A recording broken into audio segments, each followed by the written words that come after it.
Why are you pointing and laughing, huh? Weirdo. Hello, Huxto. Oh, this run is so good. Hello, Canal. Welcome to the stream, boys and girls. Because of the game I'm playing. What's wrong with Honkai Star Rail? I'm okay with you calling Genshin mid, because I think calling Genshin mid is kind of a meme in itself. But Star Rail is a good game. It's got your favorite, like, space theme, okay? You're mid for thinking that Rail is mid, okay? Huxto.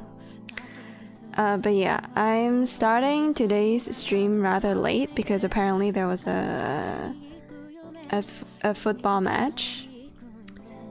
A soccer match, if you will. I don't know what it is. I think it's just Premier League again.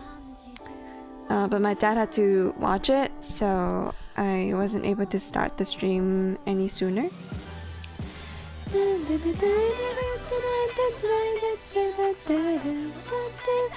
I read the weather is quite horrid there. Hope you're doing fine. Yeah, I'm doing absolutely fine because I'm not leaving my place of residence.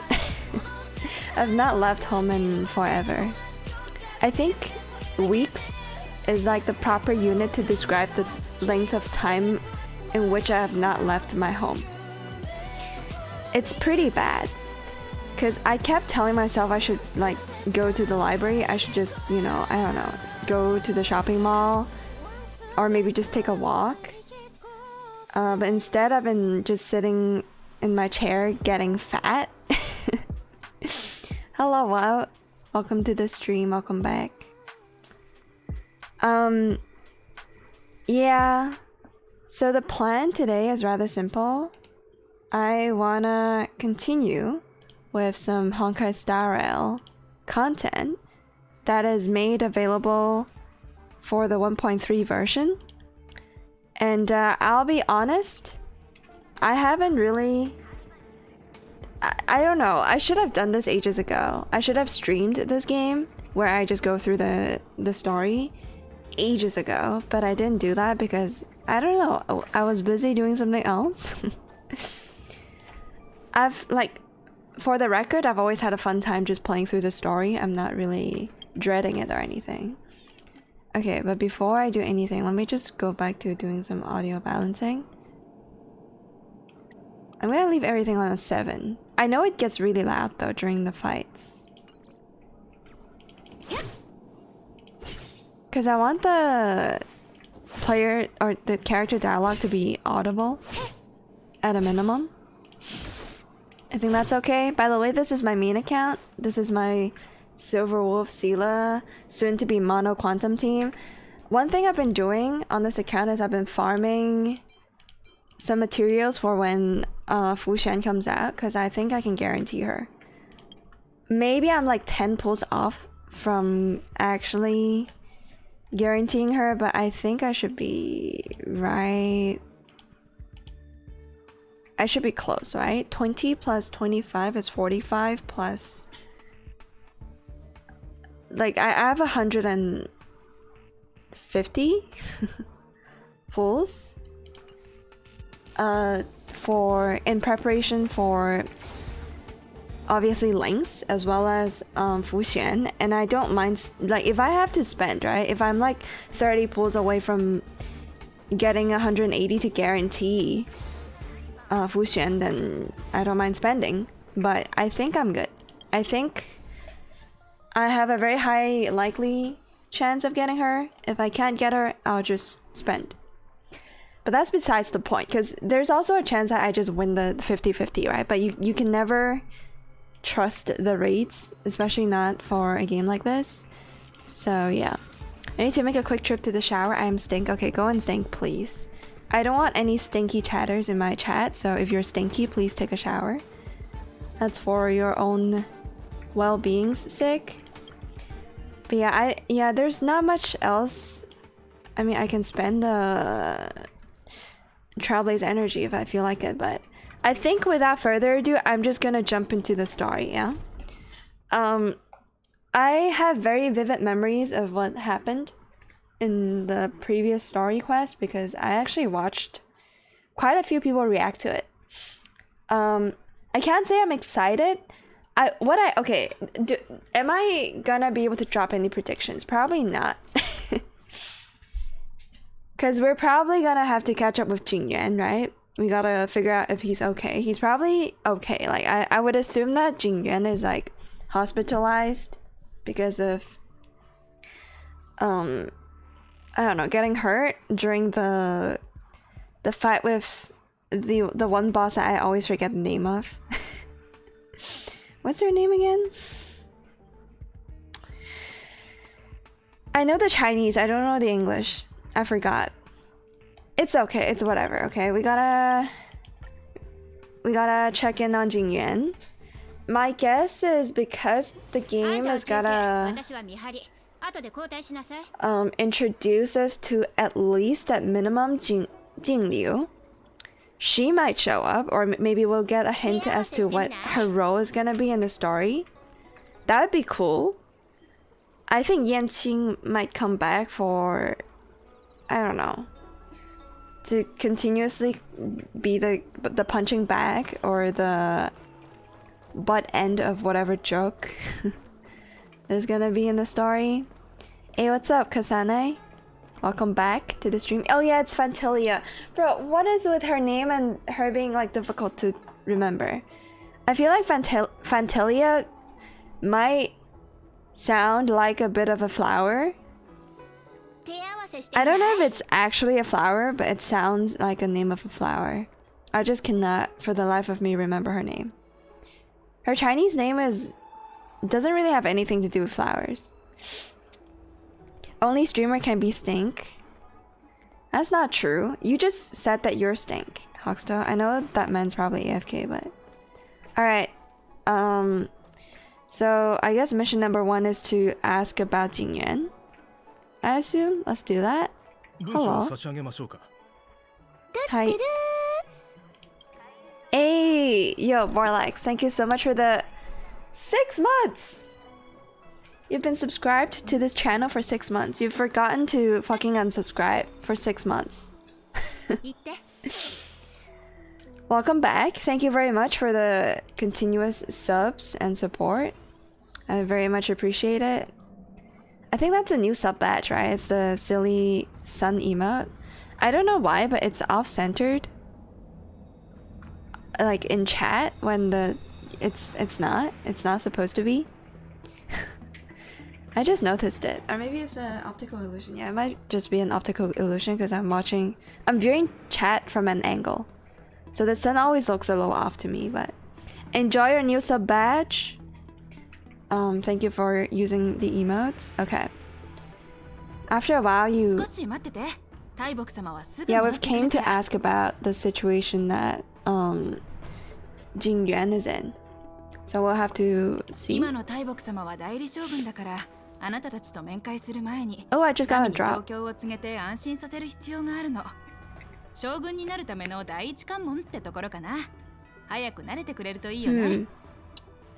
So this is about what's with me and me forgetting every single like name in the game.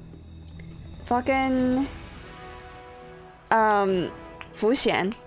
Fuxian is kind of taking over the job of being a shogun-sama, being a general.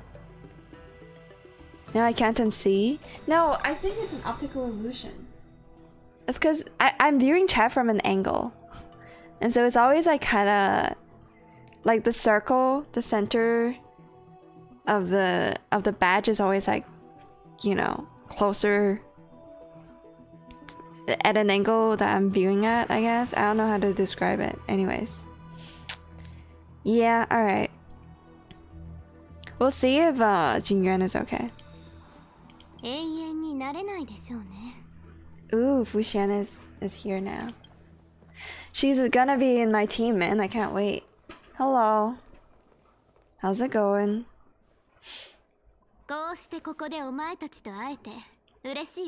Ureshiiwa? She's very cute.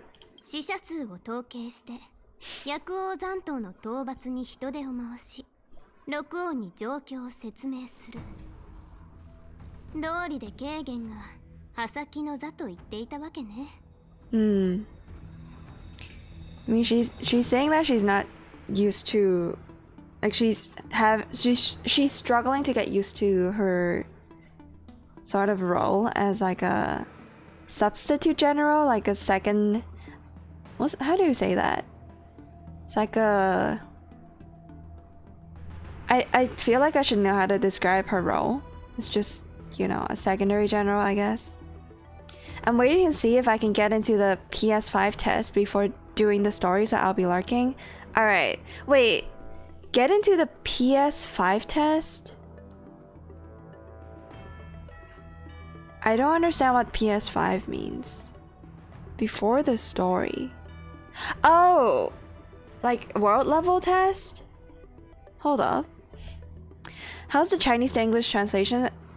Is there anything inaccurate? I think it's pretty good. Well, I've played this game in English. Or I think I've spent more time watching people play this game in English than playing the game in English myself. Because I've been pretty... I don't know. After what I saw from Genshin Impact, I was like, okay, I should probably just stick with Chinese. I think one thing they did a good job of is just introducing... I don't know, having a bunch of Easter eggs and references that are very, I don't know, globally recognized. Like you get Rick Rolls in there. We have a lot of sometimes niche, but I don't know, just good references from different languages, like in Easter eggs in different languages. I'm pretty okay with this. Like I think they've done a pretty decent job for this game. Yeah, I know PS is probably PlayStation 5, but what kind of PlayStation 5 test is there that has something to do with Honkai Star Rail? There's a sign up and it's due to start next week. For Star Rail? There's a Star Rail PlayStation 5 test? Hold up, I've not known that. That's a thing. So they're releasing a PlayStation 5 version of this game. I know PlayStation probably doesn't have this game. I'm surprised they're gonna do a release for PlayStation. So I felt like, is it even worth doing that? Like, isn't most people playing on PC or mobile? I don't know if there's people out there just dying for or like needing a PlayStation 5 release for them to pick up the game. Because to me, like, PlayStation 5 is probably for games that are drastically different from Honkai Star Rail. Like, I don't think PlayStation 5 and I think Hoyoverse, you know? Interesting. I guess they've made so much money, they might as well, you know, do something that's not maybe as efficient as, you know, just releasing the game on mobile or PC. Tower of Fantasy has only come out recently on PS. Man, I don't know if I should say anything about Tower of Fantasy. Because again, I also thought, like, to me, when Tower Fantasy is like releasing the game to PlayStation 5, it's probably a more desperate move than Star Rail coming to PlayStation. Also, I forgot to change the graphic settings. I gotta remember to do that in a sec. I just realized because I turned off bloom and all that, so the game probably looks a bit weird right now. Some people want to have them on console or maybe get a physical or like a collector's edition or whatever. As somebody who has never owned any console and who has only touched a Xbox 360 controller, like that's the only controller I own. Yeah, I don't know how good the game is gonna be or if there's gonna be a difference maker when it's on PS5. I would anticipate some kind of celebration reward though, you know, when the game comes out on PS5 maybe Hoyoverse is gonna drop another batch of rewards, or at least like, you know, the way they do notifications nowadays for every single mobile gacha game is they'll send it in your mail, but in order for people to, you know, in order for people to read or care about the message they're sending, they're gonna attach some kind of J reward to it. So that's probably the only part of a PS5 release that I care about. Hey, what's up, Canon? Is the Gremlin streamer playing Honkai Star Rail on a Saturday? Yeah. Oh, what makes Saturday a day that's, you know, not as good for Honkai Star Rail, huh? I really hope they do the rewards. I mean, yeah, that's the only thing I give a shit about. It's the same with, by the way, okay, this is not game related, but there was like a player participation gamer award for mobile gachas. I think it was like from Taiwan or something. One of those websites hosted a competition for mobile gacha games, and people can vote for their favorite game. There's like different categories, right? There's I don't know, bigger, like it's a game awards from like some Taiwanese source or something like that, and everybody gets to vote for their favorite game of each category, okay? And then there was a category for gacha games, and then some gacha games reappear in like several different categories. And so people were, because what they care about isn't whether their favorite game wins the reward. What they care about is whether the game that won the award is gonna dish out gems, or, you know, give players any kind of reward as a celebration move, right? And so they would like strategically vote for the games that would give the most. It was very funny because there would be like posts on like certain forums saying like, yo, let's like vote for this game instead of that, because even though we play like realistically all the gacha gamers probably has played all of those games on the list that was nominated for awards. I'm getting the words mixed up, I'm sorry. They would like purposefully go for the ones that would give you the most. Like they would know, oh, this game, I love it, but it probably doesn't give you jack shit for even if you vote for it. So there's no point, right? So let's just vote for something else. Yeah, it's kind of funny. Yo, bro, Dono Man, thank you so much for the follow. Thank you. Yeah, the power of rewards. That's the shit that wins games like awards. When there's a vote, when there's a public vote involved. I find it kind of funny. I remember reading about it, or like seeing people you know, do posts on forums like predicting what kind of reward they're gonna get if certain games win, according to like the history of what the games have been giving to their players during like anniversaries or any kind of celebration. Yeah. Okay, anyways, moving on back to the game. I gotta remind myself to fix the graphics in a sec because I turned off bloom. Okay, let's see. So Fuxian is like, yeah, I'm struggling a little bit. I'm gonna say, I mean, I think we can safely assume that main MC is kind of a gremlin.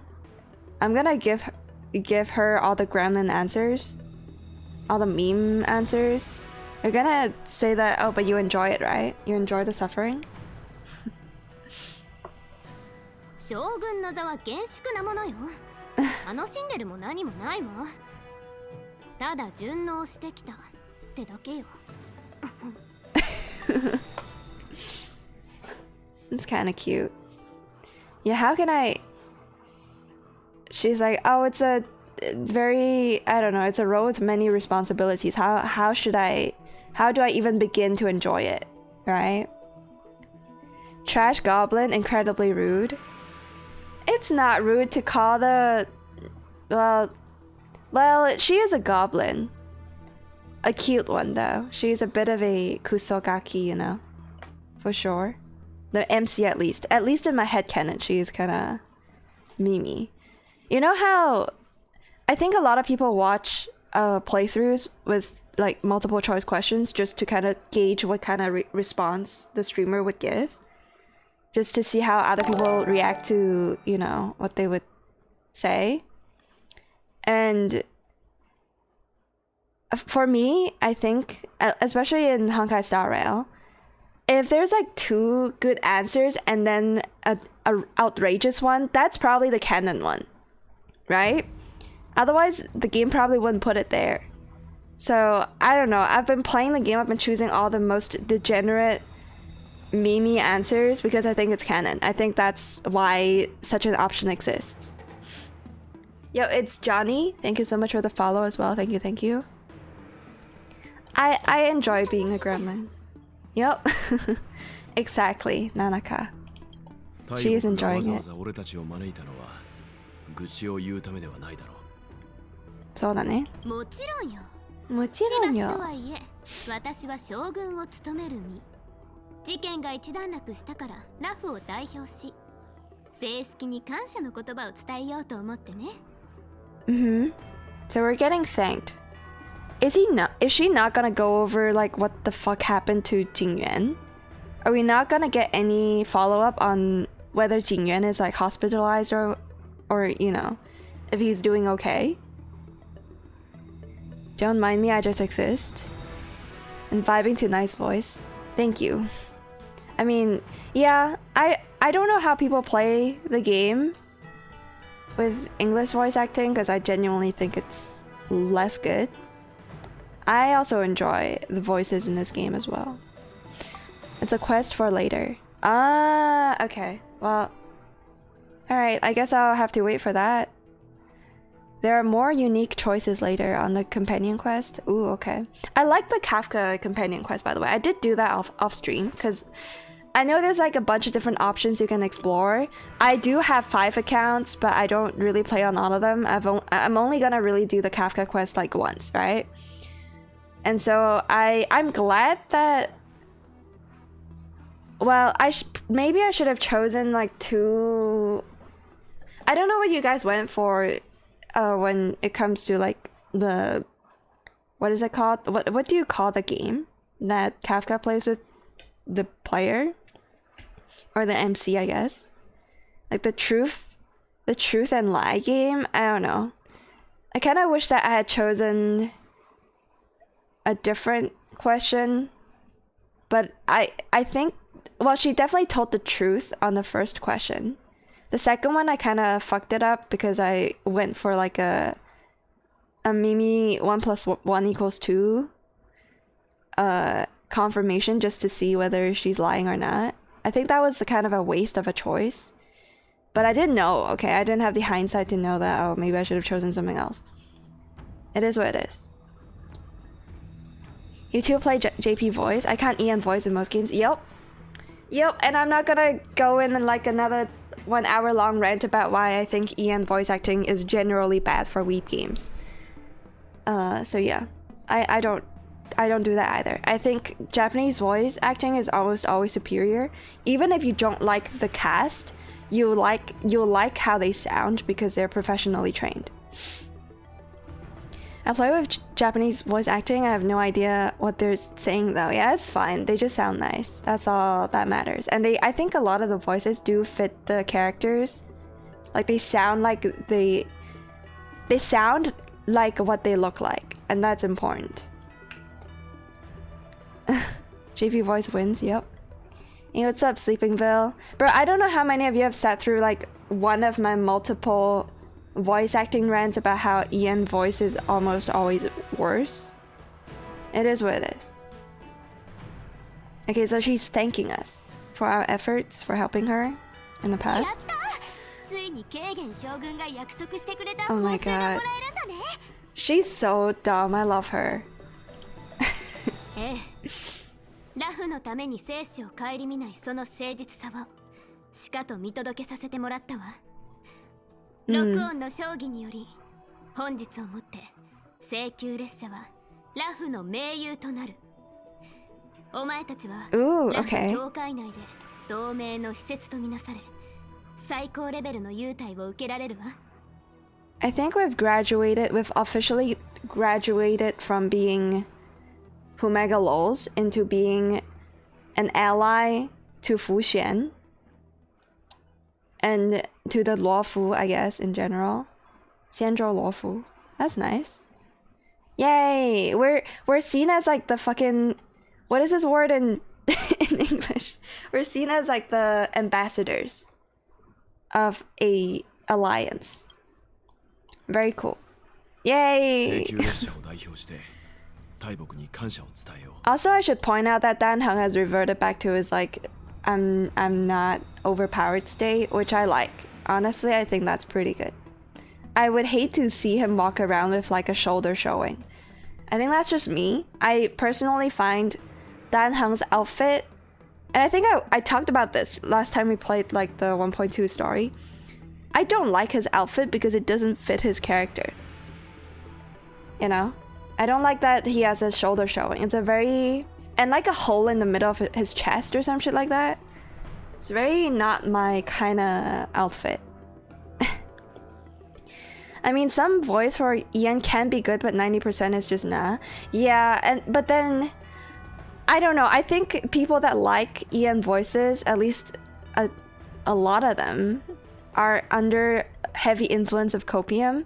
There are, I'd say this, right? Ian voice acting usually cast really good like voices. Like they cast people that sound what the characters look like, but the way they do their voice acting is very bad.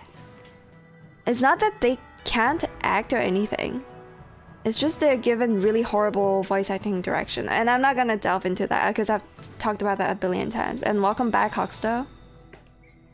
I played a lot of games and switched back to JP. It's very rare to get a good Ian voice. Yep. I think... because I did watch every single trailer on the Honkai Star Rail like official YouTube page. And I watched almost all of them in English. Sometimes I would go for the Japanese version. But most of the time I'm just too lazy to look it up. So I just go for the readily available version with the most views, which is the English one. I think it's pretty good. Nothing like stands out to me as jarring. But you can still tell that there's just something better about the Japanese version. I think the Chinese one is also good too, because you know how there's like live streams and there's like chibi characters talking about the game for every single version patch, and they always give you like 3 codes to redeem gems with. Those live streams, I think the Ian ones are just fucking cringe. I cannot watch those. They're so bad. I think it's the script that they're given are very like catered to younger audiences, which is not me. So I just cannot... I cannot stand watching those live streams in English. But the Chinese one is cool. I think the Chinese one is more casual sounding. Like you can tell that they're operating on a script, but there's also more room for them to just go, I don't know. What's the word I'm looking for? They have more freedom to, you know, joke about things in the CN version. So yeah, the English version is heavily scripted. You know it's very scripted. They don't even bother to, you know, act naturally. Whereas the Chinese version is just, to me, a bit more playful.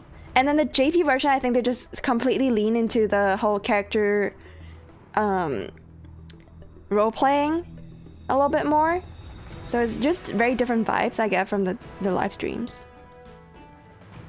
Yeah, Dan hung in his boob window. Like, I don't get it. I don't like it. I don't like Imbibitor Lunay's outfit at all. It is a horny design. I agree. Daniel. Yeah, I see the name floating around a lot. Thing is just memed to death. Dan Heng and Dan Feng, you know, the subtle differences in the name, and Dan being a legitimate English name as well has just been memed to death. The 3 codes usable during stream day is annoying. Yeah, it is. But they have a good reason to do it. I can't blame them for doing it. It's a good way to get people to watch their live streams.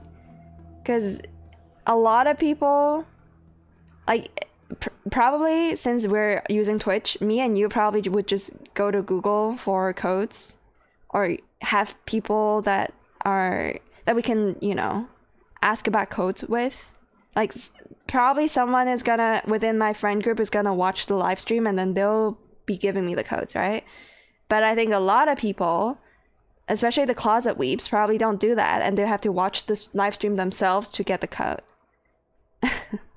So it's heavily scripted. It doesn't strike me as heavily scripted when I watch the CN version, especially the Genshin stuff too. I think Genshin live streams are very fucking casual.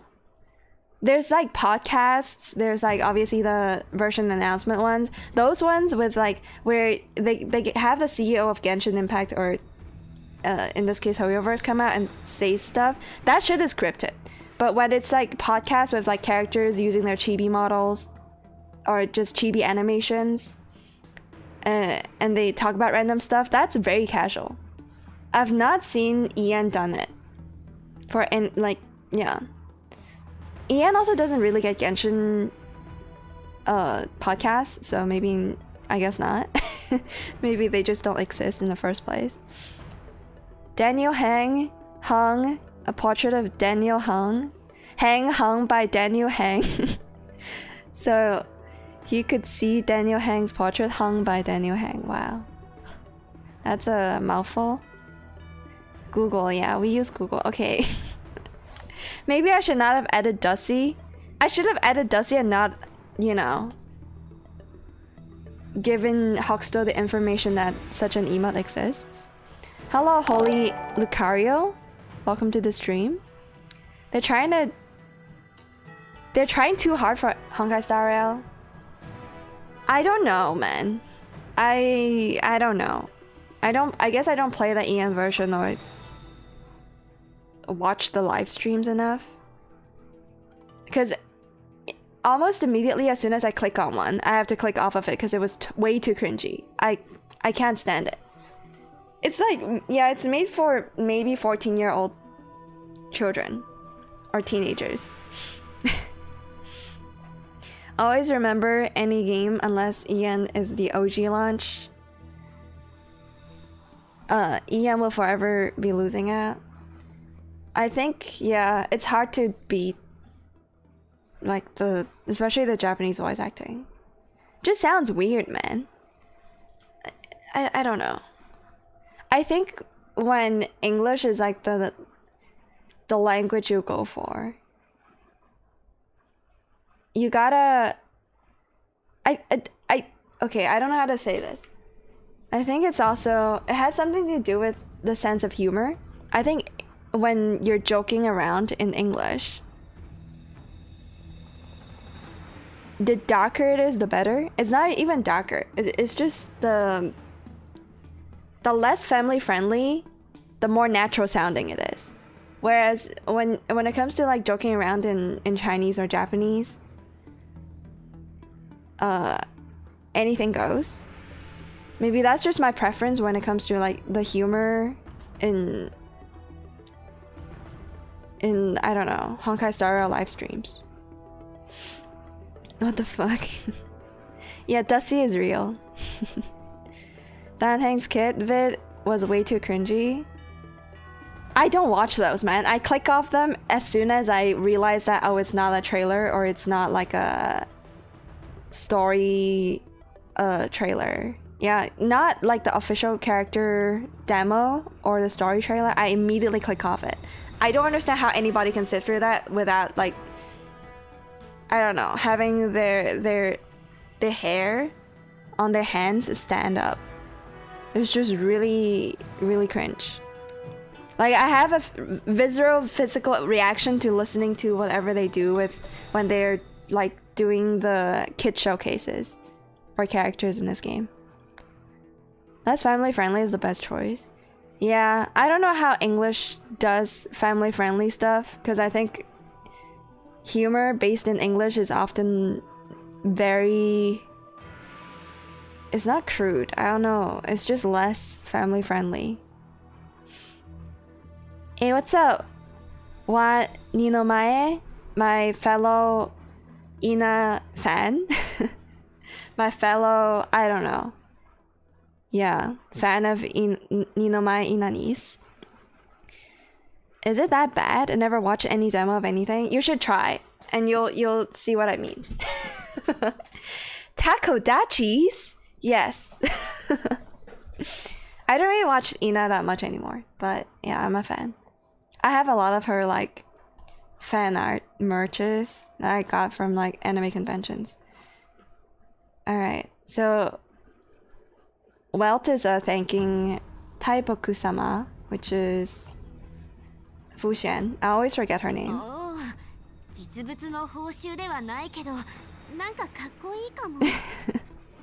I love Nanaka, man. I hope she gets a way like dankier. Dankier, is that even a word? I wish she receives more love than the love that Dan Heng received from Papa Hoyoverse. She deserves it. 感謝の言葉はこれで終わりよ。けど別件で相談したいことがあるの。どうぞこちらへ。どうぞこちらへ。はい、わかりました。行こう。Where are we going? We're going towards a staircase, I guess. All right. Hello, Fuxian. Oh, we weren't going to the staircase. We were just heading straight for the fucking scrolls. These scrolls, you know what they remind me of? They remind me of Outer Wilds a little bit. Hello. ちょっとひどくない？感謝の言葉をもらったと思ったらすぐまた任務？すぐまた任務？任務とまではいかないわ。性格の災い。薬王秘伝の動乱。剣木の復活。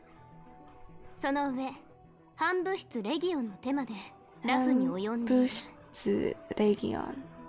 この詳細をすべて同盟の上層部に報告し、調査しなければならないの。Right, so she has to report to the Xianzhou Alliance, I guess. I forgot what it's called. I'm a lion person, so Botan is my thing. Ayo! What? Okay, what does Shishiro Botan call her fan base again? I actually don't know if they even have a name. Is that? I know Hoxto is one of them. I also think I'm one of them, even though I rarely catch any Shishiro Botan content. Yeah, another La Lioner. Is that what it's called? La Lioner? Damn. Yo, it's Johnny. Thank you so much for the sub, man. Very much appreciate it. That's very generous of you. Thank you very much for the subscription. Yes. It is September. Right, I forgot. It's already day 3 of September. Damn. Time flies, huh? I did spend like the majority of like yesterday sleeping, I guess. So don't worry, she's gonna become Hunt and get impaled as well. About Nanaka, I guess. Don't mind me, ads is annoying to me. Alright, thank you, man. Thank you for the sub. Very much appreciate it. I managed to buy a card for Baltan today. What card? Like, I think Hololive came out with their own like set of collectible cards, right? They also do a lot of collabs of different card games. Oh, WS, yo! I've heard very good things about that game. I know like some people that really enjoy playing that. And I know WS also has like a collab with Uma Musume, right? Yeah, I think I bought like a 1 pack for Hololive, and I'm not really like a card collector or a card gamer, I guess. I like tabletop games, but not when it involves a deck of cards, I guess. I'm just not really a card game person. But I heard that the game's very fun as well. If it's anime based, it's mostly in WS. I see. But doesn't Hololive also came out with their like official collector deck? Something like that? As I remember seeing like Hololive members unpack their own cards. It's for collection purposes though, not like necessarily for a game. And they were like doing card unpacking. Or signing the cards. 多かれ少なかれ主観的になって見解が偏ってしまう可能性があるわ。Okay. だからお前たちの力を貸してちょうだい。So we're asked to do more chores. 事件の流れを整理して細部を分析してほしいの。Okay, so we have to help her, just give her like an outsider's perspective in the situation in Xianzhou, I guess. さて、どこから始めようかしら。どこから始めようかしら。Let's talk about Fantilia. There we go. I remembered her name.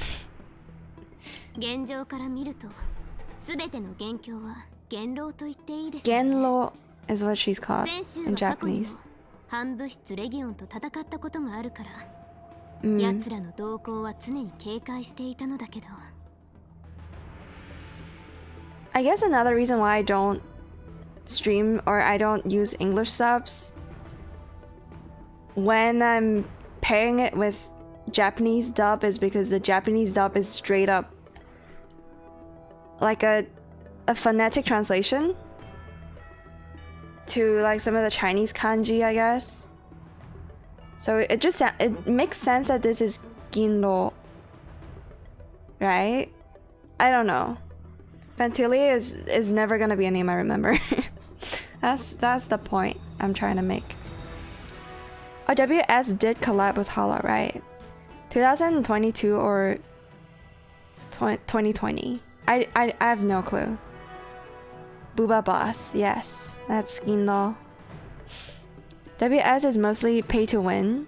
Yeah, I also heard like something really funny about WS is that apparently they also have a collab with what's that anime again that everybody likes? It's not Spy Family I'm thinking about. The one from A1 Pictures.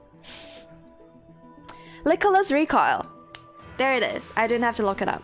Licorice Recoil's deck is apparently the worst. Like it's actually garbage, which made me want to actually pick it up. Yeah, there's a lot of anime everybody likes, but Licorice Recoil is like the biggest studio A1 Pictures title in a while. Like one of their, I don't know. They were heavily invested in the show. They were doing a lot of promos and stuff for it. I personally think that the show is very mid, but a lot of people like it. So, who am I to judge, right? If I remember correctly, the least liked series by the game is Lock Horizon. Really? Bro, Lock Horizon is like 10 times better than any content from Licorice Recoil. Hold up, I need to find the remote. I got it, never mind. I want to turn off the aircon for a bit. I thought it was an anime original. I thought Licorice Recoil was an anime original. Is it not? Either way, it had a very solid start. Like, I would say that the anime is like a 7 out of 10 at the beginning, and then it like slowly falls off to like a 6. Because the ending sucked. I don't really remember much about the ending because it was very underwhelming. No, I remember some scenes, but I also did binge the show, so maybe, you know, doesn't help with my memory. Hear me out, I'm a fan of Horizon. I think Lock Horizon is a really good show until I think the best from Lock Horizon is probably their, you know, season 1 arc 1. That show is a 9, and then everything else is an 8, in my opinion. I don't remember anything about it, but I remember liking it quite a bit.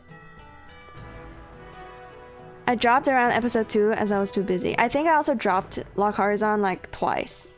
I don't remember the reasoning behind it, but yeah. I also forgot to I forgot to change the visuals of the game again. I need to turn on Bloom again. I forgot. Fuck.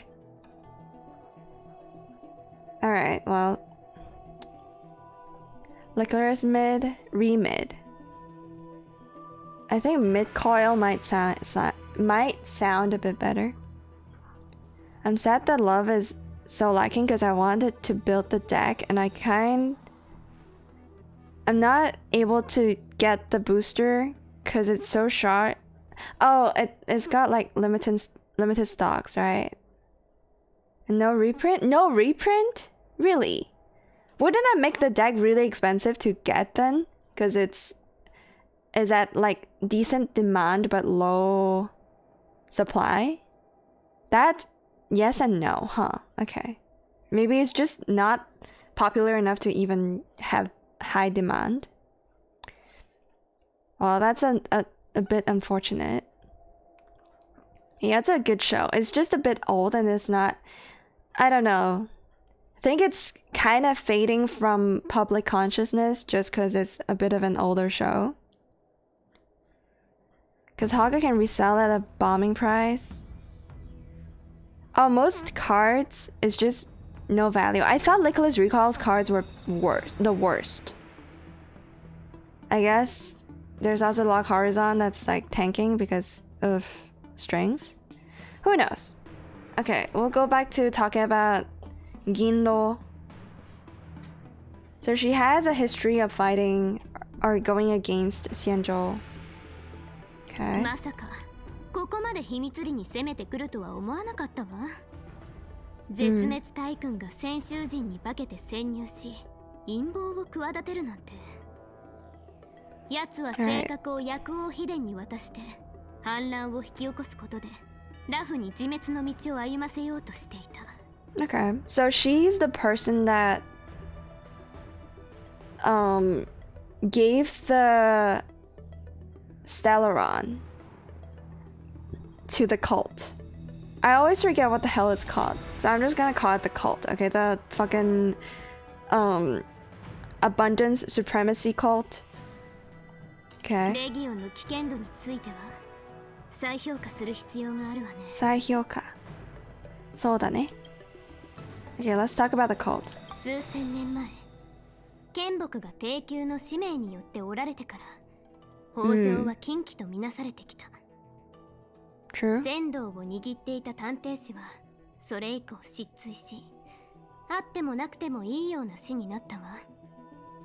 Okay, I like the fact that the game is giving us like condensed summary of some of the important concepts in the game. This is the part, like, I'm always a little confused about the tree. Because it was like, it's brought up a bunch, we get like a lot of visuals around it, but we don't really get that much information about, you know, especially what its connection is to the Danteishi, right? So the Department of Brewing, or like Chinese alchemy, I guess. The Chinese alchemy sector of Xianzhou is like who's supposed to hone the arts of abundance is now kind of abandoned, or they don't play as important of a role. They probably lost a lot of like power over politics. Right. And it became like a department that is, you know, one that people don't give a shit about anymore. Which is cool, because I don't think the game has ever really drawn like direct parallels or drawn like just connections or bothered to connect Danteishi, the department of, you know, Chinese alchemy, I guess. I don't fucking know what it's called otherwise. And the tree. Okay. 今思うと、あの時から薬王秘伝の反乱の種はまかれていたんでしょう。あの者たちの中に反物質レギオンに性格を求め北条のセントを蘇らせようとしていた者がいたってことね。 So they were the ones who initiated. I mean, it makes sense that Gandalf or, you know, Fantilia would be interested in being involved in this whole like cult thing because she sees it as a like the best way to destroy something from within, right? That's her fucking fetish. Like Fantilia has a fetish of destroying shit from within. So what better way to do it than to have a cult infiltrate like important positions within the local government and then give them the power to overthrow or at least attempt to overthrow the Xianzhou, right? That makes a lot of sense. A butt dance supremacy. Hey, what's up, radio? Welcome to the stream. Young girls have more demand, I guess. Like from the card collab. Like they just want more younger characters on their cards. Is that what you're talking about? Why join when Butnib is the reason that we call rise up?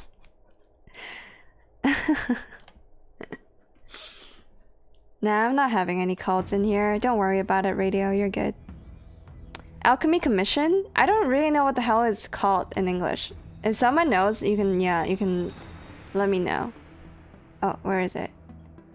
It's not on this like sub right now, but yeah. Disciples of Sanctus Medicus. Right. The way I see it, right, is that it's the alchemy party. It's an alchemy sector. There's a lot of like really annoying terms. I know, especially because Imbibitor Lunae came out and then a lot of people were making guides on his mechanisms and like everything is named really awkwardly. They do a lot of made up words to, you know, they use it as like the fucking techno blabble to explain the mechanisms of a character, which is annoying. I don't have Danheng, right? I don't have I should say the Imbibitor Lunae version of Danheng. So I don't actually know what the hell any of those are called in Chinese. But I would assume that the EN community also low-key find it a little annoying. Because it's just made up words that means nothing. Like, it's words that doesn't give you the context when you say, like, when you read it. I'm not sure about the community in the anime side. Some stand for Booba Force and some just Team Young Girls or something. So yeah, demands pops from here and there for WS, I see. I think, I don't know.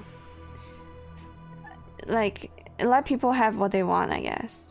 It's natural for a card game to, you know, have cards that are meta and ones where people would go for just because they look good, because the cards itself look good, right? It's the same with gacha games.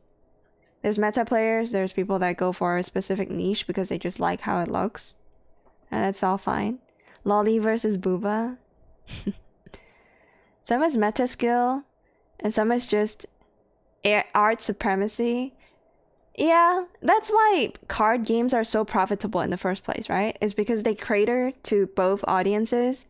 It's usually the ones that are art supremacy, like the art supremacy people are often the ones that are most willing to spend money to get what they want, versus meta players that are more, I don't know, pragmatic with, you know, what kind of cards they will get. Just let them have their fun. It's all good. They can have their niches. I just find it interesting, I guess. Okay. Yeah, and then there's like the double... What is it? The double... Oh, what the fuck is the phrase? The double cannot... Any Englishers in chat? The double meaning? Words?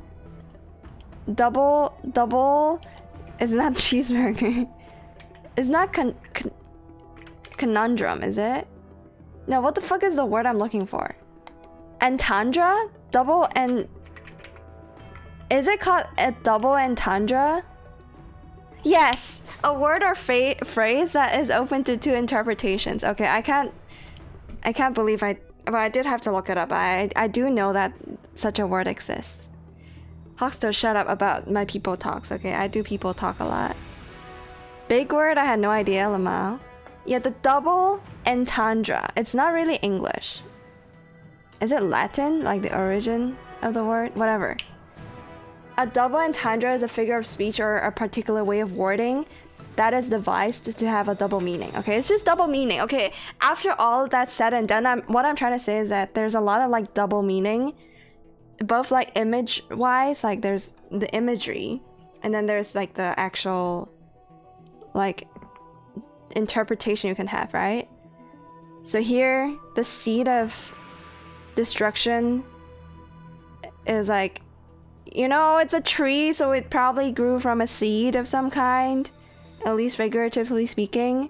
So it originated from a seed, but also it's a seed of destruction. So, you know, I very much enjoy Hoyoverse's way of writing shit, and I don't know if this shit ever gets translated across into English. So I'm sure there's a way of wording this that would make sense in English too, right? Double entendre, shut up. Yeah, it might be French. I don't know. It sounds a bit French. French for sure. Okay, thank you, Radio, for the correction. And yes, Hoxto has a thing against the French. And all the Init boys, all the three heads have a thing they feel strongly about when it comes to French, yes. Alright, so they're trying to rebirth the tree. Oh, Ting Yun. 言論の目的は他人の願いを叶えることじゃない。本当に愚かだわ。選手を裏切った結果、愚か。絶滅大君の計画のための生贄にされるなんて。So, right. So yeah, again, Fu Xuan sees the cult as like traitors for good reason, because of, you know, kind of her philosophy with like abundance, I guess. But yeah, the first time I went through 1.2 story, I was trying to help the cult to make an argument against whatever the fuck the hunt is trying to get the Xianzhou to do, I guess. Because they're not necessarily in the wrong. They're not necessarily in the wrong. Like, to me, they should not coexist on Xianzhou, but they should exist. Like, the cult has a good reason to see eternal life as a positive. So it's a little silly that, you know, they're being placed on the Xianzhou. Like, I kind of wish that they could just, you know, be a separate group. But if they're a separate group, if they're in a separate group from the Xianzhou, I guess there wouldn't be conflict. So it is what it is. But yeah, I don't really see the cult as like necessarily a bad thing. They just believe they're in a minority of people that have beliefs that make sense, at least to the players. It doesn't make sense to say Fu Xuan or anybody else that's on the Xianzhou, I guess, because they're fucking shills for the hunt. So there's that. Shit country. Hey, what's up, Dami? How's it going? I don't know if you've gone through the 1.3 quest, but that's what I'm doing right now, the main story quest. It's looking pretty fun, pretty cool. I like it when the game like slows down and give you a bunch of lore, I guess. Also, again, my take on Ting Yun is that she's not dead, okay? If you think she's dead, you don't have faith in Hoyoverse in telling a good story. I don't think she's dead. If she's like dead, I'm gonna be really disappointed in whoever wrote the script for Hoyoverse. Or I should say Honkai Star Rail, because Hoyoverse is the company, not the game. A strong faith, Fox Woman, yup. Hey, what's up, Jack? I'm in the butt cult. Wow. Yeah, that kind of came out of nowhere. How's it going? How are you awake at like 4:25 a.m. on a Saturday? Is everything okay? Are you alright? I never have Hoyoverse since I played Genshin. I never have Hoyoverse. Oh, like faith in Hoyoverse? I mean, Genshin's story is poorly paced. True. They make solid attempts at telling a good story though. Like the world setup is good. It's just the delivery is always like a bit like a bit of a hit or miss. Tingyun alive but with an amnesia. I don't give a shit whether she has an amnesia or not. I just know that she's not dead. And that's what matters, okay? Yeah. And she's gonna probably be reintroduced to the story like in version 4.0 or something. That's kind of my hope. But I don't know if they're gonna be fishing for such a long return. Because again, the fucking foreshadowing is pretty weak. Because they abruptly killed off a, you know, quote unquote killed off a character with no explanation whatsoever. It's pretty poorly done. And it's almost sleeping time. PoE had me like Craigasm. What? Did you make a new character or something? Did you hit level 100 yet? Have you done that yet? On PoE?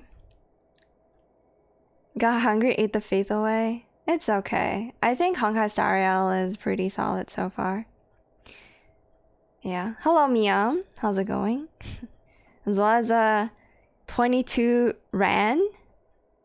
Tingyun is alive. I just used her and forgot off. Right. For you Tingyun users, I guess she will always have a place in your squad. I don't really have a... I do bring her into MOC sometimes. That's about it though. I got a drop by and what? This game has drops, yes. Make sure to connect your game account with your Twitch account so you can get the drop. For Honkai Star Rail. No, but I'm tanky as fuck now. I'm happy. Okay. I'm happy for you as well. Let's see. Okay. Let's talk about the... Well, I think specifically Kafka and Blade because they're part of the Stellaron Hunters.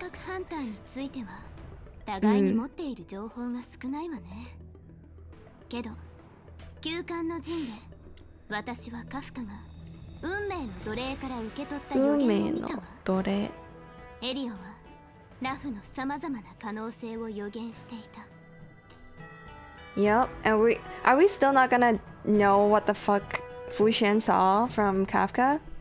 I guess not. Oh, okay. ラフにとって一番好ましい未来なのは確かだったよね。性格ハンターたちは自ら投獄し、泉州に頼もしい盟友を。つまり、お前たちを招いた。指針による行為ではあったけど、良き結果をもたらしたのは間違いないわ。So, you know how when people see Kafka, they think two things, right? The first thought that occurs to everybody's mind is, please step on me. The second one is, I can fix her. For me, when I see Kafka, every single time I see her, I'm like, damn, she's gonna die. She is so fucking dead. She's gonna die in the story. That's like, I don't think I'm even like too crazy for thinking that's the case. I'm not part of the two thing? Okay. So you're not part of the please step on me or I can fix her. Right now I'm going through my she's gonna die phase. Jobs are nice for exposure. Yeah. I discovered you while looking for a job. Damn. I guess I got to thank Hoyoverse for their ingenious design when it comes to Twitch drops. Very cool. She looks like Makima, yeah. I think it's very hard to not like a character like this. Like Kafka. She does have the Makima vibe. She does. And I don't think Makima is the first to be the Makima, you know, to play like the I'm a seductive, like slightly older lady vibe. But it is very attractive. And Kafka definitely nailed it. I think Kafka is a stronger candidate for like the most, I don't know, the representative of like that character stereotype, even more so than Makima was in Chainsaw Man. She probably saw Kafka have big assists and personality and overwhelmed her, right? The foreshadowing is real.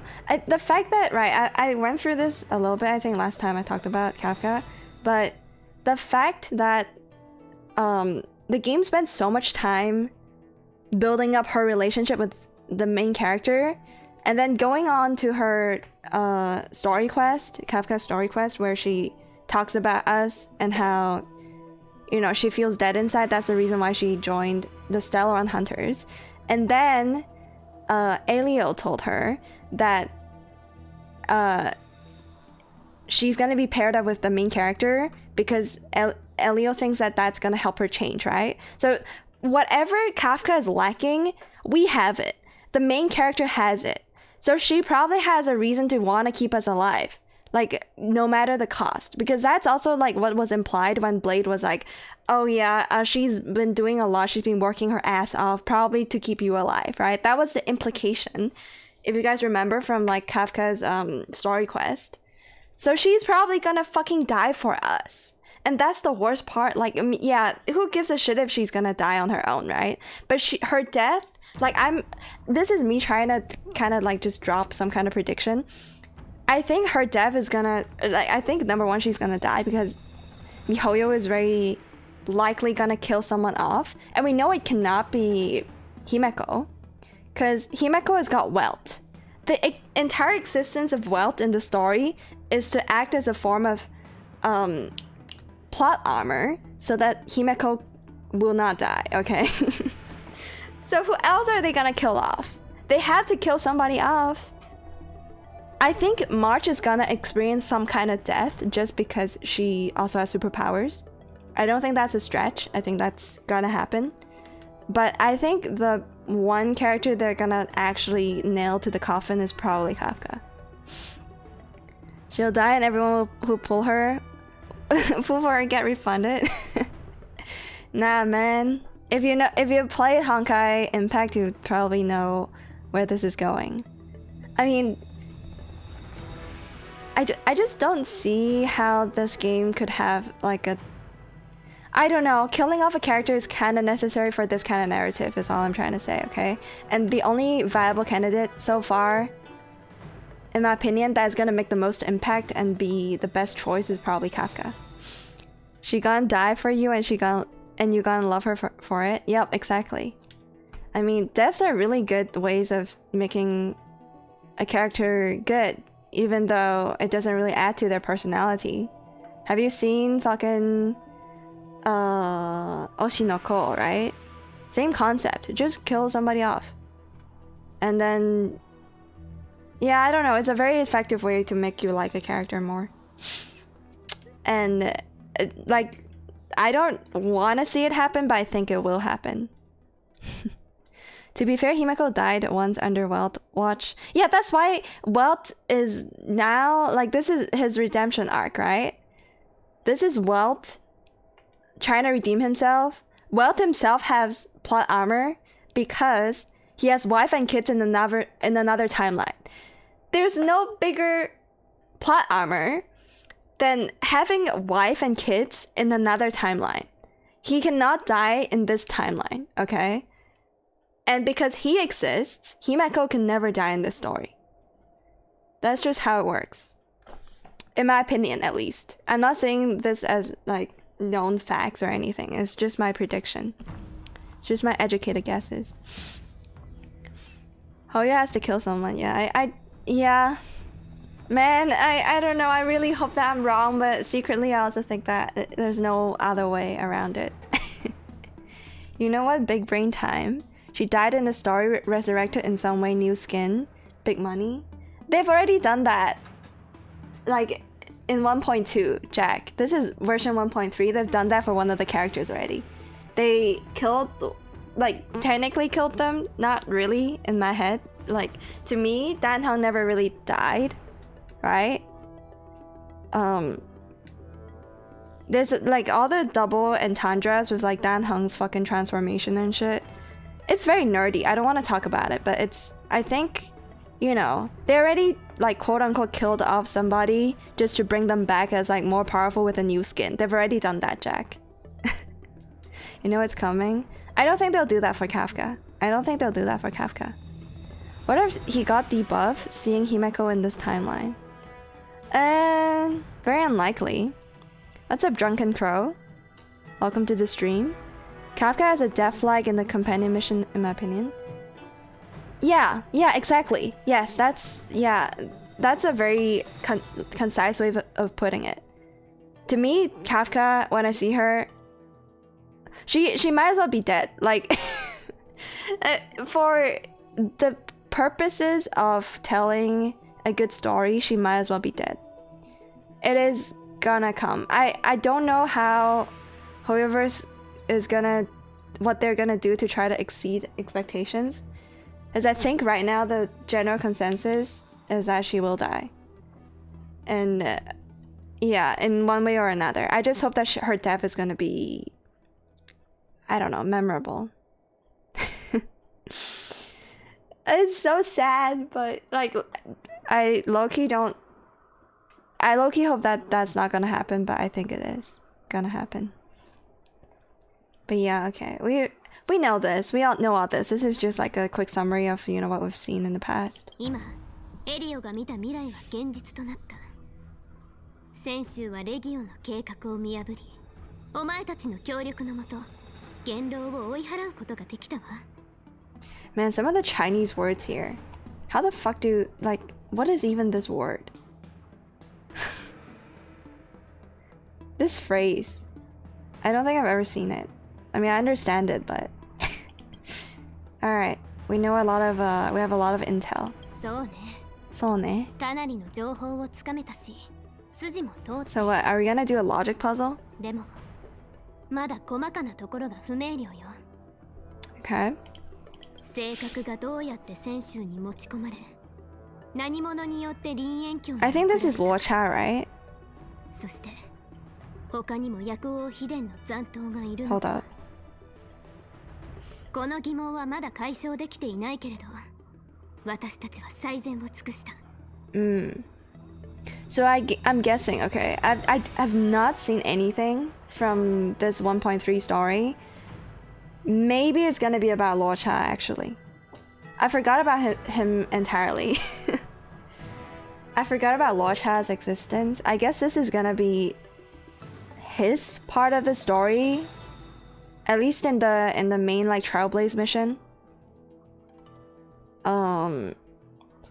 Because Fu Xuan is asking how the Stellaron how did the Stellaron end up on Xianzhou, right? And who's the one who sent it into, I guess this is like the Dragon Zone? But I don't fucking know what any of these areas are called in English, so bear with me. Okay. I 同盟に出す報告書は think the answer is Luo Cha. 頭の中で考えがまとまったわ。お前たちのことも漏れなく書くつもりよ。けど軽減のために泉州の内務に関わる部分では名前を伏せさせてもらうわ。どうか理解してちょうだい。 That's alright. I mean, that's the exact shit that happened in Bellabog, right? We were mentioned though. We were mentioned, like Branya, when Branya was giving a speech, she was like, oh, we have friends from like, I don't know, far away. Helped us out a little bit.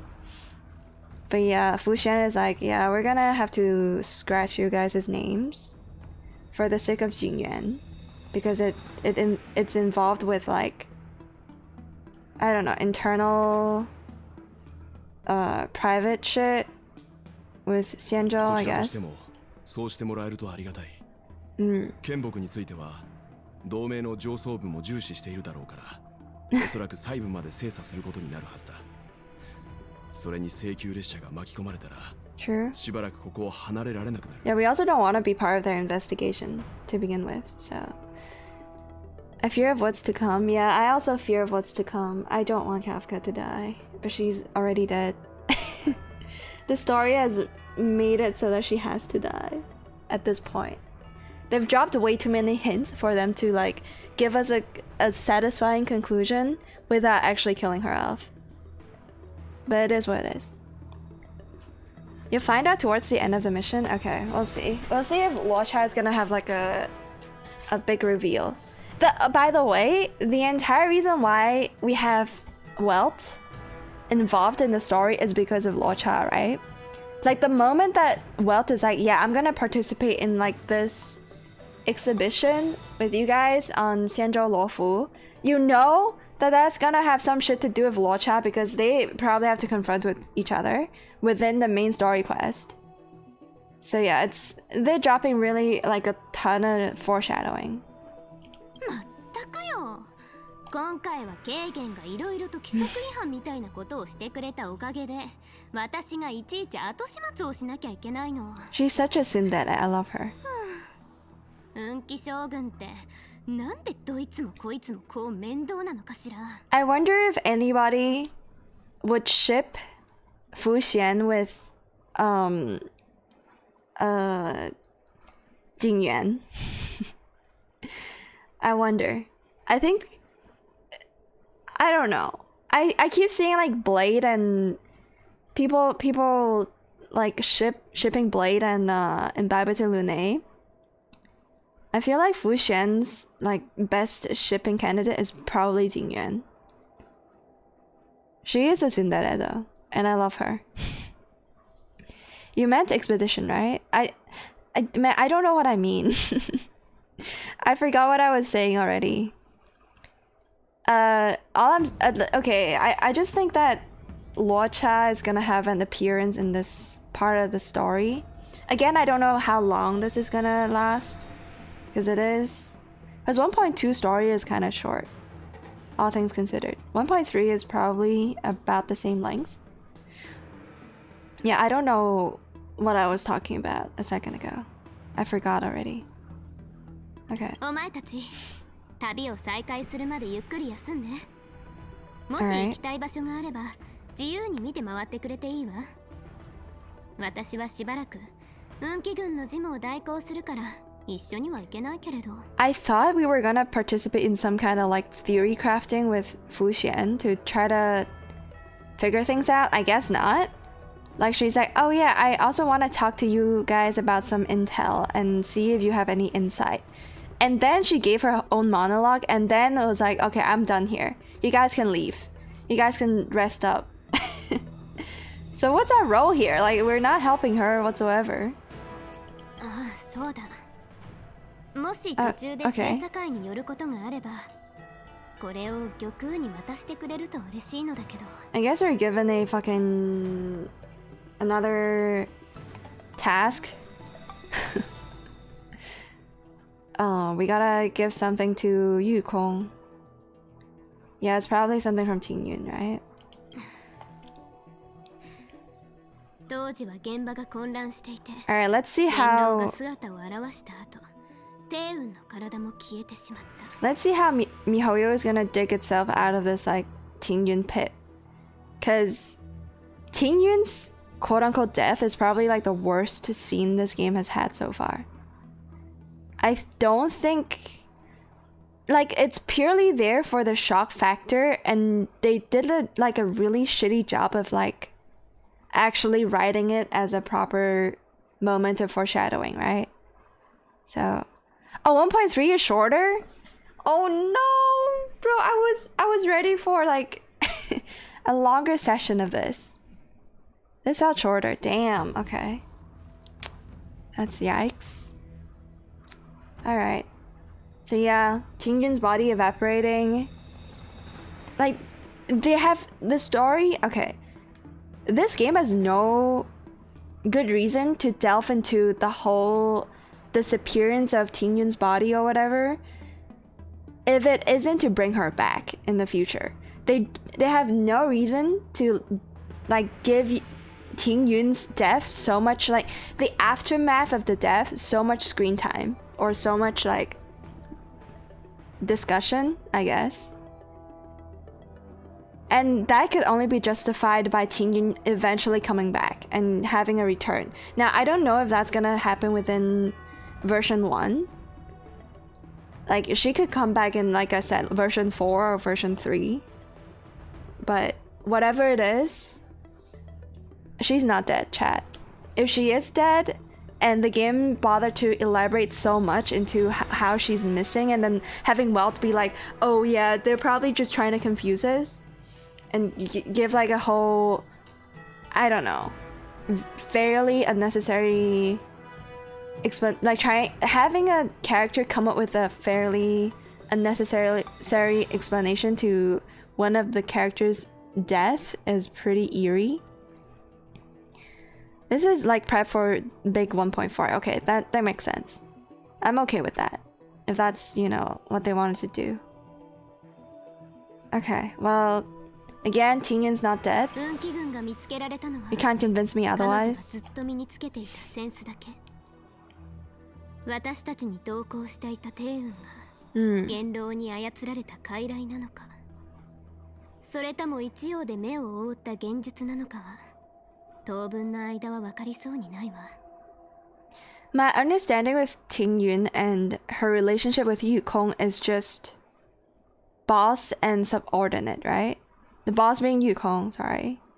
And then Tingyun is just like working under her boss, her superior, and they're not like actually related in any other way outside of the office. Okay, I guess we'll see. I think it's more than that. レギオンのやり方を考えると、あの天白氏の節都氏本人は強太吉祥でしょうね。By the way, this is all talk to like build it up even more. Like Fu Shen is like, yeah, since we're dealing with the Region, the what is it called again? Yeah, you know the drill. The destruction boys, I guess, the destruction army. Tingyun is probably dead, is what Fu Shen is trying to say, right? But to me, like, this is all just a build-up for when Tingyun eventually comes back. So we should not take this at face value. I don't think the game is trying to write her to be a dead person. でも、帝雲の件をどう処理するかについては、同胞である皇族が決めることよ。事の経緯は天白氏に伝えてあるから、この品はお前たちが届けた方がいいと思うわ。You can see a little Tingyun on Yukong's art. Okay. So I guess she knew her since childhood. To me, it doesn't make sense for Yukong and Tingyun to be close, because then it would make Yukong a bit of an idiot for not knowing that the Tingyun that she knew got replaced. You know what I mean? Like, if they were that close, wouldn't Yukong be able to notice something? Like, or is Fantilia just that good at mimicking what Tingyun's personality is like? You know, maybe Fantilia is really that good. I don't know, man. I'm not sure. It would make sense, right? Because they're both like the same type of people. Like, they're both fox people. I don't know what the term is in English, but it would make sense that they have a relationship that's closer than just colleagues. But to me, it also doesn't make a lot of sense for Yukong to not notice that she's different if they are in fact that close. It would make Yukong seem a little silly. よろしくね。よろしくね。さて、今日残っている公務を確認しないと。で、多すぎ。多すぎ。今日はこの辺にしておきましょう。私に用があったら、大牧師の呪事長まで来てちょうだい。Alright. Thank you. Foxian. Oh, Foxian? Okay. I should have guessed that. Alright, well, you got anything to say about the current situation? やっと今回の件も一段落したな。みんなが無事で何よりだ。みんなで無事で何よりだ。お疲れ様。大木に託されたものがあるから、俺は獅子宮に行って玉空舵取りに会おうと思う。君とナノカも暇なら一緒に行かないか? Okay, so yeah, we're gonna go to find Yukong. Right. Yeah, we're gonna... Obviously, we'll tag along, me and Nanaka. Danheng is still here, right? Why is he like just off and on his own though? That's a bit weird. Is it because he's like still considered a criminal? Why is he not with us? I didn't notice that, honestly. Alright. I'm gonna talk to Danheng first. Hello. 再びラフに戻り、林縁峡に足を踏み入れたが、どうにも実感が湧かないな。How do you magically like change outfits? What happened to your fucking shoulder showing booba window outfit? I guess the transformation also, you know, help him put on clothes, which is kind of weird, to be honest. ただ一心にここを離れようとしていたというのに、気づけばまた戻っていた。Well... Oh, is he gonna stay behind? Oh shit. Let's see. That's the meme answer, but I'm more curious about how long he's gonna stay here for, so I'm gonna ask him that. すぐ離れた方がいいだろう。軽減が療養中の今、運気軍に俺をかばえる者はいない。Right. 録音がどう出るかわからないからな。So because Jingyuan is, you know, not active, nobody can like guarantee his safety or his like freedom on Xianzhou, so he's probably gonna leave with us. Okay. He might go back to the Xianzhou and then leave the rest to MC as well as Welt and Mitsuki. しかし Have I been calling her Nanaka by accident? I feel like I've been calling Mitsuki Nanaka by accident. Because Nanaka is another character in another game. I think I've been dumb.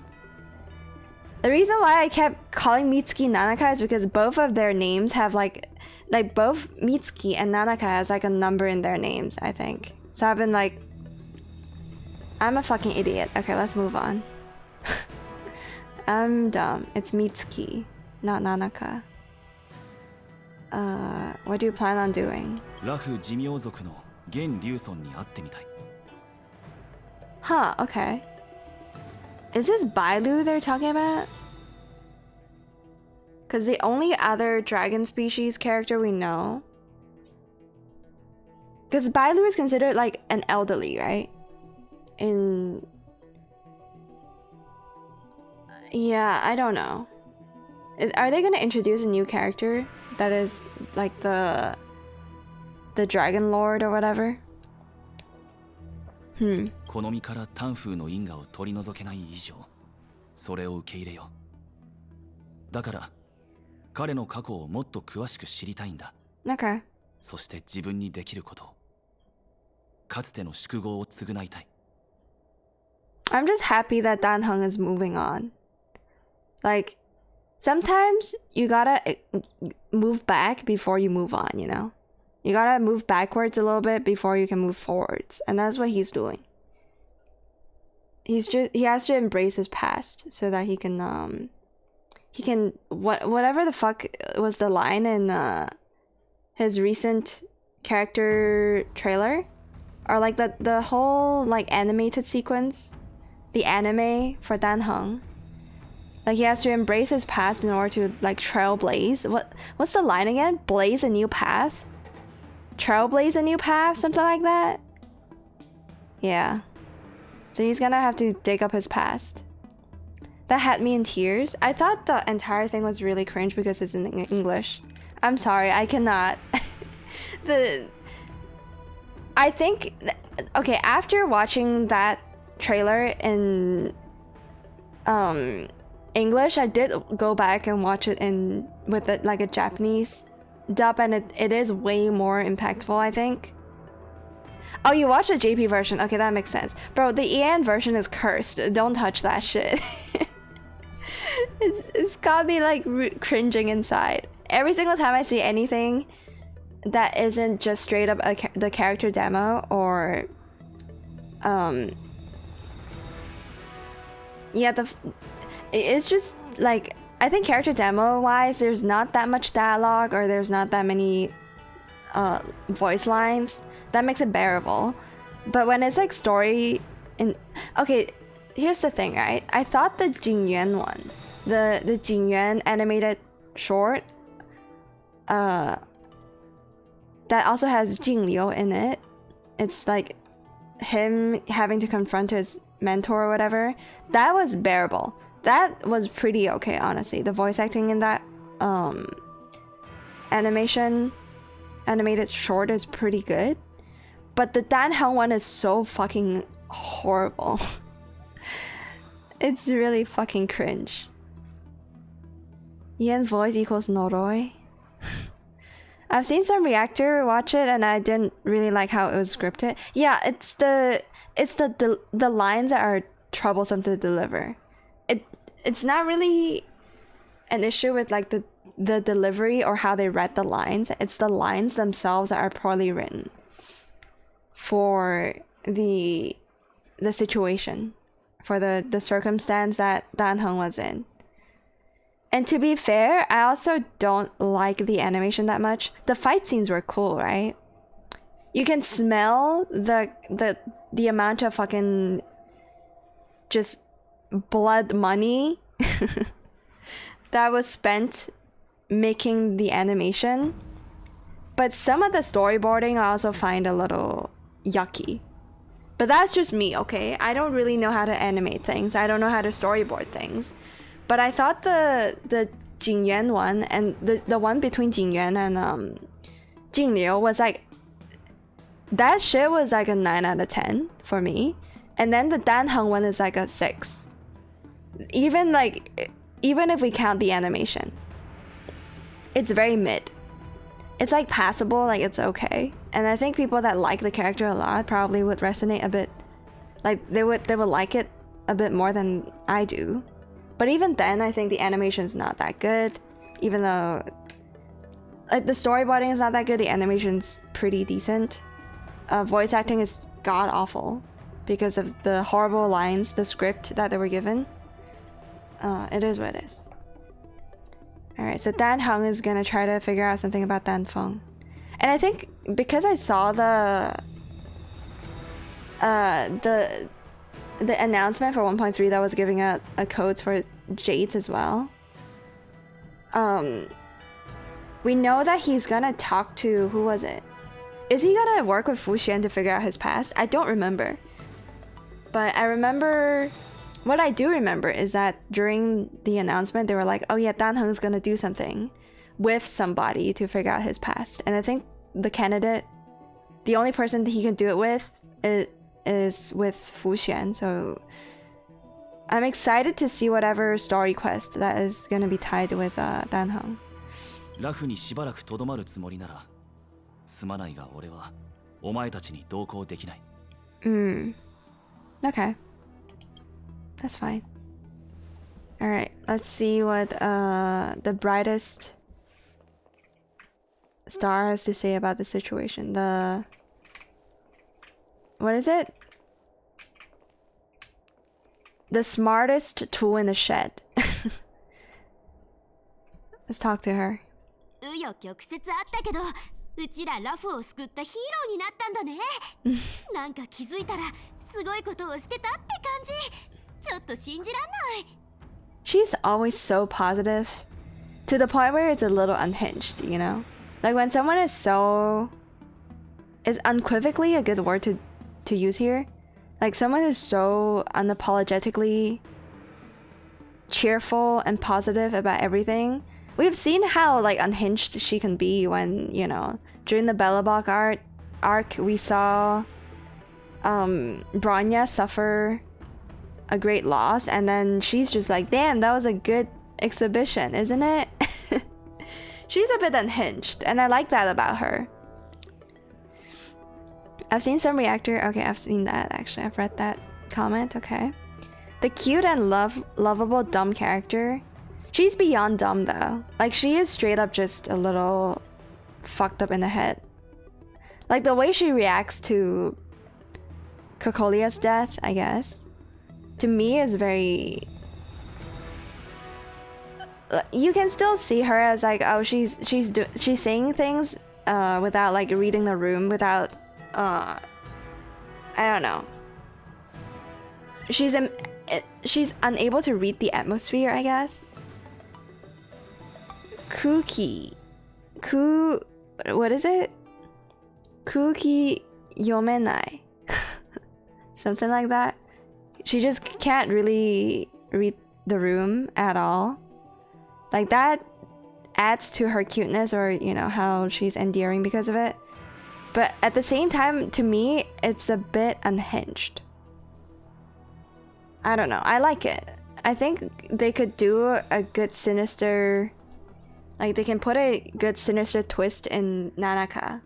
I keep saying, bro, she's not Nanaka, she's Mitsuki, bro. Her name is Mitsuki, not Nanaka. I'm so dumb. I mean, her name does have Nana in it. Or is her full name Nanaka Mitsuki? I don't think so, right? It's just Mitsuki. I actually like her since she's the opposite of me. I can see that, yeah.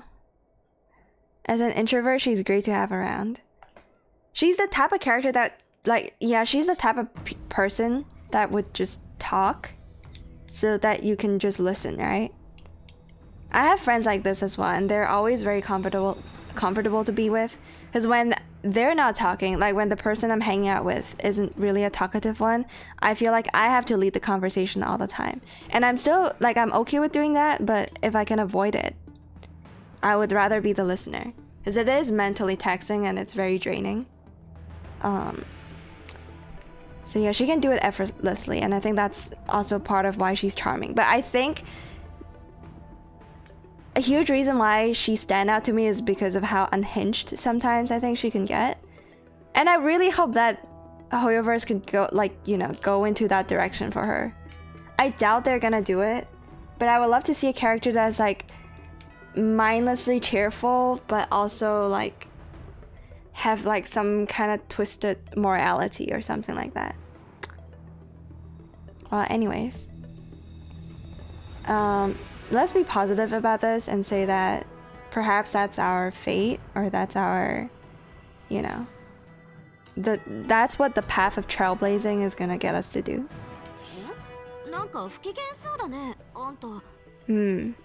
Are we upset about it?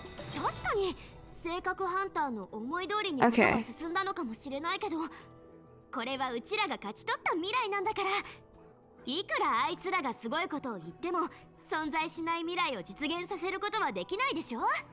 So I guess that's one of those instances where, you know, they give you two options, but actually none of them matters. Because Mitsuki's response is like, I think it's gonna be the same regardless of which one of those options you chose.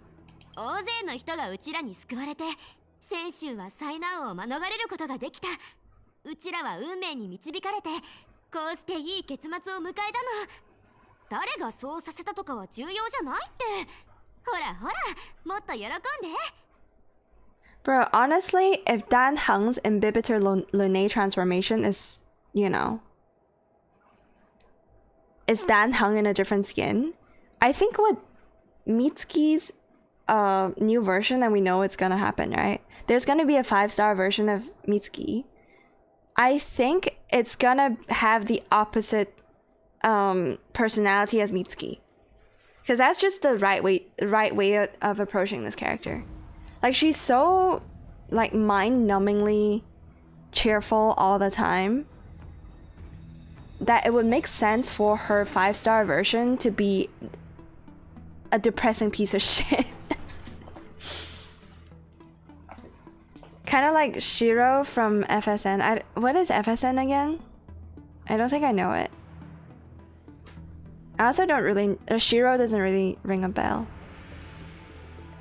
Oh, Fate Stay Night. Oh, Shiro. Oh, the main character. Okay. Fate Stay Night is FSN. Man, I for some reason that has never occurred to me. Have you already fixed the graphics? I forgot again. I'm sorry. Thank you for reminding me. Kazane, thank you for reminding me. Fortnite, stay. Huckster, are you okay? Do you just happen to have Fortnite in your head?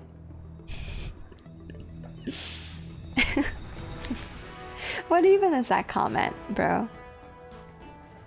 Yeah, I have a feeling that Mitsuki is gonna have the polar opposite 5-star version. Because Dan Heng's 5-star version is very much himself, you know? It didn't really mess with his personality that much.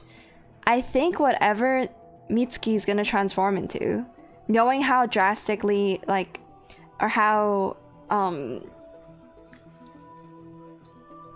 she's extremely, like, she's on one end of the extreme when it comes to, like, positivity and being silly and dumb. I think her 5-star is gonna be one that is, like, I don't know, just the polar opposite. I think that'd be cool. Uncle, you're welcome. Okay. Alright, what are you gonna do after this? Are you gonna come along with me and Welt and deliver the bad news to Yukong?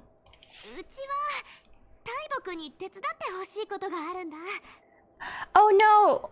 Wait, I just realized. No, it's not Dan Heng that wants to figure out his past with Fu Xuan. It's actually Mitsuki. I just got them mixed up. I mean, Dan Heng also want to figure out something about his past, but he can't do it right now because he cannot stay on the Xianzhou, right? And Jing Yuan is out of commission for now. So yeah, it's actually Mitsuki that wanted help from Taiboku-sama from Fu Xuan. Alright. I keep misremembering things. I'm so sorry, chat. I guess I'm not a real fan. I'm not a real fan of Honkai Star Rail. I can't tell why my calculator isn't working. It just doesn't add up. What's up, Antori? Welcome back to the stream. Hello there.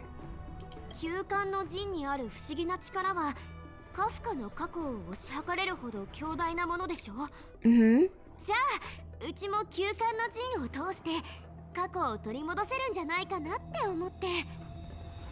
Alright. Should I just compliment her and say that you're a genius, or should I question her?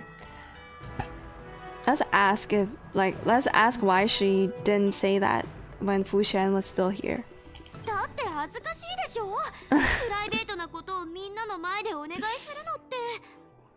Damn, alright. She thinks it's embarrassing to ask about, like, private inquiries when in front of us, I guess.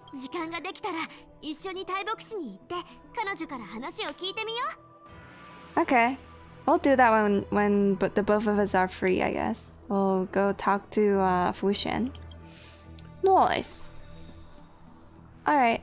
I think we've talked to everybody here, right? I think we have.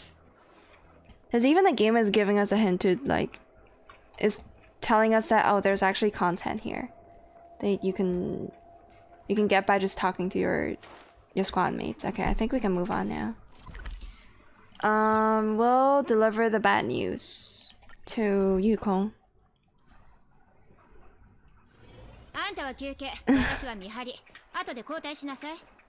Howdy, fellow Kafkaists. How goes praising the dummy mommy? Bro, we were actually going through how she's probably gonna fucking die. I was dropping, like, the prediction that she's gonna die. When we were talking about Kafka earlier on. So yeah, other than that, I guess we're chilling. Oh, the graphics! Oh my god! Oh my god, I was about to forget again. Okay, thank you again. Jesus Christ. I got the memory of a goldfish. Okay, it's over here, right? It's Bloom. turn it up to high, and then we probably want... Where is it again? This one. Oh, maybe it's not here. I think I also turned something off. Something else off. Oh, but it's only activated during combat, so maybe we don't have to mess with it. Yeah, it's a setting for, I don't know, like lower brightness when you're in fights, but we're not in fights right now, so I guess we can just live with this. Yeah, bloom, have to turn it back to high. I think we're good now. Yeah, the bloom is back, baby. The glow is back. Look at them legs. Look at them thighs now. It looks way better now. Yes, for combat only. Yeah, that we don't want to mess with. Okay, we have arrived. I've not been here in so long. Are you alright, Yuko?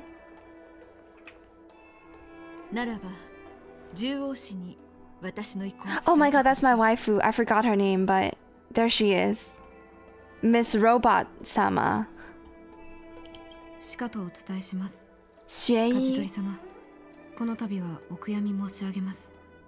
Oh, so... Okay, so Xie actually informed Yukong of the bad news already. Damn. Bro, I can't wait for her to come out. She's probably gonna be a 4-star character for Topaz's banner, right? Right, chat? I hope so.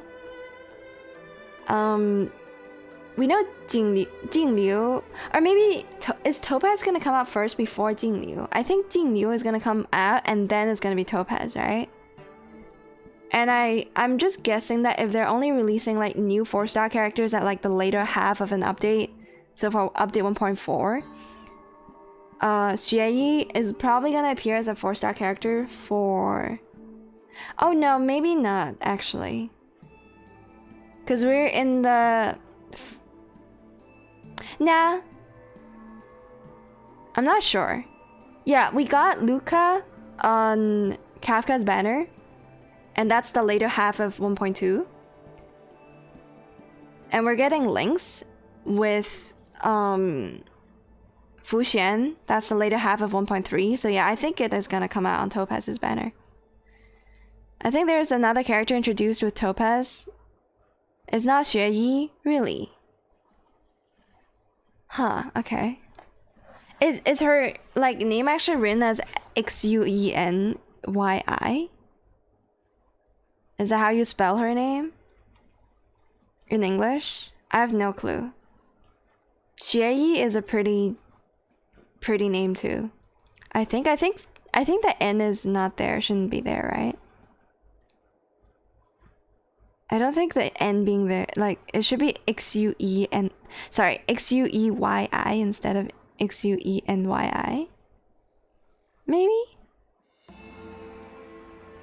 Alright.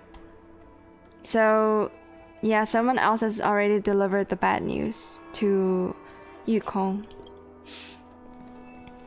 Hello.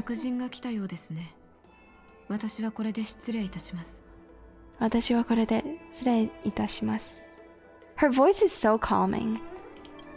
It fits her character so well. The way she walks, the way everybody walks in this game. 天白市一同を代表して列車の乗員たちに礼を言うわ。ラフを正確の災いから救ってくれてありがとう。Thank you for your gratitude. I accept it. Oh, maybe. Yeah, maybe Nanaka isn't unhinged after all.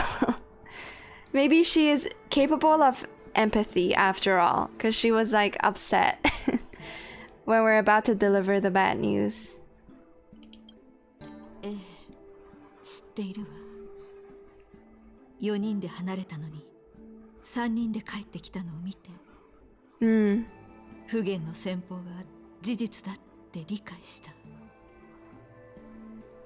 こちらティンゲンさんの残り越してのもの Bro, I don't know Japanese. I'm just assuming. That's what she left behind.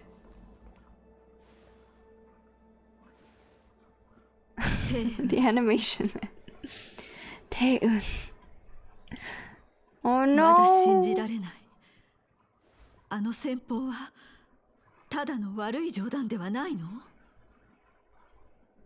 残念ですね. Oh, I feel bad now. Yeah, I think you're right. Okay. I found the character introduced with or after Topaz. It's Gwenfin? Is that a Chinese name? Or no? That might be a Balabog name, right? Gwenfin? Is that German? Because I don't know how to read it. I don't either. Maybe okay, is Topaz from Belobog or is she gonna be from a new planet? Do we even know anything about Topaz? I think we know very little besides like her character art. I'm gonna guess that she's from Belobog, because we still have like some time to go before we move on from this Xianzhou arc of the story, I believe. Topaz is part of IPC. So IPC is the company that funded her to a space station, right? The Corpa. Also, Wadorama, welcome to the stream. Welcome, welcome. I just saw... Wait, hold on. Can we sacrifice March in her place? Why would you say that, huh? I guess March does have like a bit of plot armor because she won't die. At least, you know, she's gonna pull off a fucking danheng if she ultimately does die. Welcome to me chatting. Yep. Welcome, welcome. Okay, so IPC. So she's probably gonna show up in Herta space station then. Like with the 3 known locations that, you know, characters can be from. She's gonna be from Herta space station. Okay, that's fair. It's a good assumption. I don't fucking know how to read the other character's name though. Alright, I guess we'll move on with the story. 先週に反物質レギオンが現れた。帝雲が絶滅大君の偽装だった。何もかも信じがたいわ。I just think it's silly for her to not notice it. I mean, again, the situation is very unclear when it comes to Tingyun. I do feel bad for Yukong though. 私と30年も共に働き、 Yeah, exactly. 共に天白氏の事務を処理してきた帝雲が化け物の偽装だったなんて。それなら、本物なの子は今どこにいるの？ Like at what point did Fantilia yoink Tingyun as like the biggest question or the biggest mystery this game has right now? And I don't think it's gonna have any resolution until like another version comes out. Or like, you know, a 1 point blank version comes out. I just... It is weird. Like to me, it doesn't make sense to put Yukong in a spot where she seems so oblivious to Tingyun's like change in personality. I don't know, it's weird. I just think it's a weird plot twist. Like the fact that she's not in it, like it would make sense if, you know, Yukong also is withholding information from us, like so that she would be part of the mystery, right? Yukong probably has like strange intentions, like maybe she's doing it because she has to save Tingyun, or maybe she is secretly helping Fantilia so that she can get Tingyun back, right? I think that would make more sense than Yukong being like, damn, how have I not known this? Like, I think that puts Yukong at, like, that paints her in a worse light than going all in and just adding another layer to building up a mystery by also giving Yukong a bit of a more mysterious role in the story? Because they come in a package, right? Yukong and Tingyun. I don't know. We don't. Nobody has like the full picture of what the hell is happening. I just think it's very unexpected to be writing Yukong this way, right? Gyoku. ごめんなさい。 Oh. 分かってるの。ただ納得がいかないだけ。 It could also be, I don't know. I want to like just drop a ton of predictions for what the hell is gonna happen to Tingyun, but I can't think of anything. Like maybe because the game is implying that there is an original Tingyun and she's somewhere to be found, right? Later in the future in the story. But it's really weird to put an emphasis on the fact that we know that she's alive, but like that an original copy exists is just really weird. I don't know. I don't know how to really understand or interpret anything that the game is saying about Tingyun. At this point, it is either Luocha's coffin or no resolution at all. Fuck you, player. I thought Luocha's coffin is gonna be Jingliu, or like Luocha's coffin is probably gonna be where Jingliu or another character that has ties with the abundance show up. I don't think Tingyun has any ties with the abundance though, does she? Like so far, all we know is that she's an employee of Qianzhou and she was working under Yukong. And then from this, like from Yukong's kind of monologue here, we know that they're probably really tight actually. It's just weird that Tingyun was never, you know, appearing in the story alongside Yukong. And now we're given like a one-sided I don't know, like Yukong's perspective in the story without Tingyun being able to show up and, you know, give any input to build their relationship. Should be found as a 5-star. How much will you want to bet?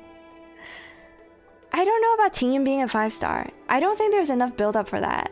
I don't think she's dead, but I also don't know what the fuck kind of role she can play in the story. Because we know, like, the things we know about Tingyun is that she's meant to be just a girl that's working for Qianzhou, no? And she also is a subordinate. Like, she's not Yukong. Like, if Yukong was the person that, like, turned against us, or was actually, you know, the, like, a Fantilia's, I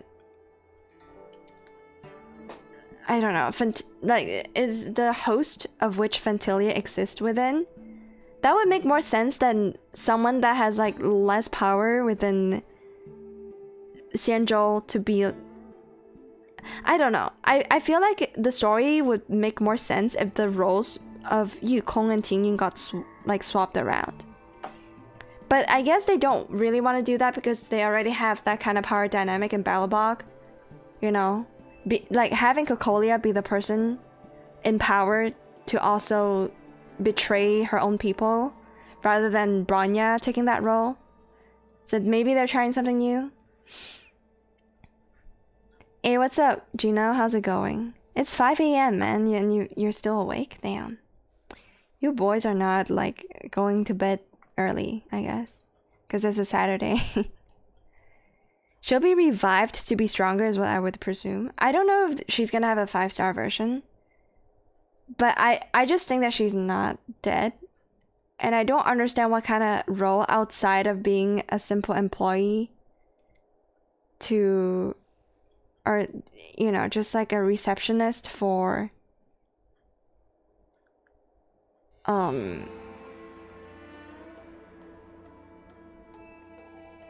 I got my brain just froze. For Xianzhou, like what other role can she potentially play? Like, of all the people that I assume Fantilia could hijack, why Ting Yun, right? The only deduction I can make that makes a bit of sense here is they needed somebody that is a receptionist that could work with Luocha, right? Like they needed to hijack somebody so that they can get Luocha to get onto Xianzhou without anybody else knowing. But even then, why not hijack Yu Kong instead? Like, why did Fantilia choose Ting Yun of all the characters in the game? Oh, you got OT. Oh, bro, you're playing Played Up again? Damn. I should have asked if you were playing Played Up. I just assumed that you're probably busy doing something else. So I didn't ask earlier. It would be a cool cash grab. It would be a cool cash grab for sure. It would be. I don't see how Ting Yun's outfit can get any more, you know, crazy than the one she already has with her like massive fluffy tail. I just don't understand why MiHoYo chose Ting Yun to be the person that undergoes the hijacking conducted by Fantilia, when she could have chosen Yu Kong or anyone that is in more power than Ting Yun.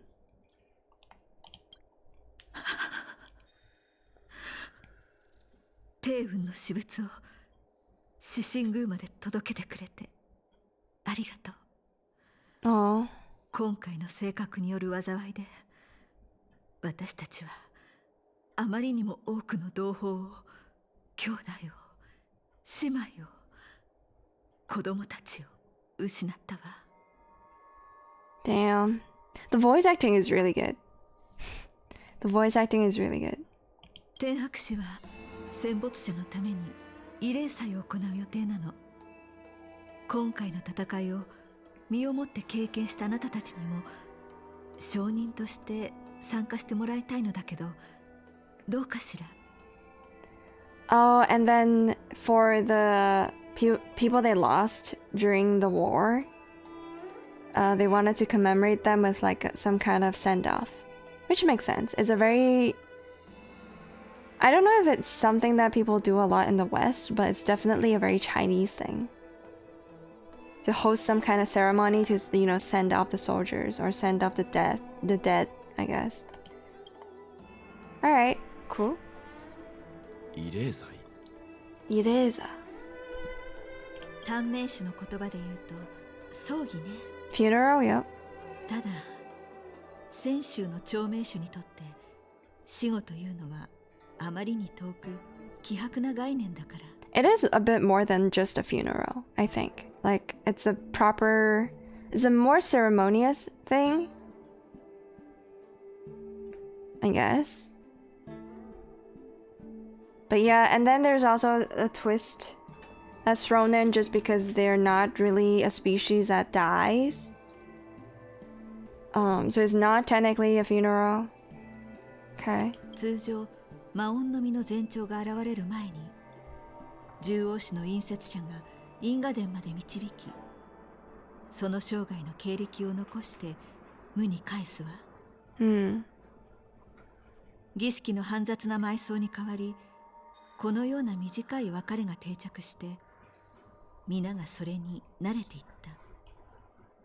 Yeah, so they say goodbyes instead of, you know, placing them in the ground.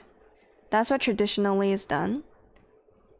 You know, just return them to the soil, back to earth, kind of. But instead they get, you know, they get like a brief goodbye. Interesting. 唯一死の儀式を重んじているのが寿命が有限である私たち古族よ。But yeah, the Fox people still care about the, you know, the proper send-offs instead of just, you know, waving goodbye. I like this is probably the thing I like the most about Honkai Star Rail is the world building. Everything else is kind of you know, who cares? But the world building, I don't know if the same could be said for Genshin, because Genshin has like attempts at doing that.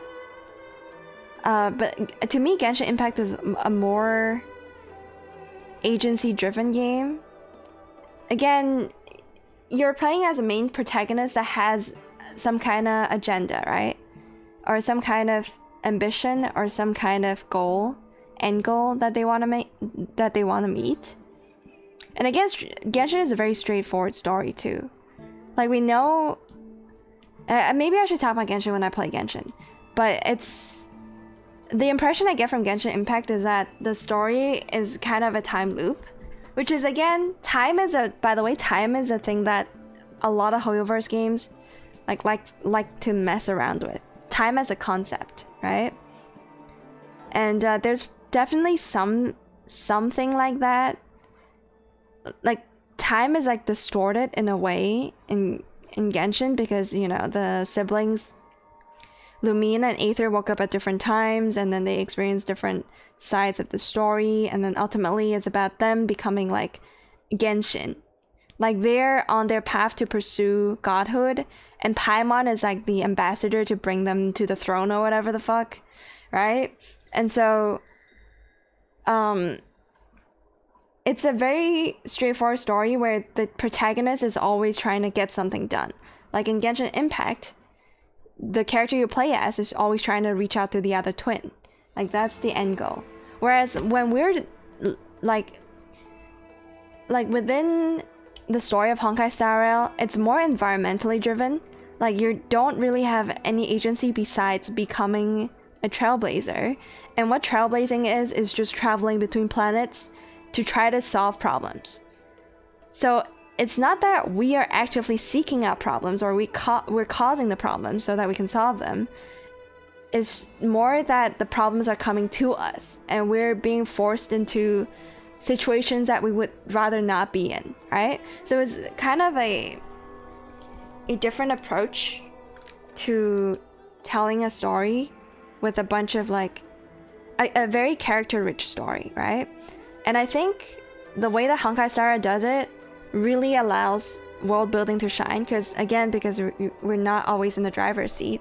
It's usually people that are around our main protagonist that is causing trouble or being put into, like, putting themselves into situations where they require the assistance of they require aid from the Trailblazer squad, that like the game can, I don't know, use other characters to flesh out their own, like, the entire universe. And I think that's really cool.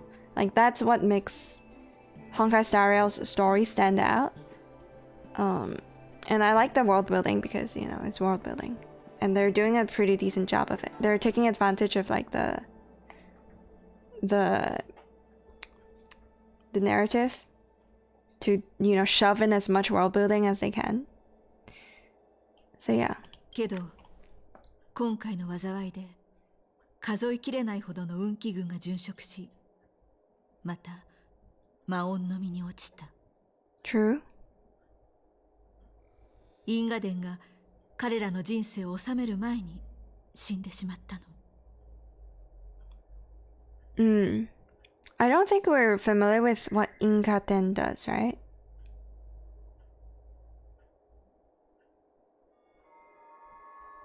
Yeah, do we actually know? I think this has been brought up, but the game has never bothered to elaborate. Like, what the fuck happens when long-living species die, or, you know, quote-unquote die? Because they don't die, they become insane. So they have to probably be killed in some way, right? Like, I would imagine before their death, they have to undergo some kind of, oh, well, let's just eat this pill or whatever, and then commit seppuku. So that's probably what this process is about. No, but we did the story quest where a long species. Was it an engineer? Like one of the people that's like an inventor, right? We did like a story quest for their apprentice, who like got a hold of like notes from his mentor that has passed away, and didn't know how to like build the machine that his master was like trying to teach him. So he was referring to the notes, trying to like build something according to what his sensei, his mentor, his like the dead guy has has written down for him. And they ended up needing the assistance of Fu Xian, I think, to revive, like quote unquote revive somebody. But in reality, it's just like pulling memory from a bank of memories, right? I think that's at least my understanding of what happened during that story. It's been a while. I don't really remember much. But all of these, like the livelihoods or the memories of these long living species are stored in this sanctum. Inkaten is like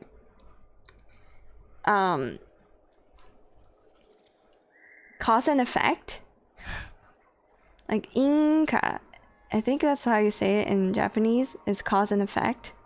So the sanctum, or the palace of cause and effect,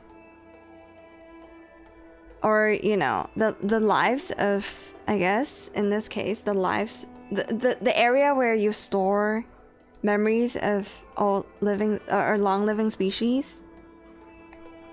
So this process is being mentioned again, like having to record, like make a record of their entire life, I suppose. That's what this sanctum is for. It's weird, okay, but essentially now we know, okay? For a long species person to, I guess, end their lives, or when their life is about to end, they have to donate. I don't fucking know what kind of word you would use for that, but you would they would have to donate their entire life's history to this place, and then that place is gonna store it, and whenever they need to like retrieve the memories of somebody, they can do that. I don't know, it's weird. Like this game does like some interesting twists on how memories can work. It's a bit sci-fi, for obvious reasons, because, you know, space setting, everything like that, and like advanced technology. Yeah, I don't know. すべての予期せぬ死が叶わなかった願いが私たちに教えてくれたわ。長命種の命も有限であることを。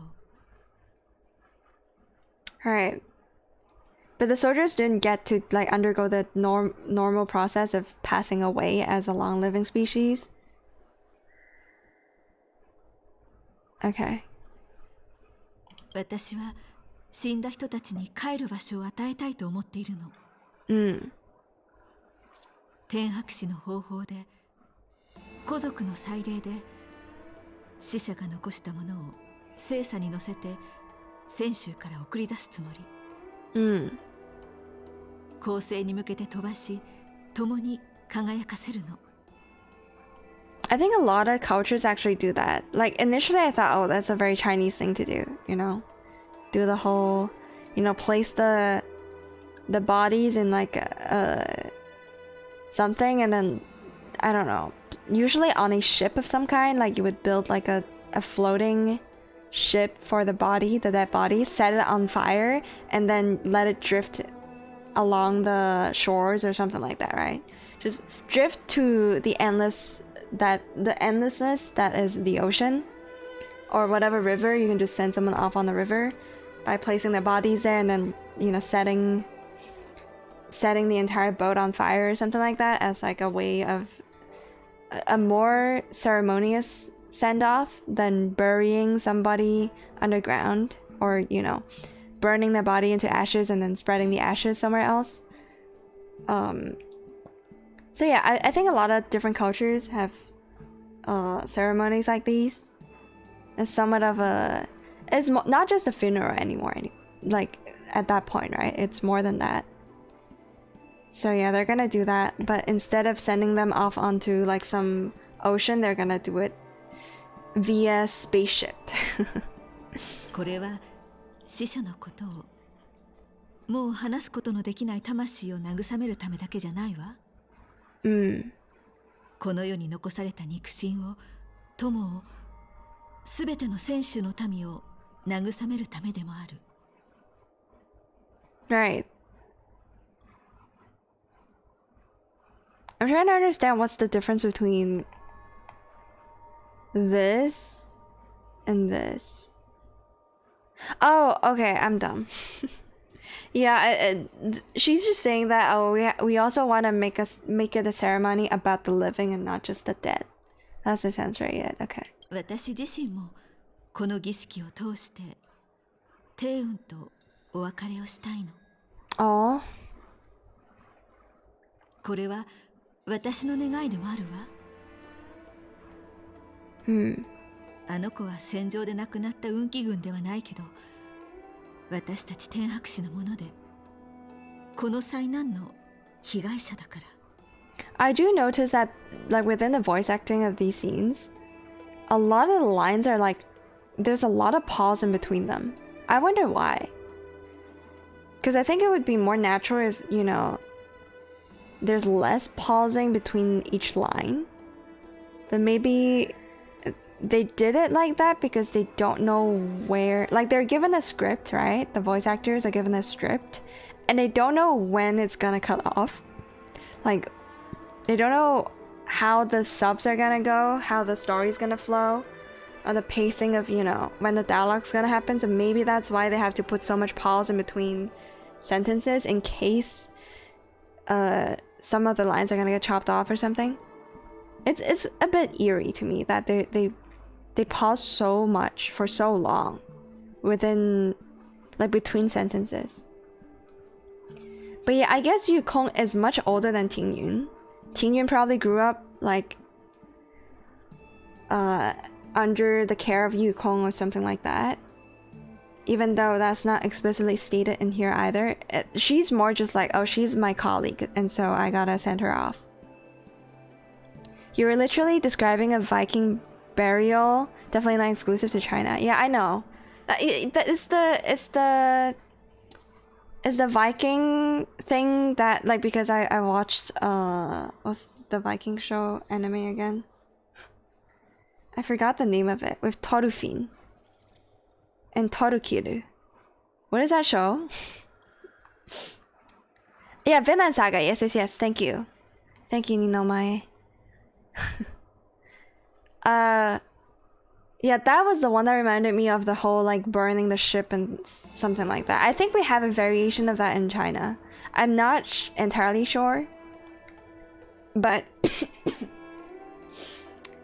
I think it is true that in Chinese culture we just have more ways to reminisce the dead, or, you know, we think about it a lot. Probably more so than any other culture in the West. It's not that I'm not saying that you guys don't, like, you know, don't do something special or don't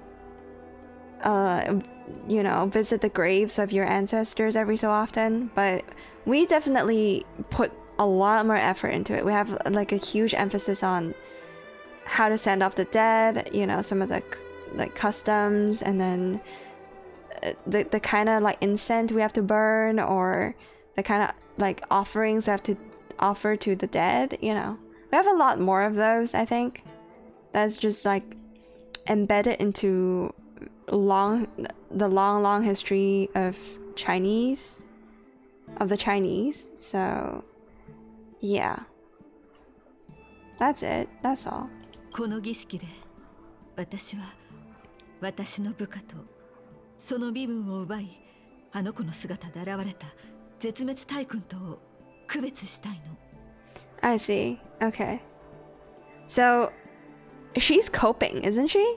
She's saying that I'm like, through this ceremony, I'm gonna separate the person that I thought I knew and the person that is actually her, right? Like the person that she, I don't know, like she's trying to make a separation between the real Tingyun and the one portrayed by Pentelia, essentially. So she's saying that the real one is forever gonna live in her heart or something, I would assume. Like she's gonna consider the real ones still alive, maybe? Yeah, that's it. いつかきっと自分の手で帝雲の行方を明らかにしてみせる。でも今の私には。Right. Yeah, she couldn't believe that the real Tingyun is dead, so she's gonna look for her. Yukong is gonna look for her. これくらいしかあの子のためにできることがないの。And I'm guessing that's gonna be Yukong's character story, like ultimately. ぶしつけのお願いで申し訳ないのだけど、一緒に見届けてくれるかしら。And this is about the event, the ceremony. What can we do? Is there anything we can do? 帝雲が使っていたものを整理するよう顔面に伝えてあるから。顔面。その中からいくつかの品を選んで聖査に乗せてくれるかしら。Oh, because she does. So we don't have a Tingyun's dead body, right? So we can choose some of her items to send her off, kind of. Like this is the conflicting part that I don't get, right? Like if Yukong is trying to separate the real Tingyun from the fake one, and the fake one is the dead one, right? Then why would she care about sending off the fake one? I guess she has feelings for both of them. Like she knows the fake one and she also cares for the real one. It's just weird that, you know, she's so keen on sending Tingyun off when the fake one, I don't know, maybe she's a fan of both of them. Both versions of Tingyun. Either way, yeah, we're gonna help her arrange like the what are those called? Ibutsu, what are they called in English? Just like the leftover items from somebody who just died. Whatever that is, we have to, you know, pick some and then put it onto the ship so that we can send that Tingyun off, kind of. わかった。そのようにしよう。俺たちに任せてくれ。Okay, again, I don't understand why we're doing this. Because we don't fucking know Tingyun that well. Like, if anything, wouldn't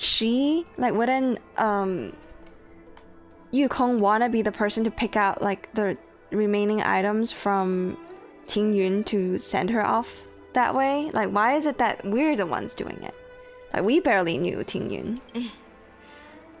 改めてお礼を言わせて。Okay. 先ほど獣王氏の判官に慰霊祭の通達を頼んだの。私はこれから海成港に向かって聖査の製造監督と儀式の準備をしてくるわ。もし何かあったらそこで私を探してちょうだい。So now we know what she was telling Xie when, you know, she was dropping by and delivering the news to Yukong that Tingyun has passed away. Or like just essentially being like, my condolences to your loss. That's what Xie was saying, right? But before she said that, Yukong was talking to her and was like, yeah, please, you know, give the department of I don't know, ships, like send them a message from me. So that's the message. The message is that she wants to host some kind of send-off for the soldiers that lost their lives during the war. I guess Tingyun for her is Tingyun whether it was fake or not, since she worked with her for quite some time. That is true. But the way the game just phrased some of the stuff, like they were saying, like what Yukong said, right, is that she wants to separate the fake one from the real one, and she's gonna do it through this ceremony. And I failed to see how this ceremony can help her cope. It's weird. Like, if you think that the real Tingyun is alive, you wouldn't want to send her off, right? But she's sending off like part of her that's dead. Maybe I'm just like missing some of the idea behind it. Honestly, I was confused with this part of why we sending off Tingyun when we don't know if she's dead. Right, because Yukong is telling herself that Tingyun is still alive. The real one is still alive. Then what the fuck are we sending off? We'll be sending off the evil one, right? And if she's evil, why the hell would Yukong care about it? So the only interpretation I could have, which is, you know, what I guess Kasane is saying, is that Yukong still, you know, have some feelings, or she still cared about the fake one enough to want to send her off, despite her being like the mastermind behind the people that were actually killed during the war. Like, if anything, this Tingyun that we're sending off is actually the person that's causing, like, that, you know, is causing all the deaths within Xianzhou. And those were the real people. Like, the soldiers were the ones that we're supposed to send off with the ceremony. So Tingyun should have no business being in part of the ceremony. Either way, right? Maybe she feels conflicted. She is conflicted for sure. Like, you can tell, but I just think it's a bit weird. Like, if anything, she should do this alone, and she should keep it like kind of, you know, keep it to herself, because I don't know. It's like sending, like, it's like doing something good for the person that actually was behind all the deaths of of Xianzhou. Like, why would you bother, man? It's so weird. Especially when she's saying that, oh yeah, we're gonna separate the two. Whatever, okay, we'll move on. I just don't get the mindset behind it. The way that she's like describing what she's trying to achieve, and then the way of her achieving it through the means of us, which is free labor.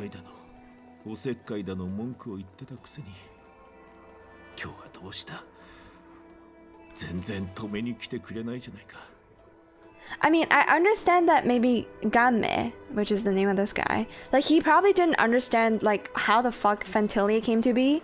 Like, he was probably given information that wasn't classified, which is that Tingyun just fought for Xianzhou and then passed away, without, you know, having the context that, oh, actually Tingyun was the mastermind behind all of this, right? So this motherfucker doesn't know, because I would assume like the whole Fantilia transformation is kind of a bit of a classified thing. And Gaem over here probably still thinks that, oh, the mastermind actually isn't Tingyun or the destruction army, but rather the cult that was causing all of this. So it makes sense for him to be mourning Tingyun, but to me it doesn't make sense for, like, sure, right? What Yukong is mourning is probably the disappearance of somebody she cared about, knowing that she's still alive somewhere, or thinking that she's still alive somewhere, but not necessarily like mourning the Tingyun that is dead, because she's actually not dead. I don't know, it's weird. We don't know yet too when the swap happened, not unless I missed that part. Yeah, we don't actually know when the swap happened, so either way. Why? Okay, I think this is kind of rude, isn't it? The top option here. I don't understand what this response even means, to be honest.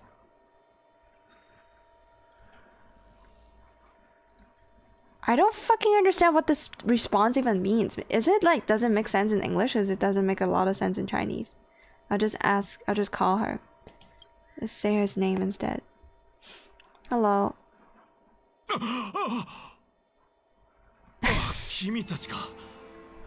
What kind of response is that? あいつが戻ってきたのかと。舵取り様に言われてきたんだよな。そうだね。天運の私物の整理を手伝いに来たの。Mm-hmm. 慰霊祭に使うものを選んでほしいって玉雲に言われたんだ。I like how her personal belongings is just laying somewhere in the office instead of like at wherever she lives, or maybe she lives in here. I don't fucking know. ああ、片付けはほぼ終わってる。I guess yeah. そこの箱に入れてあるから見てみるといいだろう。It's just whatever shit she has on her desk. Okay. What is it? 箱の中のものを全部取り出して一つずつ見てみよっか。She sounds so cheerful still. Fucking Mitsuki, man. Watching on mobile and listening on PC feels kind of weird. Watching on mobile and listening on PC. What's happening? Watching on mobile, listening on PC. I don't know what your setup is like, but it is kind of weird. It sounds kind of weird to me. 節都市の印鑑、小さな箱。これは刃物？で、こっちが弓。この丁寧に包まれてるものはなんだろう？ Ooh, what is it? Also, didn't Tingyun joked about having like, you know, I don't remember too much about that part of the story, but when we encountered the deer boss, the most underwhelming story-wise boss in the game, which is that fucking deer that you gotta kill a bunch of times in a simulated universe. Didn't somebody joke about eating like the fruit that comes off of the branch because that's probably gonna grant us like eternal life or some shit like that? And I think it was Tingyun that joked about it, right? But Tingyun is already a long-living species. So she was like teasing us as to whether we want the fruit or whatnot. That was the first thought I had, right? Because right now the game's like, oh yeah, Tingyun has actually got something like that's very hidden, or like she's like tied something up, wrapped something up, and we couldn't really tell what it is until I guess Mitsuki is about to, you know, figure out what the hell that is. That's the first thought I had. Like maybe it's the fruit to like long life, but then again, it doesn't make sense for her to have that. So I don't fucking know what this could be. I'm watching on my mobile, but the audio is coming from PC. Okay. Then you're actually watching the stream. Usually people just like I don't know, just listen to my streams as kind of a podcast, because I talk a lot and there's not that much to see. Damn, okay. It's on the messages. Oh, it was like on the messages as in she DM'd us. There's one thing I do want to point out. It's been a while, right? So I don't really remember what exactly the moment was like, but Tingyun has always been the character that strikes me as having two very different personalities. One, when she's in front of us talking to us, she seems like the kind that would just like slack off of work whenever she had the chance to. She has to like pretend to love her job so that she doesn't get fired. Like she gives me that impression when she's like talking to us face to face. But whenever she's like on her phone and like DMing us, she would ask about like, you know, she would seem concerned for us. I remember the first message I got from Tingyun. Again, I don't really remember that part of the story anymore because it's been a while. But initially we helped her, you know, get rid of some enemies, and then she's like, oh yeah, I'm actually, you know, I work for Yukong and like this part of the Xianzhou, and then I can, you know, I was also assigned to be kind of your tour guide for the time that you stay on Xianzhou, because I mean realistically she's there to like monetize us, right? Not monetize, what? Monitor. I'm dumb. Monitor us. Because we could be a foe, we could be a friend, who knows. But then when she was like DMing us and asking about our opinions on something, she seemed to care about us more than she let on, which I find very like cute and heartwarming. I remember feeling that way. I don't remember the exact moment that happened, but I think she at some point like messaged us on our phone saying like, okay, this is like, I'm concerned for her safety, please be safe, or something like that. Which again is like, if you think back to whenever Fantilia took over, it doesn't make sense for Fantilia to be DMing us about this kind of stuff, right? So yeah, it's weird. I don't know. Again, the time of what the game is implying, right? Because Yukong mentioned that she's been working with me for like 30 years, right? Like we've known each other for many fucking years, right? That's what Yukong said. Implies that the time frame that we were working with, like whenever Tingyun got like hacked by fucking Fantilia, happened perhaps quite a while ago. So it's not like a recent thing. Again, if it's a recent thing, Yukong would have picked it up, I think. But because it's not, that's why Yukong is confused as to, you know, when exactly the real Tingyun became a fake Tingyun, right? So yeah, what was my point again? I don't remember. But yeah, like Tingyun strikes me as somebody that cared for us, at least when she's DMing us, and probably doesn't give a fuck about us whenever she's actually next to us, like doing her job. So I think there's a bit of a difference there. I wonder what this is, right? Whatever this real or fake Tingyun is trying to conceal. Let's have a look. Okay. It is a... It is just like an old, some kind of vase maybe? I don't know. It just looks like some kind of accessory you put on the desk.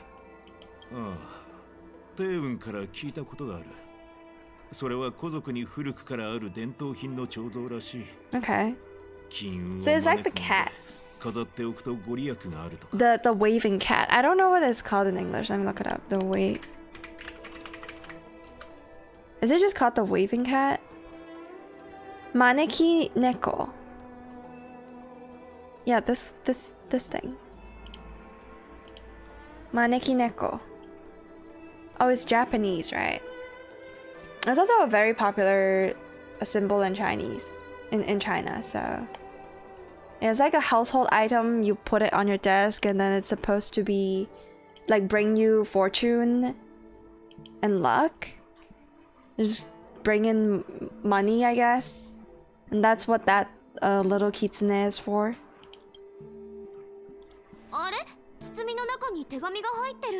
Hmm.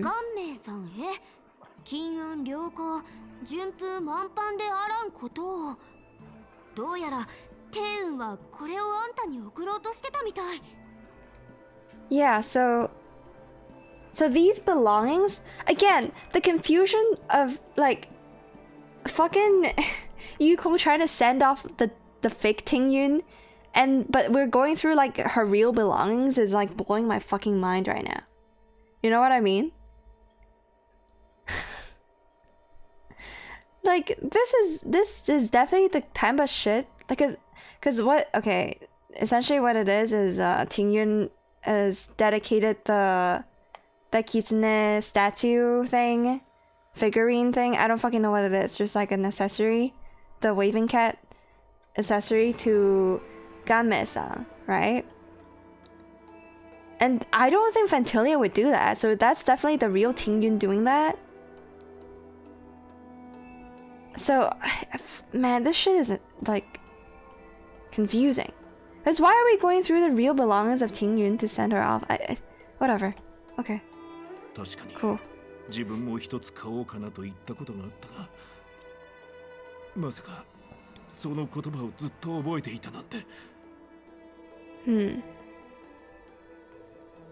Okay. 違う商談に属している。みんな同僚ではあるが、同時にライバルでもあるんだ。Okay. 商談が天外で貿易するたび、習慣としてその土地のお土産を信頼する同僚たちに送ってきた。So it's like souvenirs. Local souvenirs? 僕と帝雲のナルビは、これまでずっと天白市で一番の商談の名をめぐって競い合ってきてね。だから互いに目の上の単行部で、いつも貿易から帰ってくるたびに変なものを送り合っていたんだ。食べたらすね毛が生える飴とか、ガラスが割れるような音の出る六元金とか。Yeah, maybe Yukong is not sure if Tingyun is alive or dead, so she's gonna send her off just in case. Bro, but what happens if she comes back and was like, bro, who the fuck messed with my personal belongings, man? Like, who the fuck does that? Like, it doesn't make any fucking sense. I know, like, maybe their worldview is a little different because, you know, they exist in a fictional universe, like, of Honkai Star Rail. But, bro, who the fuck does that? Like, oh yeah, my family member recently went missing. Let me just dig through her shit and then throw it away into space. Who does that, dude? Like, she's beyond confused. I don't understand the motivation behind Yukong wanting to send her off. Or maybe I'm just like, maybe I'm supposed to be less sensitive about these things and just take it as face value, like, oh yeah, Tingyun fucking died, so I'm like, she's sending her off. But that contradicts with what she believes, and what she believes is what I believe, which is that Tingyun is alive out there somewhere. It's so strange, dude. まさかだよ。最後の贈り物がこんなにいいものなんてな。I think it's one of those moments where I just care way too much about like the tiny things about the story that, you know, in the end probably don't fucking matter. Like, none of this is gonna, you know, change the outcome of anything. I'm just confused. Yukong is confused. Fucking Welt said that, oh, the disappearance of Tingyun's body is to confuse us. And I think, like, yeah, that's, like, this, they've done a perfect job of confusing everybody. Tingyun's death has done the perfect job of confusing everybody, including Yukong, including the player. Everybody is like, what the fuck is happening? Why is this a thing? ちゃんとお返ししないとあいつに負けてられない。何を返せばいいんだろうな。ねえねえ、ちょっと気になったんだけど、印鑑はともかく、この刃物とか弓ってどう見ても帝雲が持つようなものじゃないよね。帝雲のイメージって宝石に囲まれた霊人って感じでしょ？No, I think like it makes sense for her to have a knife and a bow, cause she's kind of, I don't know, who knows? Like, it could just be shit that she grew up with, or, you know, had to use on a daily basis to trim her fucking tail or something. もしかしてさっきの顔面の彫像みたいにこの中に誰かに送ろうとしてたものがあるんじゃないかな。もう一回見てみよっか。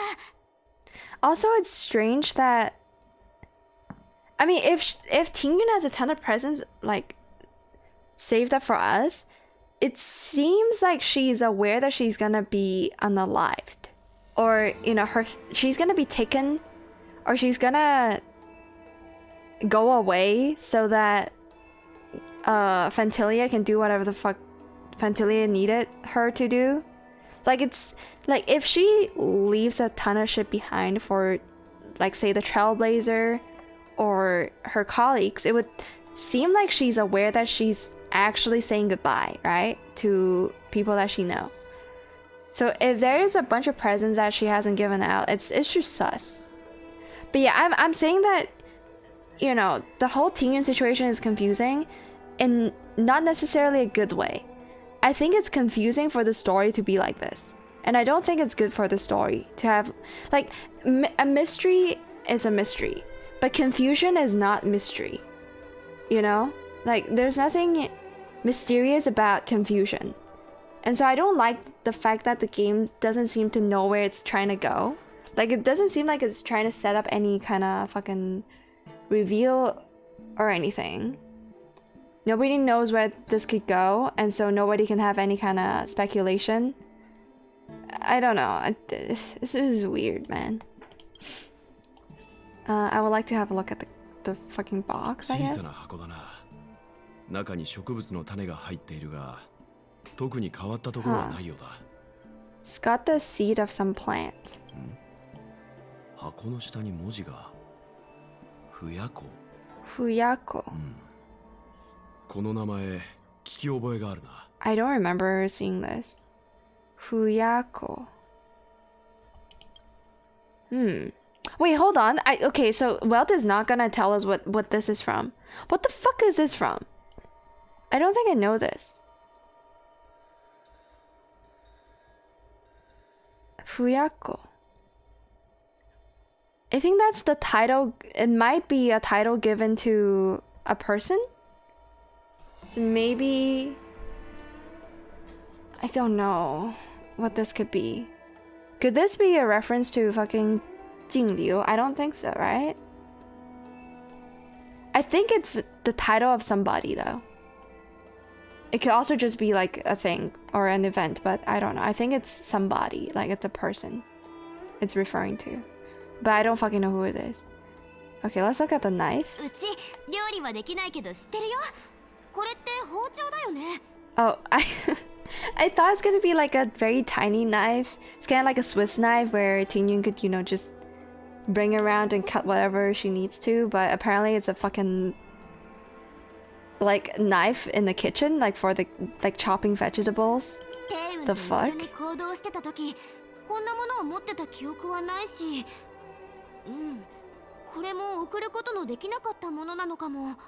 So these are all gifts that Tingyun has prepared for people that she wanna give something to? So she wants to give somebody a fucking knife? Like a chopping knife? For the kitchen? What the fuck? Okay.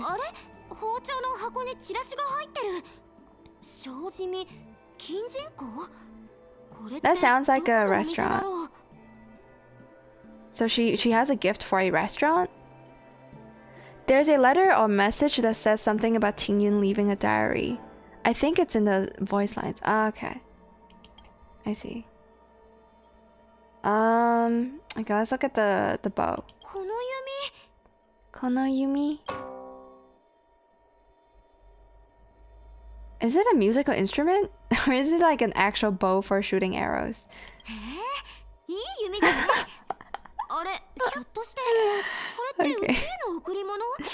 Nanaka's like, oh shit, I use a bow, I'm a bow user. Is this bow for me? Is for me?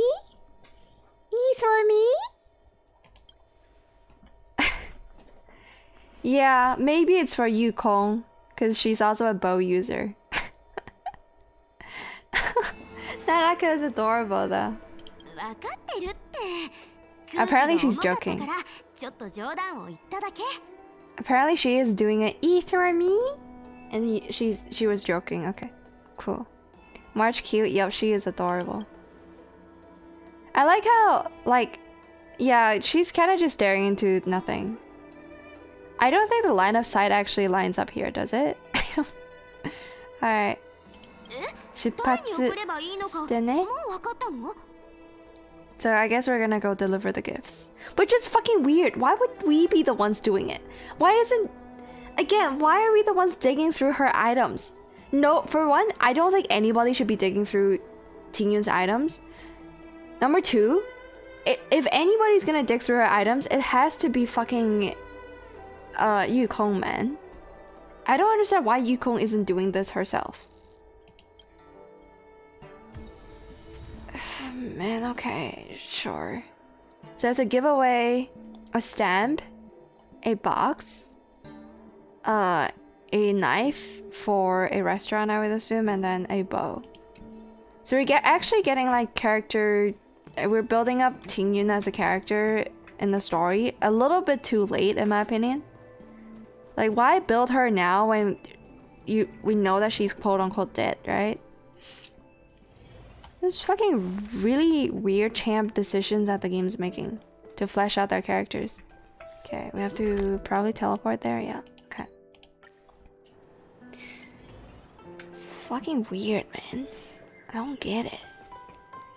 不夜行は俺たちがここに着いたばかりの時に通った茶館の名前だったな。Probably this guy, yeah. Fuyako. I mean, what does it say? This resembles the Chinese character of people. This is writing or literature, and then this, I don't fucking know what this could be. This is not a restaurant, right? Okay. That's why this like name kind of rung a bell. It's because that's the title for the person that does like storytelling. I don't fucking know. Y'all played through the story, not story event, but like the update. Like within one of the updates, there's an event where you gotta play pretend and tell a story, and ultimately this guy convinced like some drama group or a stage performing group to, you know, perform the story on stage or some shit like that. That's the storyline that we got introduced to. So yeah, this is probably just a library or some kind, or like a bookstore. Nah, the bookstore is not here. It's in the plaza. It's not in this area, but this is probably just like a place for tea and fucking reading. Could be some kind of library. Okay, so that's what the seat is for.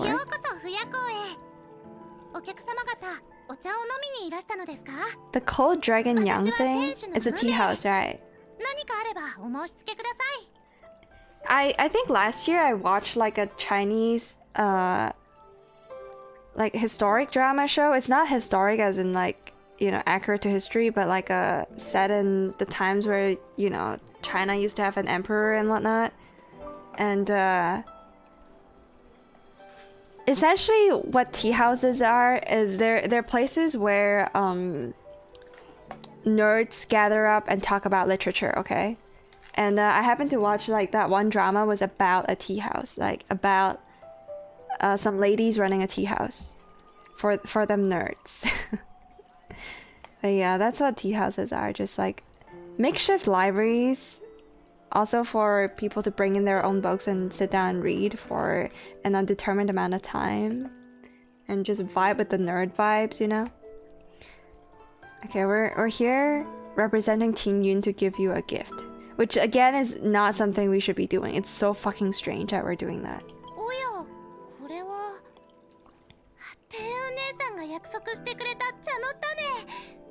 Oh. So they're gonna straight up... It's a seed to a type of tea. So they're gonna grow it, I guess? Damn, okay.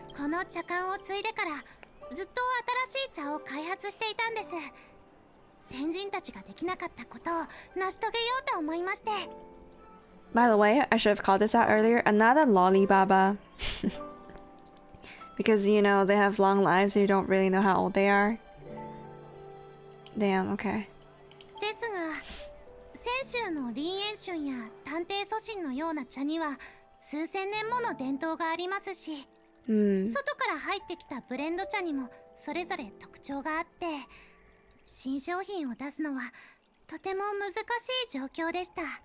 So how is this seed gonna help with the drinks? この話を聞いた帝雲姉さんが約束してくれたんです。行商で各世界を遊覧するとき、必ず先州人が飲んだことのないお茶を見つけてみせると。Okay. Oh yeah, because she travels a lot with like her with like a trading group, right? Merchants, I guess. Lollibaba. First time I heard that. Wait, really? Loli is, you know, lollies, and then baba is just, you know, an old lady in Japanese. In Japanese, they just call old lady babas. Like, for example, oba-san is like, you know, an slightly older lady and a polite way of, you know, calling them, referring to them, I guess. Yeah, so loli baba is just, you know, young-looking old ass. Yes. Young-looking old ladies. Again, the politics of this Xianzhou is always the most confusing part of the story to me, because we get name drops a lot, right? We get like the Unteshi, which is the alchemy sector that was supposed to study the abundance and I don't know, do like biology research on the long living species or some shit like that. And then we have like the sector or the department that Yukong works for, which is the people that run the ship. Like, so it's like general affairs, I assume. Like, they have to maintain order on the Xianzhou. And we know that Tingyun works for her to a certain extent, because she was assigned the role to, you know, deal with us. But, like, by the sounds of it, she also has to travel a lot with merchant groups. So I guess if the merchants arrive at Xianzhou, like, her role is to, you know, be like, yokozo. Or, the tour guide, so to speak, for the merchant group, and then travel with the merchant group. That part I don't get. Like is she like overseeing, again, is she playing the role of an overseer, like overseeing trades between Xianzhou Luofu and like other planets, or, you know, other people from other places? Like, what exactly is her role, bro? Like, I feel like she does everything. And she belongs to a department that also does everything. So, I don't know. Ambassador, which I think is equivalent to Ambassador. I don't really know what Ambassador is. Like, so I guess she is just like an official representative of Xianzhou when dealing with like trading in general. That doesn't always have to go on to like business trips. She could like still work on Xianzhou itself when, you know, welcoming guests onto the ship. Man, yeah, I guess I can see that that's her kind of role, or whatever job that she's working. Okay. その約束は子供を喜ばせるようなもので、果たしてくれるとは思っていませんでした。そういえば、姉さんの姿が見えませんが。Oh yeah, we gotta break the news to her. Let's just say, let's not imply that she's dead. Let's say that she has to go on a business trip. Because I genuinely, like, this is me, right? I genuinely think she's alive and she's gonna come back. ああ、ラフの災いが収まり、港が解放されたからな。テイウンさんは天白氏の命を受けて他の世界に旅立ったんだ。And Welt is like, yeah, he's gonna play into the lie. So. そうでしたか。それは残念です。それは残念です。少々お待ちください。Oh, I see. So she's gonna give something to Tingyun. And we're gonna put that shit not in Tingyun's box or whatever, or keep it like, or give it to Yukong for safekeeping. We're gonna put it on the fucking ship that's gonna send her off. Like, why, bro? Like, why? Why, bro? Oh my god, dude. Why are we giving away her shit? To space. Oh, never mind. Never mind. I was wrong. Okay, cool. それから長老照明を改良して作ったお茶があるんです。甘く爽やかな味がして、姉さんの名前からアツウンカと名付けました。アツオンカ。I wonder what this word means. I mean, yeah, her name is part of this. Like, Ting Yun's name is definitely part of the name of the drink here. Because she said, oh, I named this drink after her, right? But yeah, we got poured a cup of tea. I see. Well, again, I would be interested to see what this means, but I can't look it up right now, so.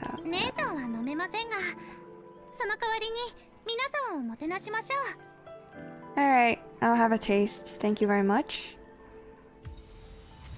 Never mind, we actually get the fucking tea. Are you for real? Are we gonna like put it onto the ship and send her off with some tea? Oh my god, dude, what the fuck are we doing, man? Okay, now we're just carrying tea around the fucking plaza. You drink it? Can I drink it? Do I actually have it in my inventory? It's a quest item, isn't it? Yeah, that shit's a quest item. Oh wait, can I actually use it? Oh, I can use it! Never mind. Okay, okay. Okay, it's not actually a quest item then. Should I drink it though? Maybe not. Not now. Because I don't know if it's a... It's a thing I can... It's a replenishable good. Okay. I'm gonna keep it for now. I'm gonna keep it until Ting Yun comes back and I'm gonna have her drink it. Okay, so... Oh, hello. Fancy seeing you here, Qingxue. Ane? 最近暇になったから先週観光でもしてるとか? Chigayo? Do you know where this restaurant is? 長楽天近人口にある大食館たちが集まる飲食店だよね。It is a restaurant. I was right. 私にご馳走してくれるの? Can you introduce us to it? 近人口は長楽天の商店街だよ。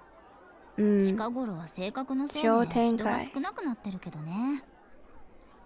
Just like the financial street or like the shop, where the shops are. Okay, I don't fucking know what that's called in English. 外の客人が初めて訪れた時は大体が有名で賑やかな聖茶会の千夜通りに行くんだけど、本当に美味しいものや面白いものを体験したければやっぱり近人口かな。はい、地図に記してあるね。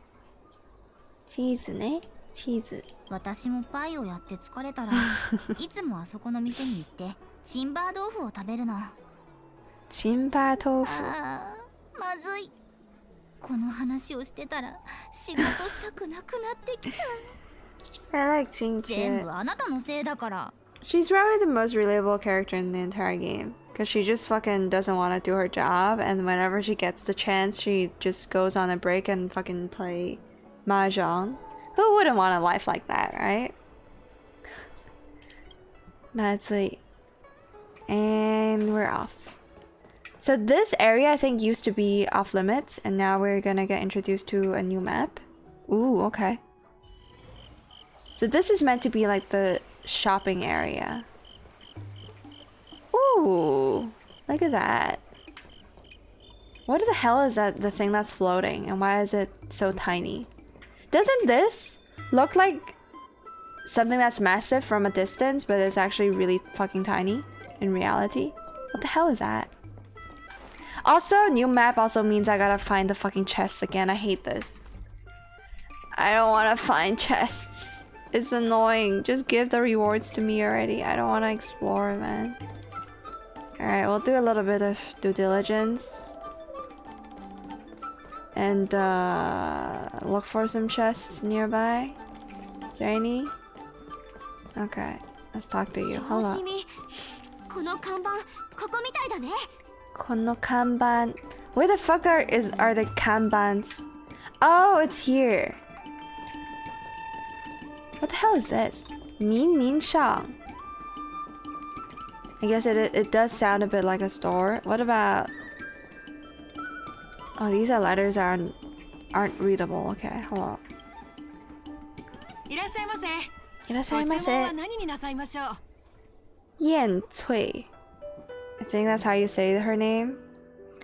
We're here to give you something from Ting Yun. テウンさんからですか？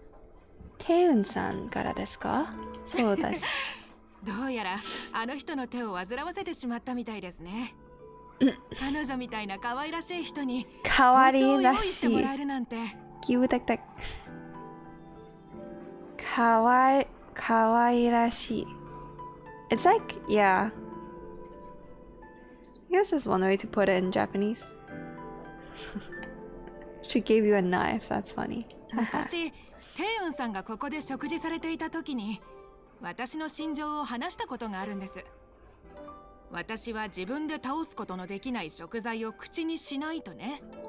そして別の世界で料理や狩りをした時のことを彼女に話しました。不吃不能打倒自己的食材。She doesn't eat. She doesn't use ingredients that can't defeat her. I don't fucking know what that's supposed to mean, but okay. I see. テイウンさんはそれを興味深そうに聞き、私の料理をもっと紹介してほしいと言いました。最後には英雄には宝剣がふさわしく、名高き料理人には至高の包丁がふさわしいと言って贈り物をする約束をしてくれたんです。I see. I mean, that makes sense. You drink it? No, don't. I'm just kidding. Okay. I did see that the game allows you to drink it, and I don't know if it's a renewable thing. I'm sure maybe if you interact with the same NPC again, you can like buy the same tea again, because it has like a effect on like healing your characters back to full or something like that. Just giving health to the characters. Alright, so yeah. 宝剑正英雄，名厨配好刀.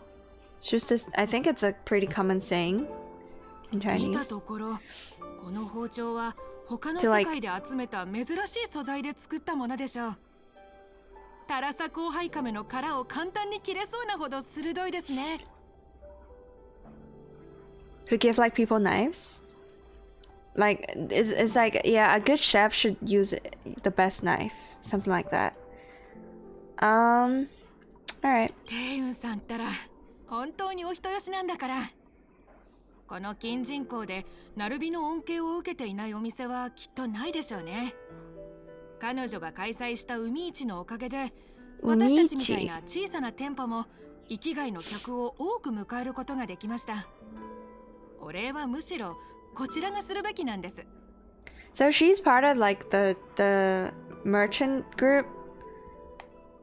I don't know what this is called in English again, but she also hosts like the ocean market to bring in like customers for like smaller shops like this restaurant, I guess.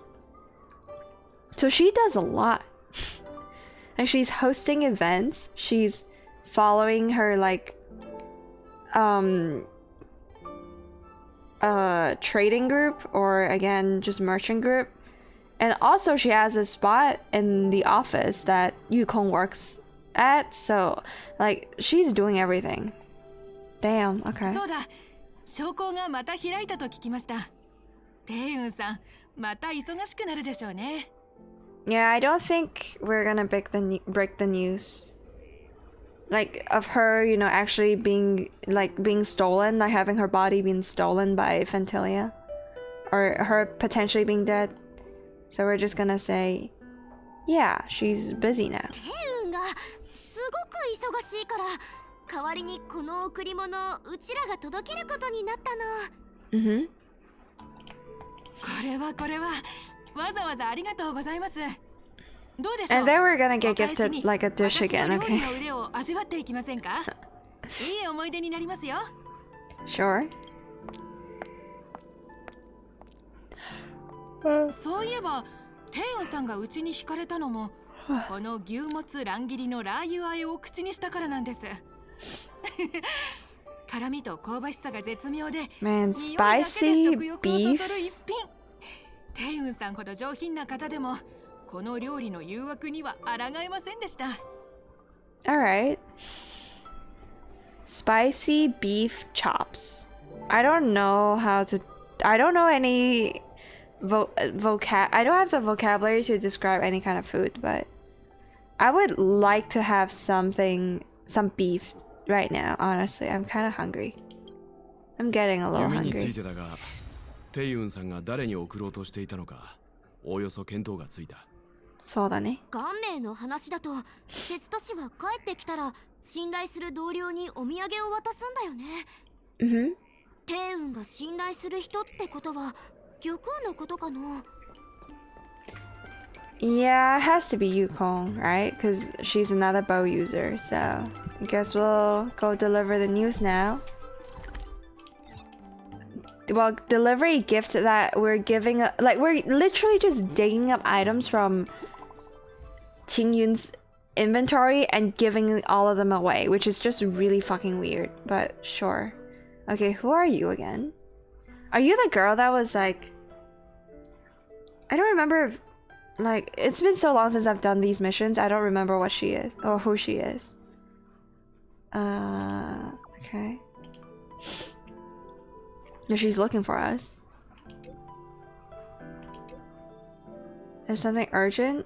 Happened like half an hour ago.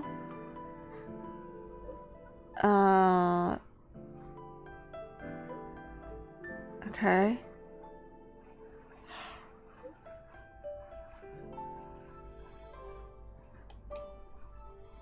What the fuck is happening? Something is crashing? Oh, one of the ships that were like flying had like some error happened and then it malfunctioned. And so it's like crashed into somewhere or something like that. Oh, they were doing like emergency repairs in the air. But then the ship that was sent to repair the malfunctioning ship also malfunctioned. And then they lost fucking contact with it. I could be sassy and ask like, who the fuck are you talking to?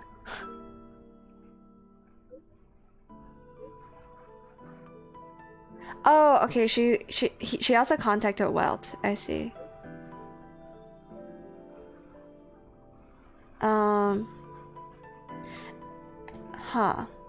So the ship. Okay, so the person that was sent to repair the ship is like of unique or special, has a very special identity. And we're asked to like keep her alive. But because it's a she, I'm guessing this is probably a quest that has something to do with Yunyi. Or no, it's Xue, not Yunyi. I'm dumb. Xue? Is that like a story quest with Xue? Maybe? Maybe? Okay. Let's talk to Yukong instead. Hello. 大丈夫か? Yukong. Yukong-sama. Hello. Ara. どうかしたの? どうかしたの? We're here to give you a gift, which is again just fucking weird. We shouldn't be doing that. We're in no position to be giving away her belongings.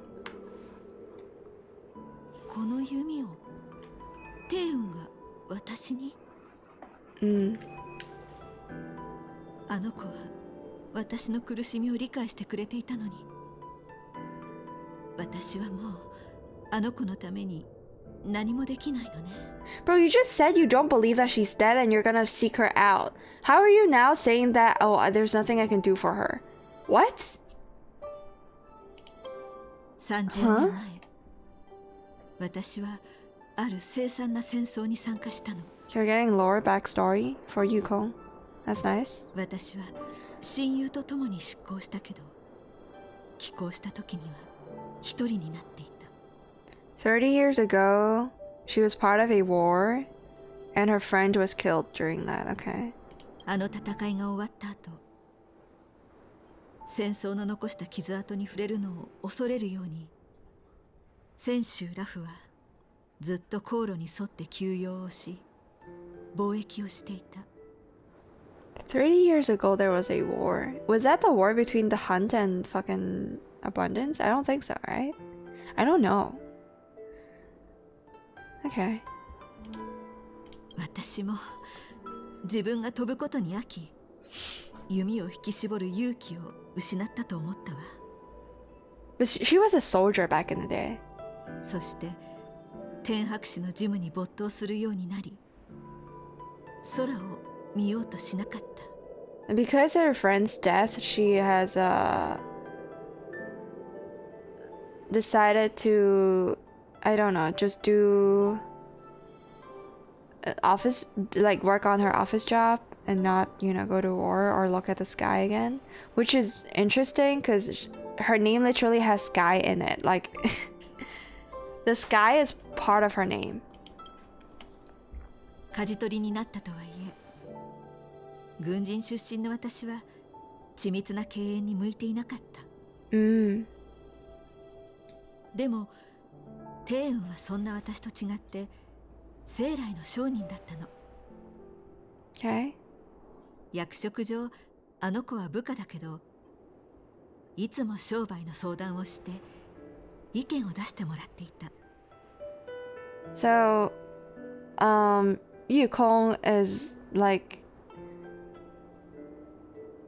I don't fucking know how to say this, but she has a military background, so she's not actually that good at maintaining, like doing what her current job needs her to do, which is, you know, to run the entire Xianzhou. And so Qingyun, on the other hand, is like a merchant that could help with that. So they're actually tight, is what we're getting from this. たとえ戦場で共に戦ったことがなくとも、あの子は私の戦友よ。帝雲と商談の助けがなければ、ラフが30年で息を吹き返すことは不可能だった。Yeah, okay, makes sense. 時代は移り、 It's a good way to put it. 選手は変わったのだと私は思っていたわ。私のような流血と戦火が染み込んだものではなく、帝雲のような人材こそが天白氏の未来であると、あの子がラフに繁栄をもたらすと信じていた。I don't know why they had to slow down the, like, add so much pause between each line. It's so unnatural. But, okay. So Tinyun has a more significant role in impacting the inner workings of Xianzhou more so than we thought, or more so than it, like how it was implied at the very start of the story. So she actually is a pretty, like, losing her is a pretty significant loss to Xianzhou's ability to, I guess, function and thrive. でも私は間違っていたわ。反物質レギオンを一匹残らず滅ぼすまで、戦州には私が必要。血と炎のために空をかける私のような存在がね。Is she gonna go back to the front lines and actually fight people now? 儀式に使う聖査の準備ができたわ。さあ、帝雲の思い出の品を聖査に乗せましょう。I mean, we don't have anything, do we? 待ってくれ。Hello. 帝雲が贈り物を僕に用意してくれたんだ。僕も同じ節都市としてそのお返しをすべきだろう。Okay. そっか。それでそっか。ガンメイは何を用意したの？ I like how in Japanese, like the Japanese voice acting, or you know, I think it's just the Japanese version of the game, because you know there's also like the Japanese sub version. They're just more casual with, like, you know, calling people things, whereas in the Chinese version I think Mitsuki is just more polite in the Chinese version is all. 僕はこの支援を帝雲の貴重な贈り物と比べたら見劣りするかもしれないけど、Okay. どうか笑わないでくれ。これにはちゃんと意味があるんだ。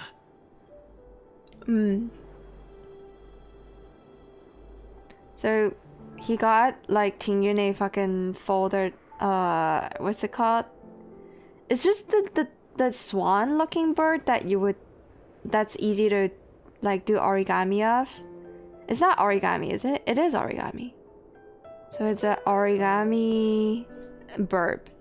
古族の風習で支援は飛べなくなった飛行士の魂を癒すらしい。僕も帝雲も飛行士とは言えないが、ずっと星空をかけてきた身。Okay.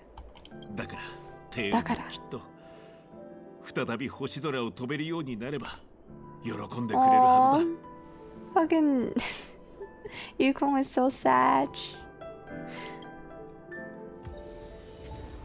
Yeah, there it is. Okay. Cool. Do you have anything more to say?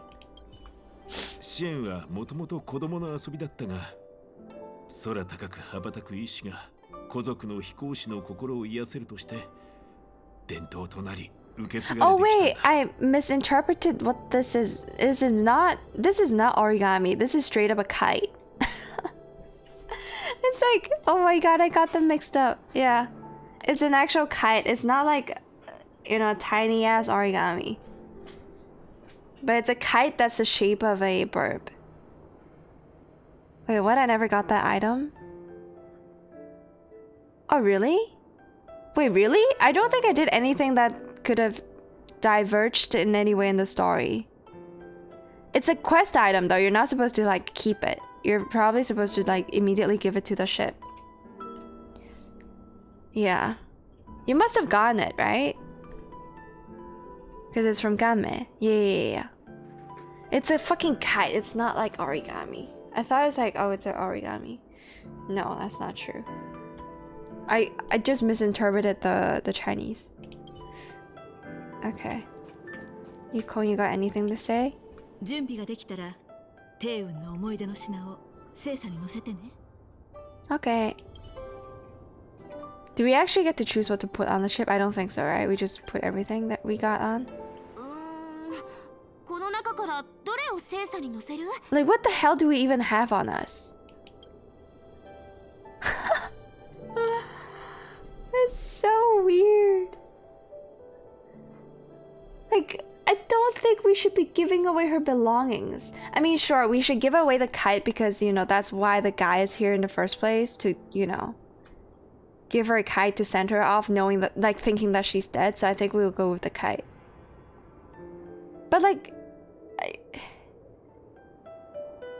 I don't think we should give away the tea that she likes or the food that she likes. Wouldn't we want her to come back and eat it herself? And also, it's not that the person that was at the shop gave us the tea so that we can, you know, give it to Tingyun, right? The tea was given to us so we can taste the tea on her behalf. So it's just weird to, like, I don't, like, this is a head scratcher. I don't understand the idea behind, like, us doing all of this. You don't have any to give since you believe she's alive? I mean, it makes sense to you know, give the kite away. But even if she's dead, right? Even if she's fucking dead, I don't know.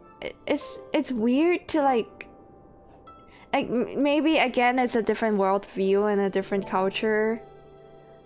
I just don't think we should be the person to decide what we put on her ship. Like, what is us? Like, what's our relationship? What's the relationship between the Trailblazer crew and Tingyun? We're just acquaintances, no? Is that not the case? Like, yes, we went to the battlefield technically together, and she was like tagging along and, you know, helping us sort out the... and like introducing us to more powerful figures in the story. But that's her job. Like, she's being paid to do this. She's not befriending us. Like, we've never bothered to befriend her. So what is it, like, what gives us the right to decide what we put on, like, a thing that's supposed to send her off, even if she's dead? Okay, fine, we'll just do the kite. さあ、もっと遠い世界へ向けて飛んでいくといい。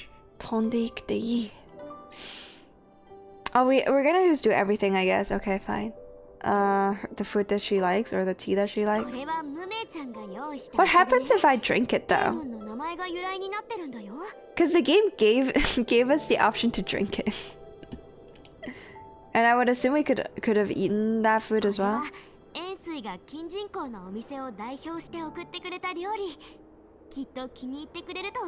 mean, if I go through the story again on a different account, I'm definitely gonna fucking eat the food and drink the tea and see if this option still shows up. And then finally, her stamp thing. I think this is just like a symbol for her actual like job. You know how in ancient Chinese, when there used to be emperors and, you know, a lot of that stuff, like the power lies not exactly within the emperor. Like sure, the emperor and the bloodline has power, but the stamp that they have to, you know, use whenever they're signing something, like that's what the stamp is. I don't fucking know what it's called in English again, but the stamp also holds a lot of power, and it's like meant to symbolize the role that she plays or whatever. Yes, the symbol for her job or position, exactly. So again, just a little weird to be sending that shit off. Like, wouldn't the company want to recycle that? Like, that's not technically hers, right? That is just like what anybody would receive if you work the same job as Tingyun. So again, it's just weird, but okay. Again, different worldview, I guess. So ラフのためにしたすべてに感謝しよう。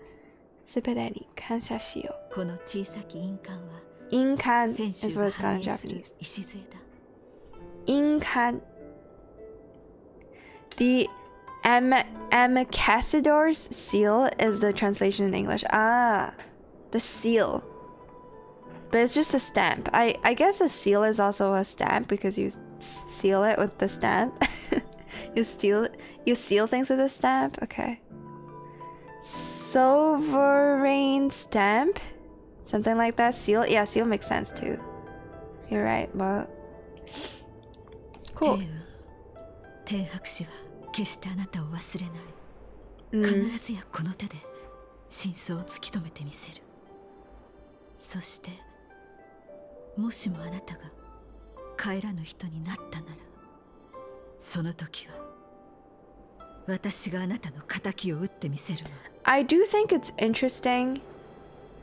Like, okay, this line is more. I think this line implies that she's dead.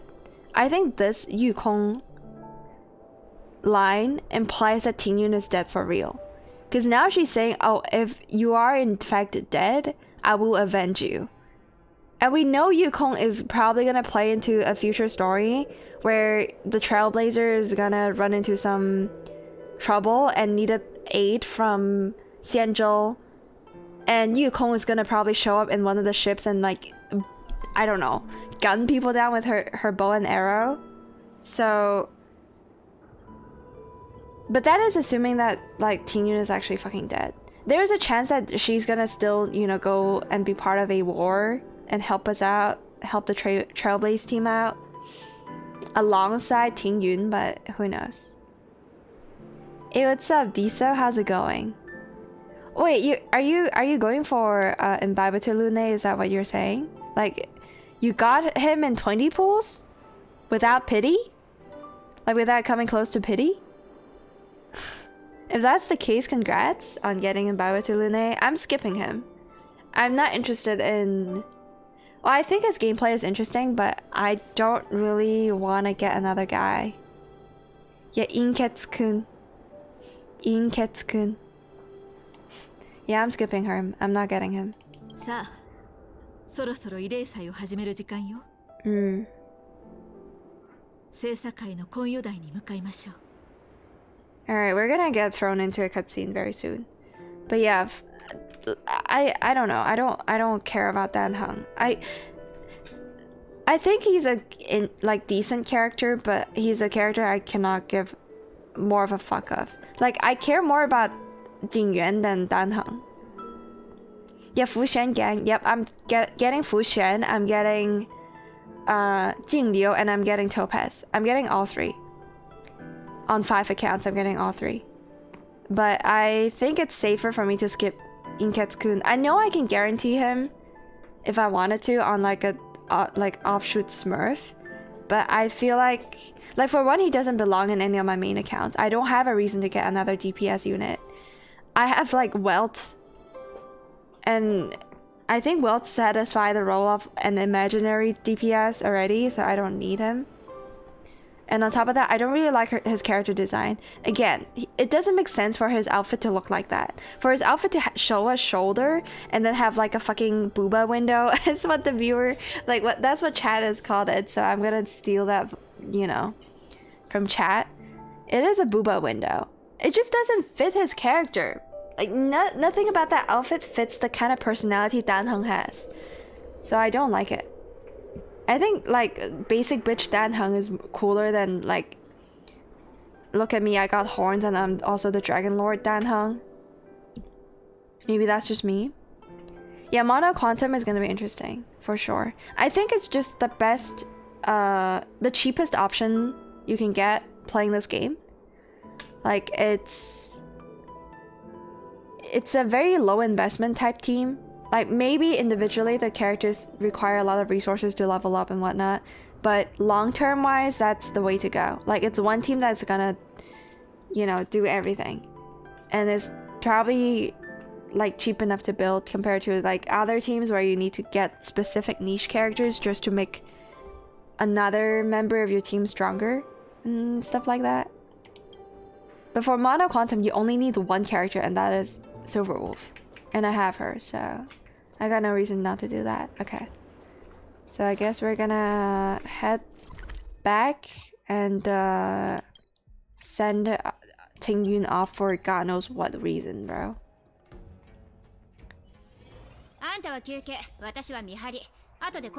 It would be so dumb. Like I said, right? I want to just re-emphasize like this point. Like realistically, does it matter whether Ting Yun is alive or dead? Probably not, because her role in the story isn't really that important.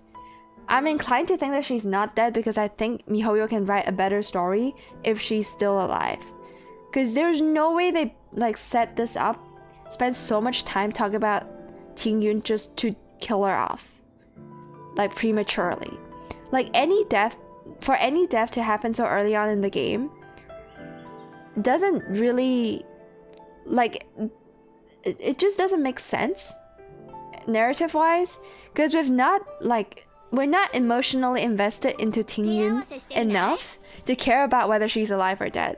So killing her off so early just doesn't make sense, right? And so like deep down I think Ting Yun has to be alive. If she's for real dead and she never gets any kind of mentioning, I would be very disappointed. Okay, I'm gonna shut up for the cutscene. Okay, Jing Yuan is okay. Thank God.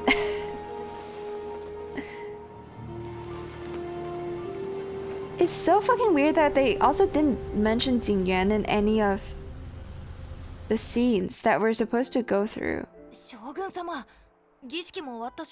Okay, okay. He does get his own little moment. Thank the gods, bro. Like, but even that, it's just so fucking weird that Jing Yuan wasn't immediately mentioned, despite like him literally like being implied to be severely injured. And then like, you know, going into 1.3 immediately, there's no mentioning of Jing Yuan anywhere. I'm just glad that, you know, he gets some screen time, man. This man needs some screen time. Hmm. I'm glad I didn't skip Silverwolf. Yeah, she's cool. It just makes sense for any free-to-play player to go for Sela at the very beginning so that they can get carried, like have a hyper carry through early game content. And then when Silverwolf was announced, everybody should go for it just because you have Sela, I think. She's a person in a world, universe filled with monsters. So we have to care by default. Nah, I don't think the game has done anything to try to flesh out Tingyun. Like, this feels to me like MiHoYo fucked up the setup for Tingyun, right? Like, they could have given her more screen time, they could have given her a more powerful role, or a more... I don't know if sentimental is the right way to put it, but just like a role that allows us to... I don't know, like... MiHoYo could have given us more reason to like Tingyun, but instead of doing that, they killed her off immediately, you know, quote-unquote killed her off immediately, and then try to force in some character development or character build-up by having us visit like places she used to go to, just to collect items to put on a ship. But we're still like, it doesn't fucking matter whether we get to be the person to, you know, give our condolences or whatnot, because we're still strangers. Like, we're just acquaintances. Trailblazers, like the Trailblaze crew, MC, Mitsuki, and Welt has nothing. Like, we're not in any position to be mourning Tingyun, right? So why the fuck are we sent on a fetch quest to gather up like wishes from all the other people that she knows? It's just so fucking eerie. Yeah, free labor, exactly. We're just free labor. Like, why should we care about Tingyun's death? Like, the game has given us no reason to. Besides the shock factor, the player has no reason to care about Tingyun. But yeah, okay. I guess he's still like under stress because, you know, injuries and whatnot.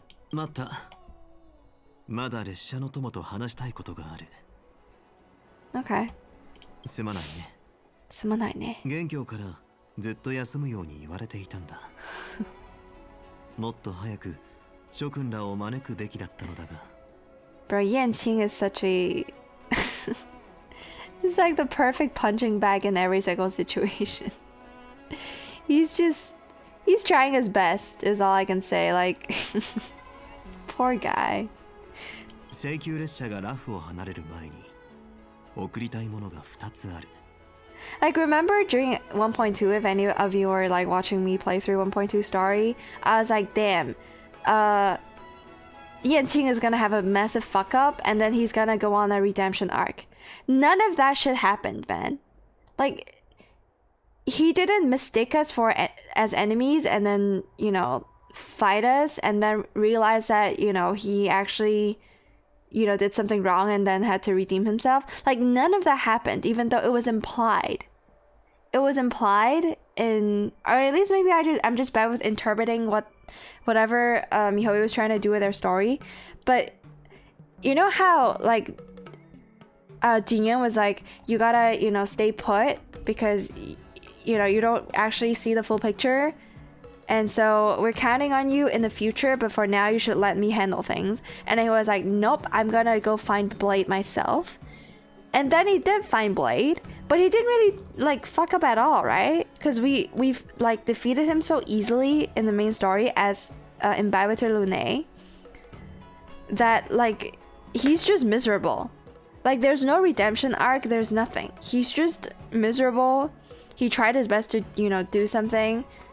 Ultimately, you know, none of the things that he did was impactful to the story whatsoever. So I feel bad for this guy. I feel like MiHoYo low-key did him dirty.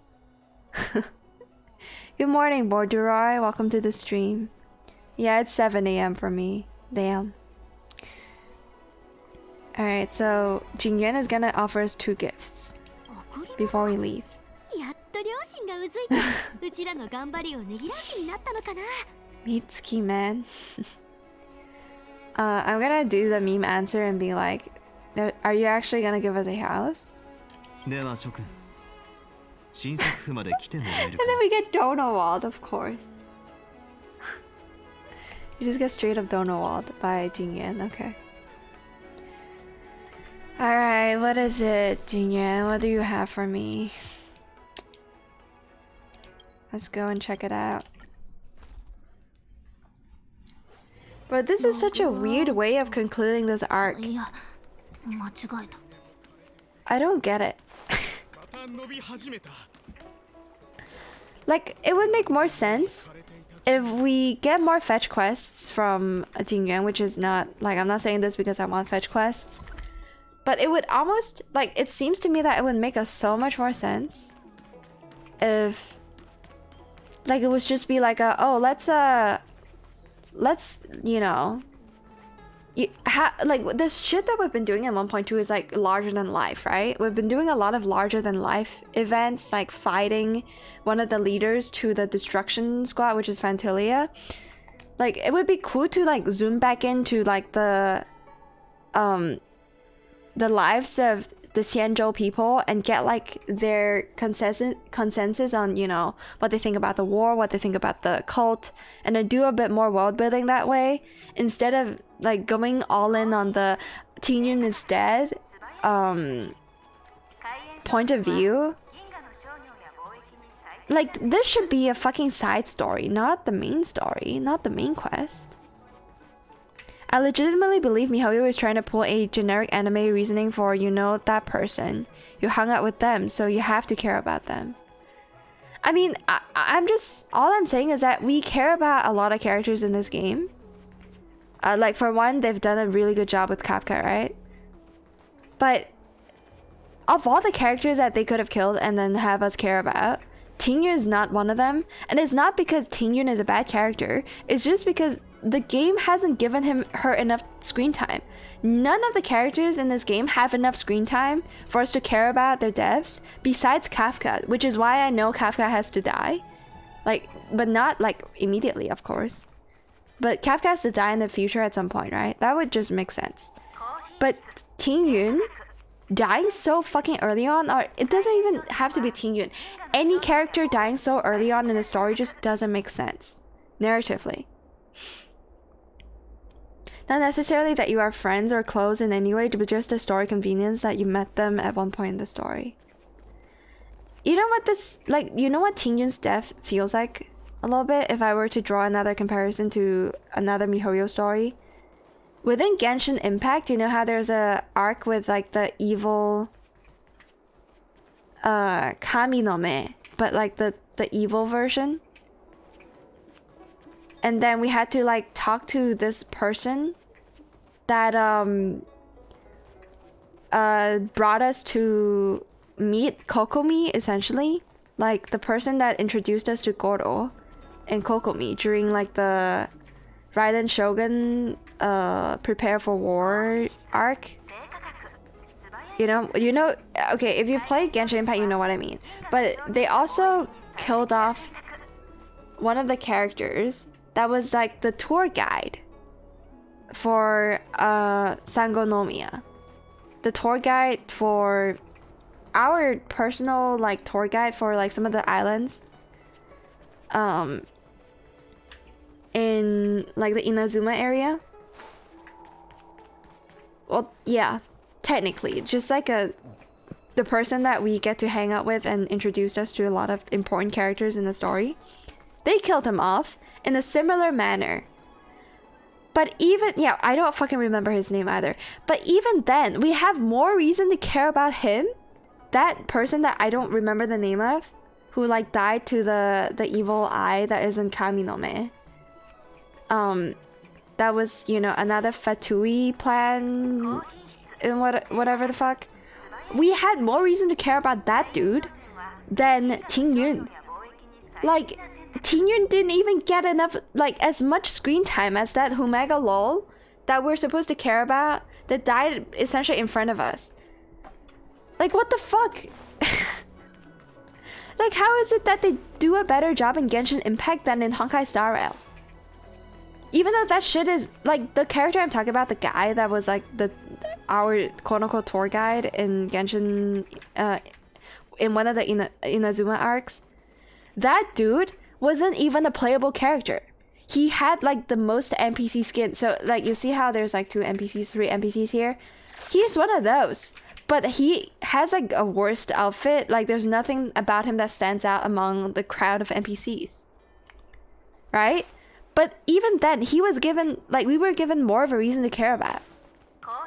Whereas Tingyun, like we straight up don't have a reason to care about her besides her being a playable character. That is the part that I don't fucking get. Like how is it that Genshin Impact is doing a better job than Honkai Star Rail? Arguably both, by the way, are awful. Like both are awful.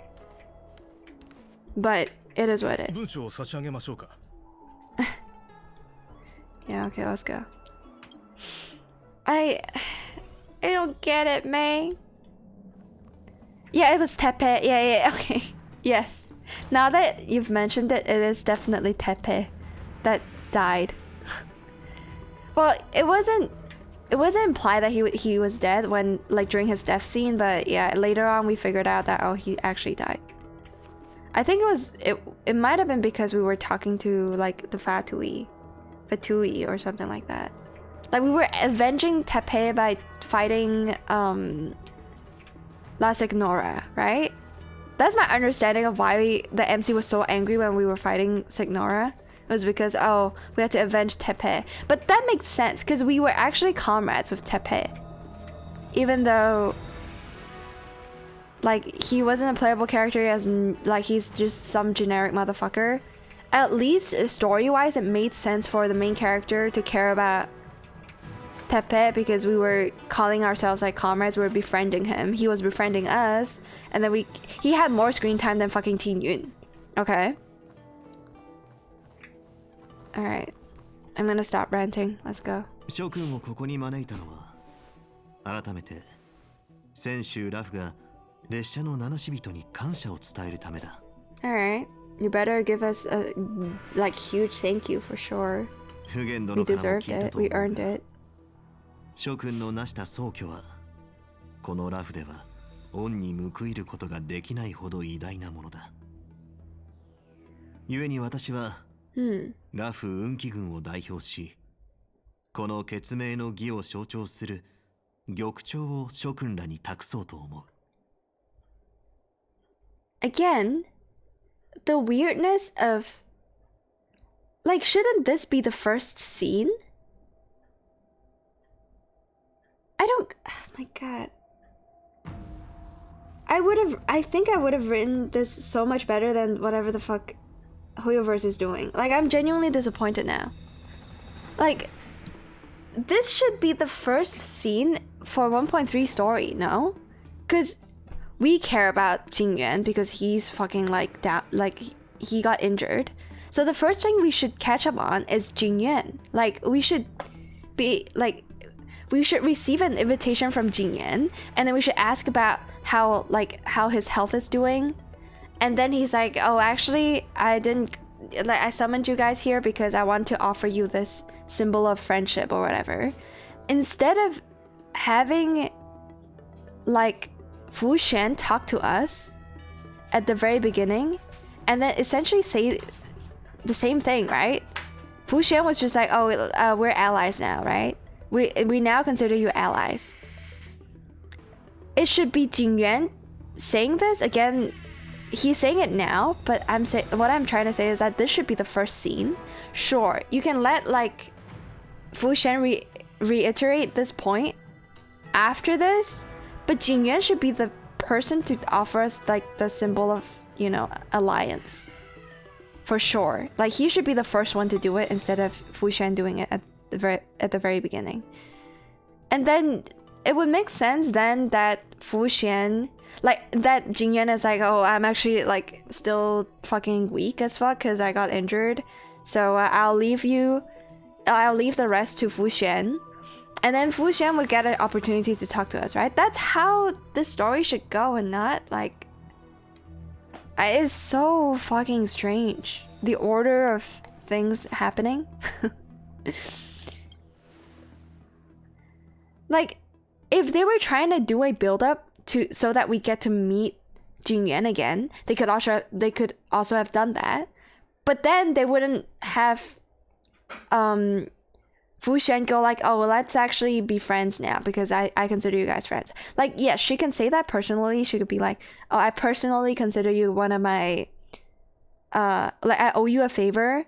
And so if you have any, like, anything that you want me to attend to personally, I would be very willing to. But she was in no position to talk on behalf of Xianzhou. Or maybe I'm just reading things wrong. Either way, I think this order of, like, things occurring is really strange.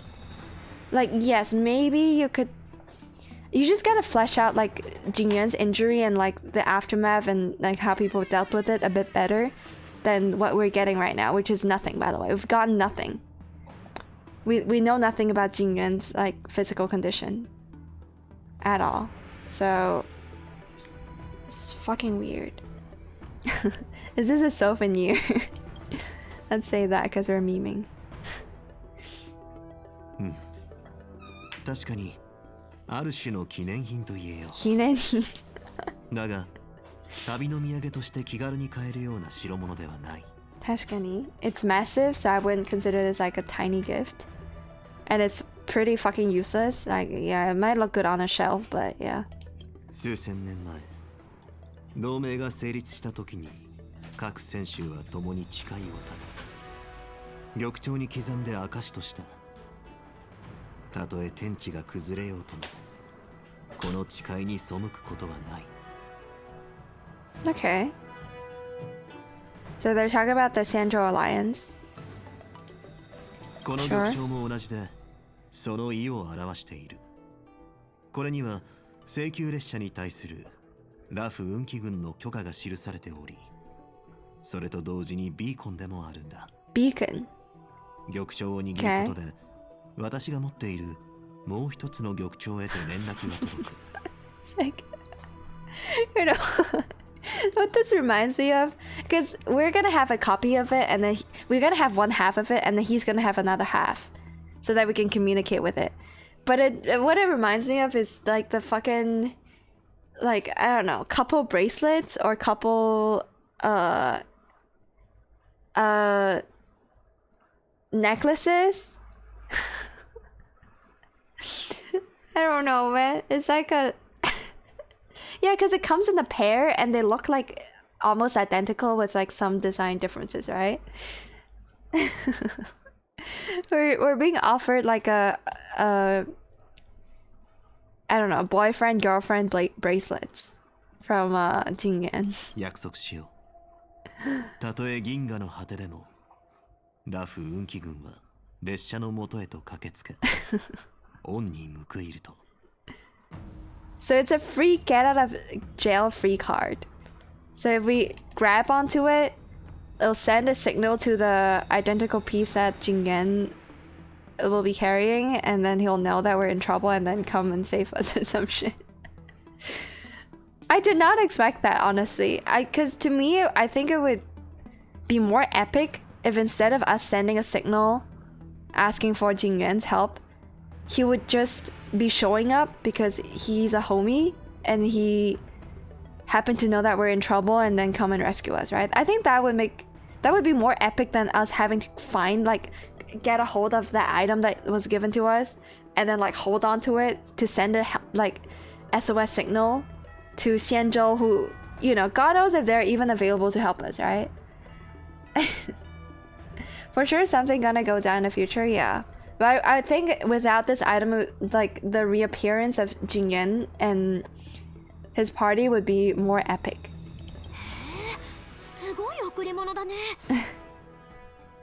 Right. すごい。ああ、無論これほど重要なものだ。些細なことや抗議に反するようなことには使わないでほしい。私の言っている意味がわかるね。Yeah, please don't use it willy-nilly, because I'm gonna look like an idiot if you you summon me for for some dumb reason. 大丈夫。わかる。将軍のご厚意に感謝する。感謝する。うん。そして炭鉱殿。そして炭鉱殿。ああ。獣王氏の通達によりう君への追放令を赦免する。本日をもって君は自由にラフを行き来できる身だ。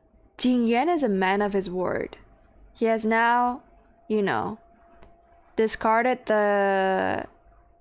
what the fuck is it called? Like... exile order? Yeah, exile order on Dan Heng, so he can come back and chill, I guess. He's a free man, let's go. Yatta! I think we're just gonna say yatta as well. Repeat after Nanaka. Yatta! だが一つ忠告しよう。タンフーの罪はあまりに深い。このような通達があったとしても、一部の人の考えは林元教の潮のように簡単に変わりはしないだろう。True. Not a lot of, like, it's gonna take time for people to accept this decision and, you know, understand it. 出入りの自由は保証するが、身の安全までは私も保証できる。Right. この点についてどうか理解してほしい。It ensures freedom but not safety. 分かっている。分かっている。贈り物を渡せて気持ちが軽くなったよ。傷口の痛みも和らいだようだ。Uh-oh. この情景を信 He じたい just jinxed himself. 私は右源殿のように学識が豊かなわけではない。やめておこう。やめておこう。As soon as he said, "Oh, like after I've gifted you this gift, my mood is better." Oh wait, like to the point where I don't think my injuries hurt that much anymore. Oh wait, never mind. I just jinxed myself. I'm now hurting like crazy. 道はまだ長い。列車の旅がどうか順調であることを祈るよ。では、さらばだ。Wait, that's it? There's no way this is the entire Sanzhou Luofu arc, right? Because Jing Liu still has to appear at some point. What? We're getting sent off already? Alright, we got the fucking massive Chungus piece of jade though. Yeah. There's the other half. Yeah, it's a really dumb trigger mechanism. You just have to hold on to it tight for it to send a message. It's so dumb. Hey, what's up, Yanqing? Do you still hate us? Or do you still want to kill Dan Heng? Huh? Do you still have a grudge, Mr. Yanqing? Oh, we were planning to leave the Sanzhou Luofu. もう行くのか? Oh yeah, I have Yanqing on this account, right? So I've been getting DMs from this guy, and he's calling us like Shisho or something like that. He's calling us like sensei. For some reason, where like he considers us like a respectable figure. I don't know what the fuck MC has done to deserve such praise, but apparently Yanqing thinks that we're somebody he could learn from. When you get optional mission to say goodbye to everyone, say goodbye to the Ditting Dog at the Central Star Kif Haven. You'll get something, which I'm not sure if you can get after this. Okay. Thanks for the heads up. I think are we already saying goodbye to everybody now? Bro, then 将軍の憂いを分けようと思ったのに、あんなことになるなんて。僕も反省してるよ。So then how the fuck is Jing Liu gonna be introduced to the story? I thought she's gonna have an appearance in the main story. Is she not gonna? Like, is she only gonna be introduced as a character from like characters quests and, you know, like story missions instead of the Trailblaze mission. That's a little concerning. Okay. Like the fact that we're already leaving the Xianzhou is a bit weird. Like I thought there's more to this story. You'll see in the end. Okay. All right, Tommy. Thank you. Thank you for the reassurance. Wait for the cliffhanger. Okay. All right. Yeah, bro, give Yanqing his redemption arc. I've been expecting one and there's none. Like he's just the punching bag. I feel so bad about Yanqing. I definitely think that the story did him a little dirty. こんなことを言える立場じゃないかもしれないけど、一つ頼みがあるんだ。頼みがあるね。炭鉱先生と手合わせして、僕は自分の未熟さを深く自覚した。I see. だから、もし君にいつか時間ができたら、ぜひとも指導をお願いしたいんだけど。He wants to be our pupil, which is weird again. Why me? Why don't you go to Nanaka? Not Nanaka. Fuck, I'm dumb. Mitsuki about this, huh? Fuck. I mean, this explains why he's been DMing me about, you know, he's been calling me master in his DMs. So, hey, what's up, Epic Rose? Welcome to the stream. Hello there. Even he as a boss is a joke. I just think that, yeah, this video game did Yanqing a bit dirty. It is what it is. I mean, his role in the game is to satisfy the shota or shonen stereotype of a character. But at least give him a moment to shine. At least give me a reason to like him. Yeah, thank you for the follow, Epic. Thank you very much. Yeah, I'm just gonna tell him to go ask Nanheng. そうしたいのは山々なんだけど、僕のことまだ怒ってるんじゃないかと思って。Nah, he's fine. He's chill. He's been chilling. He doesn't give a shit about you. I think nobody gives a shit about you. Nobody has an opinion on you. Like, Mitsuki is probably gonna... Mitsuki thinks that you're a Humega lol. I don't understand what... Like, yeah, how did Yanqing and... Because we had beef, but, like... Yanqing is saying that, oh, I have beef with, well, or I think that Danheng has beef with me, so I'm not gonna reach out to him and ask for a fight. Didn't we also have beef because of the Kafka incident? Like, Kafka allegedly mind-controlled us into doing her bidding. So then we fought because Kafka allegedly ordered us to fight Yanqing or to, you know, stop him. And wouldn't Yanqing, like, wouldn't we want to talk about that? Instead, we get Yanqing just, like, straight up asking for mentorship or, you know, some tutor or some shit from us, which I just find really, really weird. Okay, I don't know if I should be triggering a conversation with the Trailblaze crew just yet. So I'm gonna go talk to the dog, apparently. Editing dog at Central's. Okay, I don't actually know where Central Star Skiff is. I'm guessing it's this location? Oh, there's a bunch of locations with Star in the title, actually. Central Star... Bro, I'm gonna... Oh, it's the second from the top. Okay, thank you. I was about to change language. So it is this one. Oh, it's got Central in it. Yeah, I should have known. That was, like, my first guess. Just making sure. Okay. He's on the top left. Okay. Cool. After the stairs.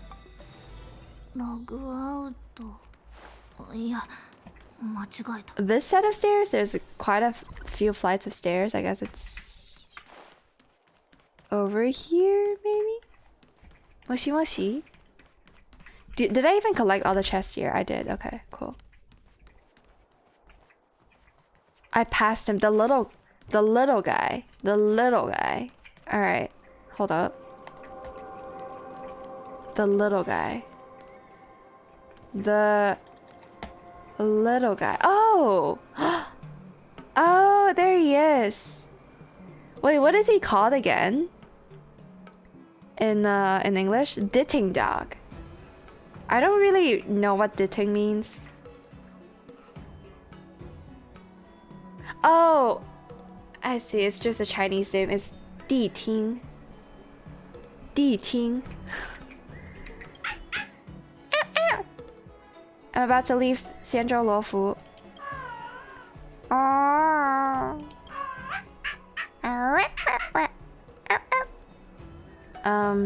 We're gonna do a Mitsuki. We're gonna become schizo and say, did you say that you're gonna miss me? Alright. The Di Ting lifted up his like front paw and did like a Oh, he just ran away? Okay. He seems to be like hinting at something. So I guess we just follow him. It's so cute. I like the design a lot. Cause it is something that we see quite often. Like, you know, people, I guess cosplaying is not really cosplaying, but dressing up as one of these during like a Chinese parade of some kind or celebration in the Chinese New Year, or you know, when people like start up a shop, when you know a new store is opening up on its first day, sometimes people would, you know, do a chest, do different kinds of celebrations. Ow, ow. Is this a gift for me? What the fuck was that sound that it was making at the very beginning? The little dog walked around and then sat down, anticipating us opening the chest. Yahari, inu wa ningen no best friend desu. Ow, ow. Ooh! Hey, yo, we got a... I think that's... Is that a profile picture? Did I just get a profile picture? Let's go! Yay! Okay, I'm gonna put that on for a bit. Nice. We've done it! We got a profile picture. Thank you, 22 Ran. Should I call you Arhan or Ran? Is the H silent? I don't know. Thank you. Thank you for the heads up. I would have missed that for sure. Ow, ow. Ow, ow, ow. I guess that was him like just breathing with the tongue out. That's what that sound was. Yay, okay. Can we literally say goodbye to every single NPC there is in the game? Like, hello, I'm leaving. Oh, you're busy? Never mind. Okay. So it's not everybody that I get to talk to, but... Who else can we talk to? I don't know where they would be. I don't really know the map that well, to be honest. I mean, where is Yukong again? Yukong is... Where the fuck is he? Where is she? Or Fuxian? I don't actually know the locations. Oh, Sushang is near me, where the T and chat. T and... Oh, okay. It's right across. There she is. Hello. Oh, so we were meant to do some exploration on our own to find everybody, I suppose. Hello. Domo. Oh, it's not Danheng though, so she doesn't recognize us. Are you listening to the storytelling? The storyteller? She's such a waifu, man. We've not met each other, right? Has MC and Sushang met each other? She would only recognize Danheng, right? Or am I crazy? ごめんなさい。ここ最近いろんな人に会ったから思い出せなくて。あんたのその服装、種族のタミーだよね。We're Dan Heng's friend, yes. Let's just say that. I'm friends with Dan Heng.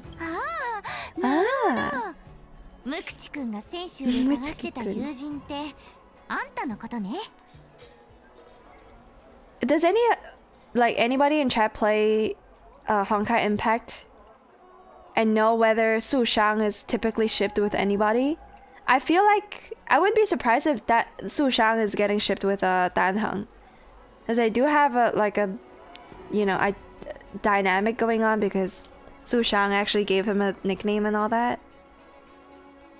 But yeah, I wonder if Su Shang has like somebody that people would ship her with over in Honkai Impact, because I know she is an Impact character. She is a Honkai Impact character. Damn. Menhulu, the boring silent guy, is like you're referring to Dan Heng, right? そう。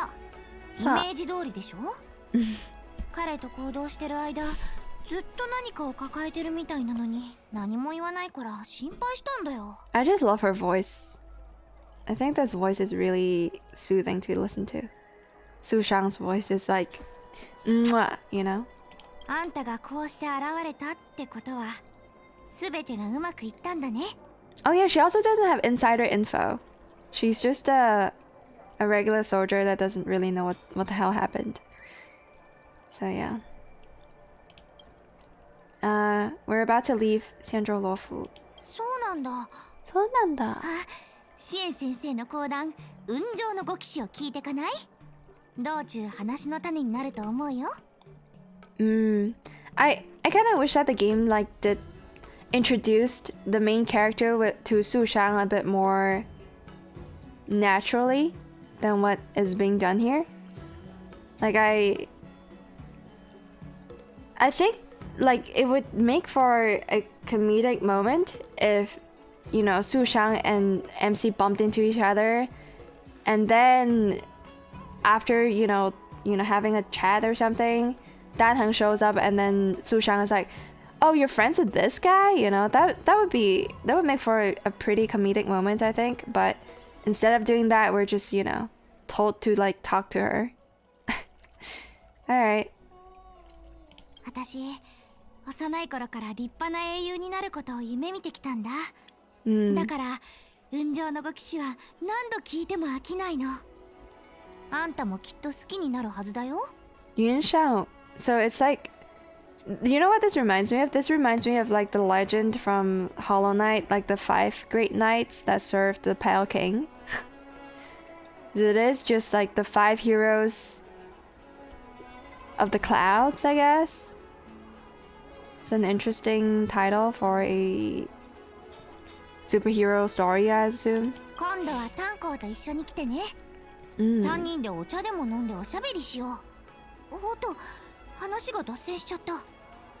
時間を取らせてごめんね。じゃあまた。じゃあまた。Alright, yeah, we can have tea sometime with Dan Heng, and I'm obviously gonna have to bring Mitsuki along as well. I would love to see how Su Shang like interact with Mitsuki, because I think they both share like a similar brain cell, you know? They both share similar brain cells, so they probably vibe with each other quite a bit, and then they will tease Dan Heng like crazy, the both of them.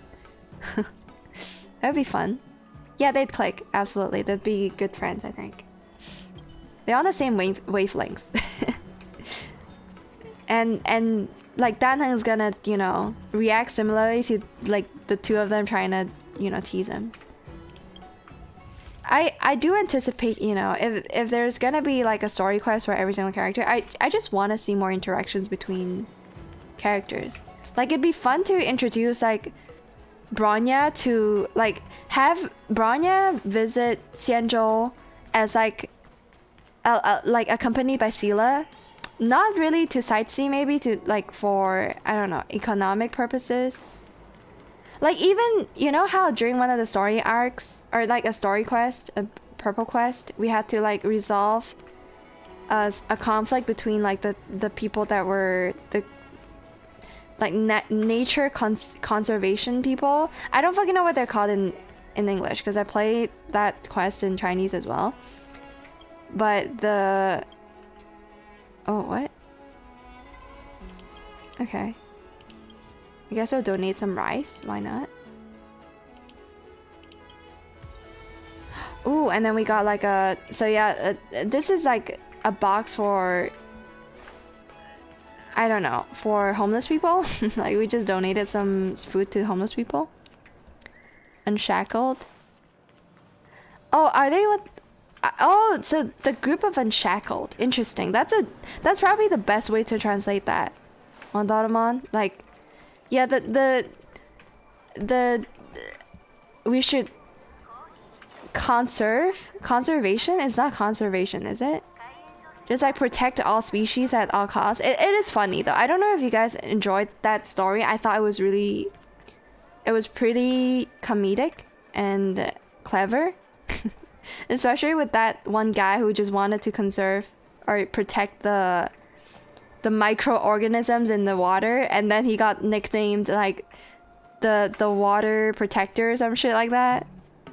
Whose story was that? No, it's just one of those purple stories, like world stories, I guess.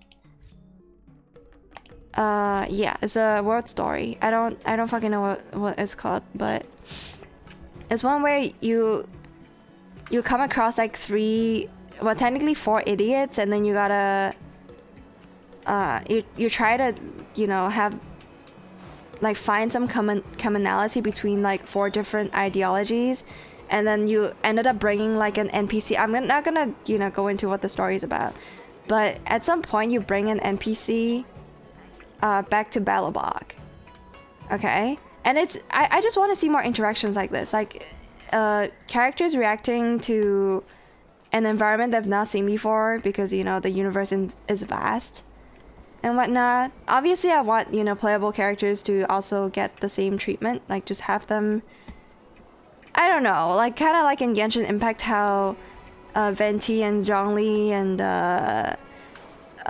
Hu Tao and a bunch of other characters get to sit together at the same table during like Lantern Ride or whatever the fuck. For the record, I wasn't playing through that. I just know that it exists because, you know, I watched like a video on it on YouTube. Because back then I wasn't playing Genshin. But yeah, I want to see more interactions like these. Just like characters from different backgrounds, different locations, visit each other, you know, have a chat, and then just flush out the personalities of the characters and the world building a bit more.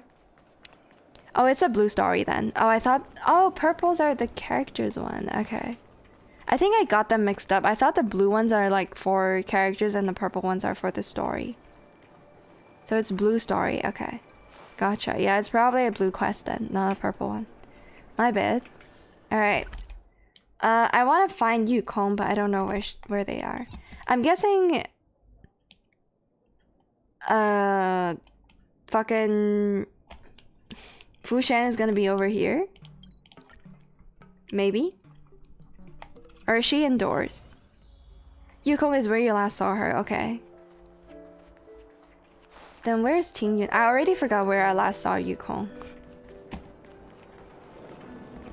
Not Tingyun, sorry. Fucking Fushan. Where's Fushan? She's not here. Is Fushan also where I last saw her? If that's the case, I won't remember where the fuck she is. Oh wait, this is at the beginning, my bad.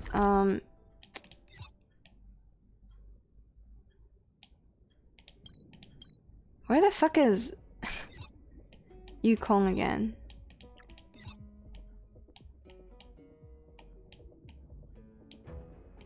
It's at one of the docks, but I don't remember which dock. Bruh. Oh, maybe wait, is anybody gonna be here? No, this is like the... This is where we fought Sanctus Medicus or whatever. This is where the alchemy machine is. Where she works, where you saw the star scripts.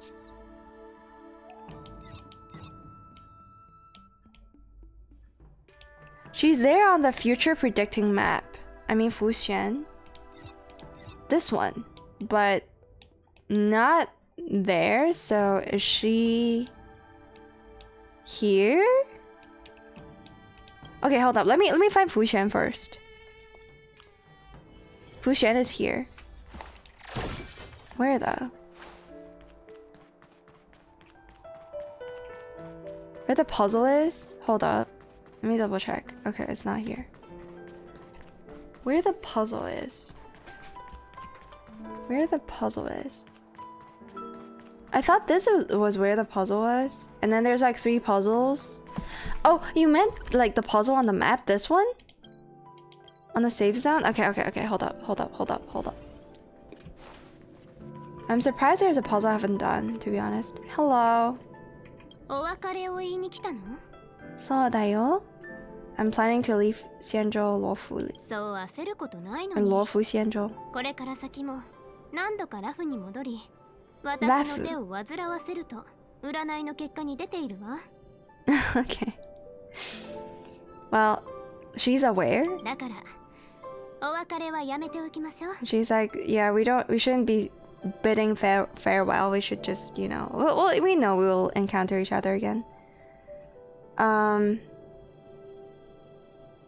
Even though I'm coming back in the future, for now we should say goodbye.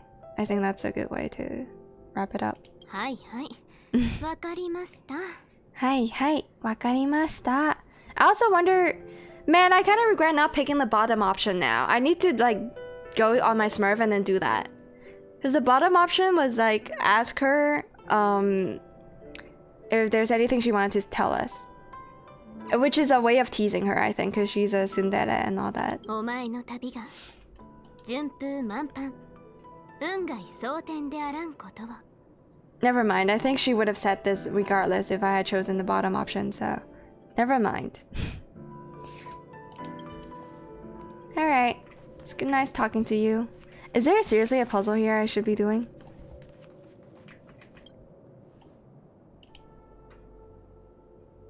I'm gonna again tease her for being a kid.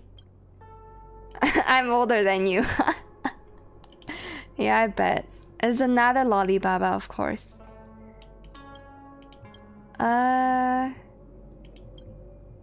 We can ask her about Fuxian, but I don't think we'll do that right now. Why does she have like a puzzle icon though? Or is this the puzzle? No, it's not. Also, Qingque is on her usual map but on the top level. Usual map but on the top level. Have I not hit this, by the way? Okay. I don't know which map is the usual map. This is where the stove is, right? This is where, yeah. And then this is the dragon zone, the alchemy zone, I don't remember this part of the map, to be honest. Is this where the luggages are? Hold up.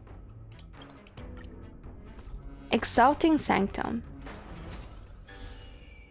Where the fuck am I? Is this where the cargo is stored? How do I not remember being here? Have I collected all the chests? I have. What? This map is confusing me. Oh, this was where we encountered the deer. So, was this part of the Kafka chase? No, it wasn't, right? I completely forgot what the fuck we did here. I have no, memory of what the hell we did here. Oh, this is where we found Bailu as well. I thought we found Bailu in this spot. Oh, this is... Okay, I guess, yeah, this is where Qingque would be chilling at. Oh, Bailu is here too. Hello. Alright. Like the open area? This one? Oh, with the bookshop. Yeah, that's definitely it then. Yeah, this is the one. Okay, cool. Thank you, chat. Thank you, chat. Thank you very much. Yoku kita. I'm leaving. Hmm. いいの？いいの？わしはいつここを離れられるんじゃろうか。Why did I think she sounds a bit different, man. Why does she sound to me like she straight up sounds different. She doesn't have like the heavy fucking nasal pronunciation anymore for this line. I mean, I remember her from Washi wa ijimeru na, because that's what she would say when she gets hit during combat. I just think she sounds a bit different here. Okay. そうじゃ。少しはまた戻ってくるんじゃろ？その時になったらまたわしのところに来い。一緒に抜け出して遊ぼう。Yeah, her voice sounds a little less fucking nasally, or kusogaki mitai, I guess. Alright, we'll come back. We'll visit you for sure. So we can sneak out again, yeah, because that's what her story quest was actually like. She like, we know that she's mischievous and she keeps like she's not really escaping her responsibilities, but she really enjoys, like, you know, sneaking out. やりたいこともちゃんと考えてあるぞ。Mm-hmm. 金人港に行くのじゃ。あそこの食べ物はすっごく美味しいと聞いておる。そうですね。I can go there alone. That's just mean, bro. Why would you say I could go there alone when she's offering to, you know, inviting us to go with her? So yeah, I'm just gonna say 約束だ。一緒に逃げろ。また一緒に逃げろ。約束です。旅で病にかかったり、どこか怪我でもしたら、わしのところに来るといい。無料で見てやるぞ。Damn! I thought like it's expensive to get her to like be your doctor, right? So her offering to, you know, be our personal doctor on call, like we could just ask her whenever we feel sick for free. That's nice. We could just ask for her medical attention. Poggies. Alright, so where is our yeah, I think we met up with Qingque over here, right? But she's not here right now, so where can she be? And then we also encountered her like staring at the vending machines earlier on. She's not at Mahjong, bro. Where can this girl be if not by the Mahjong table? Up the stairs. This stairs? Upper level, okay. Oh yeah, this map has an upper level. Right, okay. I'm gonna just wander around a little bit. Trying to find her here. Moshi moshi. Miss Qingque, can you please show up for me? Bro, I've been playing too much Phasmophobia. Right now my head's like, give us a sign, Qingque. Give us a sign. Where are you? How old are you? Say something. Can you please speak into the microphone? I passed her? What? Okay, let's go a little slower. Oh, this is also Mahjong Zone. Are you here? Am I blind? Okay, streamer is a little blind. Okay, there she is. She too small? She is a bit small. Hello, Qingque. ここで会ったということは、察するに泉州での用事も済んでゆっくりできるみたいだね。そうみたいだね。そうよ。もう行くの？もう行くの？まだいると思ったのに。Phasmophobia, give us a sign. Yeah, I've been saying that too much. Qingque, please give us a sign. You can also say goodbye to the little girl nearby. Oh, was she the blind girl that we talked to because of the whole Sanctus Medicus arc? よう先生、庭園美術館を覚えてくれたかな。もしわからないことがあったらいつでも私に聞きに来るよう伝えておいて。いい先生になってあげるから。 Wait, so Welt asked Qingque to teach him how to play this game? Okay. そういえばあなたには聞いてなかったね。あなたはどう？学びたい？ I already know how to play it. Yeah, I want to learn. Please teach me. よしよし。よしよし。もちろん。私もそのつもりで聞いたからね。Mm-hmm. 暇な時に会いに来て。教えてあげる。I wonder if this character has actually gotten like Honkai Star Rail players to check out Mahjong. It's a really fun game. It's way like to me it's more fun than like any kind of game you can play with a deck of cards.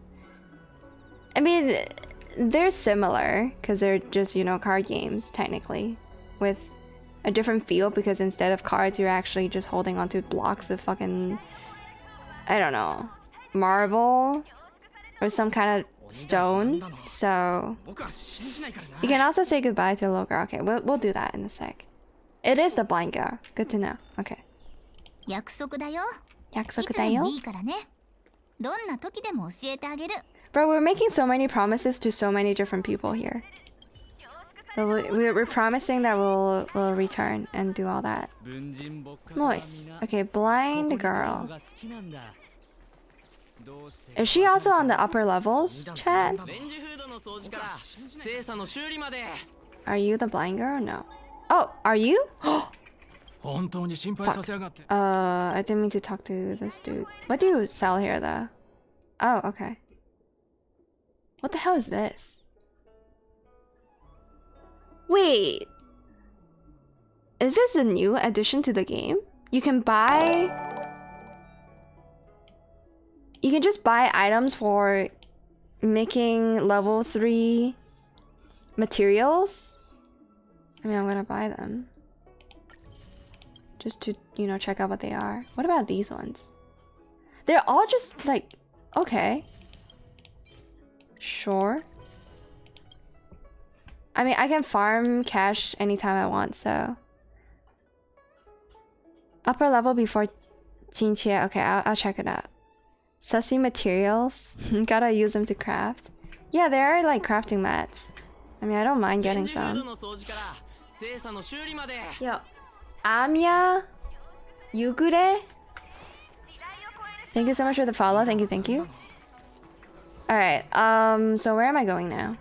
Before Qingque. Where did it even come from? I don't fucking know. Qingque is here. It's gonna waddle around until Chad calls me out for, you know, being... Oh! Is that her? I don't remember what she looks like or what she's called. But this is where the blind lady used to be. Right? We used to greet her here. And so maybe this is her? Yes! お姉ちゃん。そうだよ。お姉ちゃんだよ。かわいいの子。足音を聞いてすぐわかった。すぐわかった。私だ。We're about to leave the lawful. 行っちゃうの？行っちゃうの？Aww. I kind of wish that, you know, she's with friends because she used to get bullied. Okay, what is with this girl skipping along? The animation's kind of cute, but she used to be bullied a bunch. So I kind of wish that, you know, maybe one of her friends are gonna be here. Like she actually befriended one of the bullies or something like that. Hello, Zero Shift. How's it going? Welcome to the stream. お姉ちゃんとタンスー様が助けてくれた。タンスー様、そうね。絶対に忘れない。うん。次にお姉ちゃんが帰ってきたら、イサナも背がずっと伸びてるはずだから、もうみんなの足手まといにならなくて済むよね。She's so cute. I wonder if she knows what happened to Tansu-sama. I guess nobody told her, right? Is there a special event that will happen if you say goodbye to everyone? I don't know. I'm not sure. I wasn't gonna do this, to be honest. Yugure? Like, I'm only doing this because Chad told me that, oh, you can actually, like, you know, talk to the doggo. And talking to the doggo did give us something. It gave us a a portrait, I guess, a profile picture for our character, or for our account, I should say. So yeah, it does give you something, but I'm just going through this because I care about the lore of this game, surprisingly. So I don't really want to miss out. And yeah, if it wasn't for chat telling me that, oh, there's actually, that you can interact with whatever NPC that you've encountered, I wouldn't be like looking for everybody right now. Alright. Oh no! Someone's gonna have to break the news to her.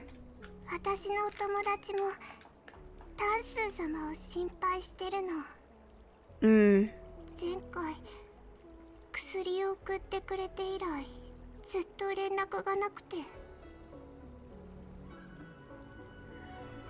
Ooh, this one's hard. 'Cause we killed her, didn't we? We killed Tansu-sama, right? Again, don't know what she's called in English. 'Cause, I mean, she's now a weekly boss. Well, not weekly boss, she's now a material boss. So, to us, she's not dead. She's like stuck in like her afterlife or whatever. Not really, wait.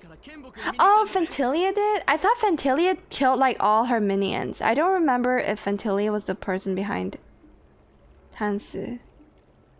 I honestly don't really fucking remember what happened to her. I know she probably died alongside like all the minions. We saw Ting Yun, or you know, Fantilia as Ting Yun, kill like the minions that were following Fantilia. Sorry, not Fantilia, shit. That were following Tansu-sama, but yeah, I don't know. Man, should we give this kid false hope? I think I'm usually the blunt type.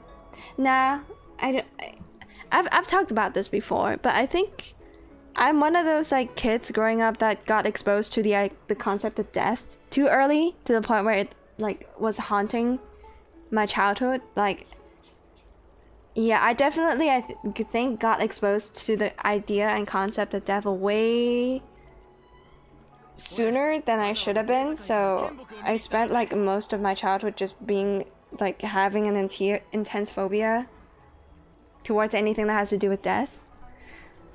So we're probably gonna be nice again. That's what we did for Ting Yun. Let's stay consistent, right? Like when we were talking to everybody about Ting Yun, we were not telling them that she's dead because I genuinely don't believe that she's dead. But here in this situation, knowing that Tansu is dead, I think it's still better that we just lie about it. Yeah. She like exposed Ting Yun and Ting Yun killed her. Yeah, she did expose Ting Yun. Or she was like, no, she didn't really expose Ting Yun. She was like shouting for... Yeah, you know what? Yeah, I think Tansu definitely knew that Ting Yun was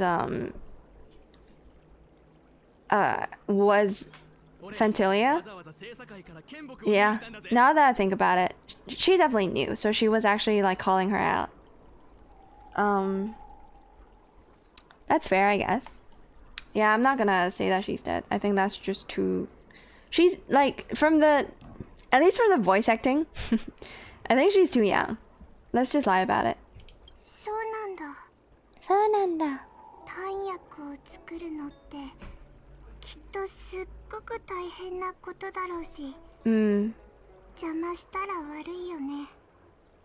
Oh, I like this character. She's very thoughtful.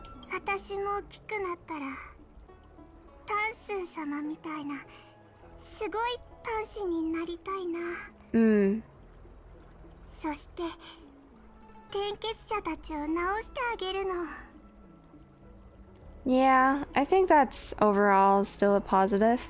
I think I made the right choice. I have another account I can play through the story with, so you know, I can essentially try out every single dialogue option if I wanted to. So maybe I'll give her the bad news on my second playthrough.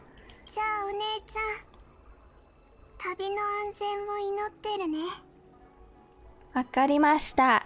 君も大事にね. Sayonara.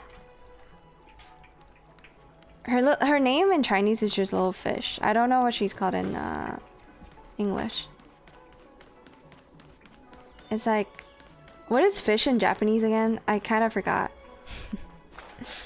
I didn't kind of forget. I absolutely forgot. Okay, so who are we missing? We need to find Yukong again. Yukong.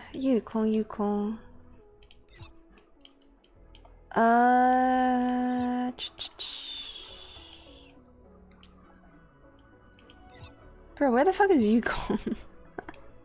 I'm going through all the locations trying to like remember where things are. Is this where Yukong was at? Oh, it's Sakana. So ne. Is she also called Sakana in the game? Sakana-chan. Yeah, this is where all the ships are, but is this where Yukong was? In front of her big office. In front of her big office. So it's here? Thank you, Yukure. But yeah, okay, let me show you the profile picture we got. We got this one. Because we talked to Di Ting, the little puppy. And they gave us a gift. Not this one though. There's another one that we talked to. So is Yukong here? Oh, there she is. Okay. Oh yeah, this is where we last saw her. I forgot about the cutscene. I just saw that she's gonna be by the fucking ships. I call them ships. I know they're like star or something. I forgot again. Well, anyways, hello. あなたもう行くのね。行くのよ。皆さんが泉州ラフを訪れたのは泉州の工事。ここを離れるのであれば、この私が天白氏を代表して祝福を送りましょう。I feel like I remember her being kind of mean to us. Or not necessarily mean, but very strict. Like she strikes me as a very strong leader, but now she's just mourning the death of her comrade, Ting Yun, which is kind of unfortunate. Yeah. Is it just me, by the way? Or does Yukong has like the least amount of surface area for her clothing? Like of all the characters we've seen in this game, right? I mean, Cocolia is kind of like, it's got a lot of skin showing as well, but Yukong is probably up there in terms of like how scandalous, how her clothing doesn't seem like clothing and is just more, I don't know. Yeah, she's a strict mother. She gives me a bit of like Natasha plus a Cocolia vibes, you know? 旅の途中で物資の補給が必要になったら遠慮なく言ってちょうだい。 They're all being so friendly. I mean, we did just save their, you know, their Luofu from collapsing, so I think we've earned our respect. We've earned their respect. Okay. Who else can I talk to? Is there anybody I could talk to? Let me go through my character list and maybe you can see. We've talked to Yanqing. We've talked to Su Shang. We've talked to Yukong.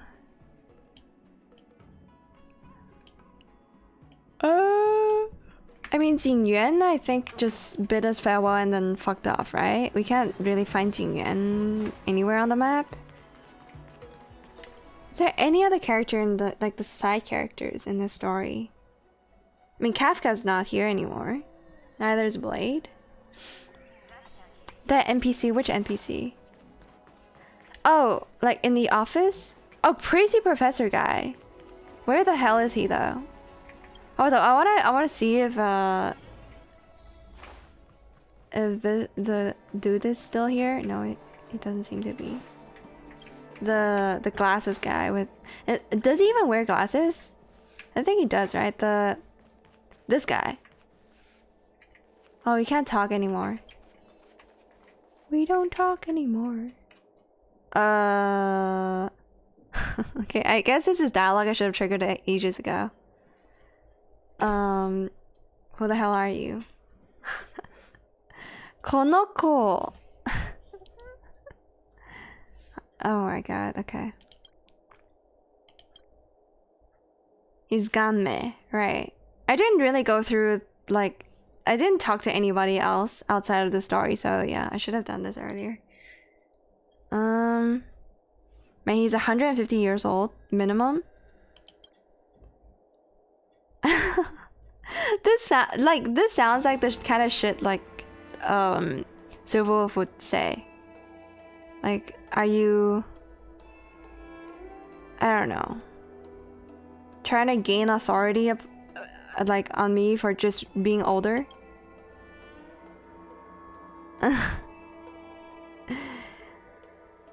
Were you getting called out for not reading the room again? My god.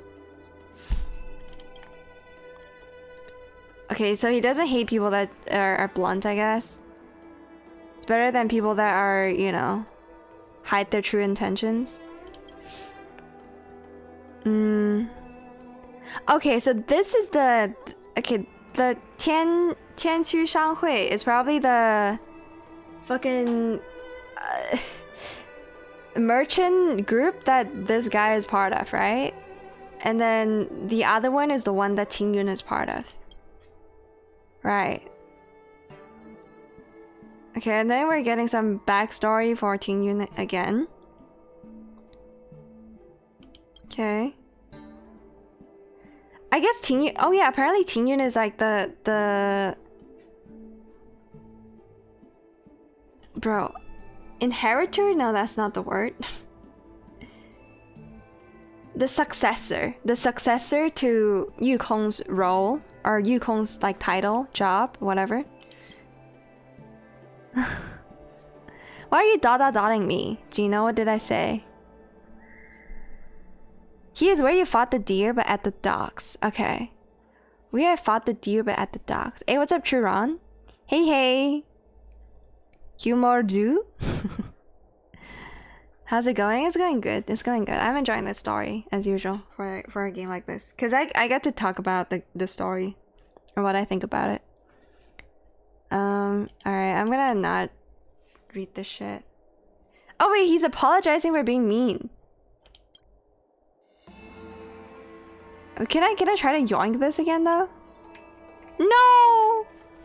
We got like some combat consumable, but I just want to yoink shit. Fuck you. I see shiny, I take, okay? Okay, at the docks. So... I'm dumb, man.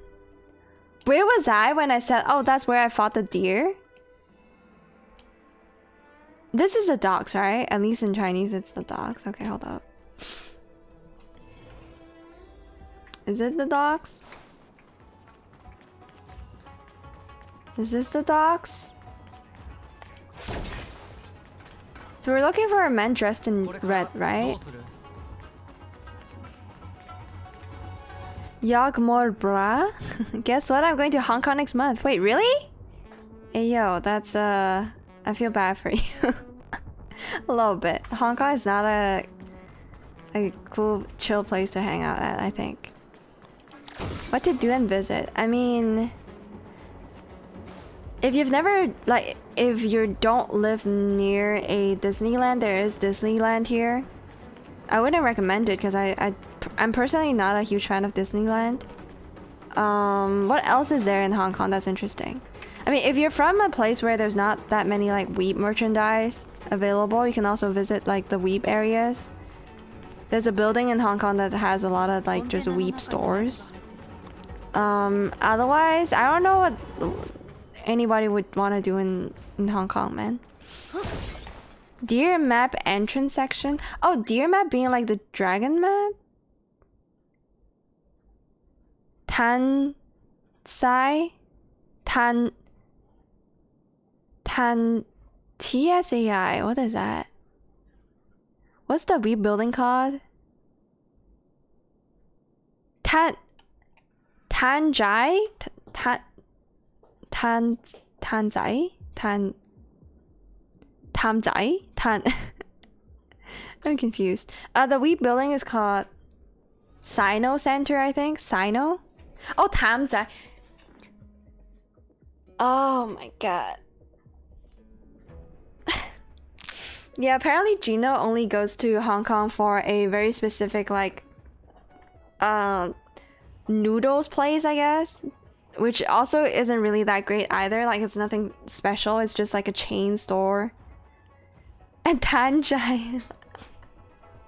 It's T-A-M, no? Tam is M, not N. M, not N. Okay, wait.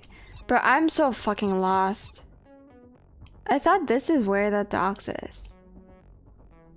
Deer map entrance zone. But yeah, Sino Center, I think. S-I-N-O is like the building with all the weep shit. Well, at least like 3 floors is a three of the stories, 3 stories. The building itself is like massive, but you know, the shopping area is filled with weep stuff. And it's very crowded.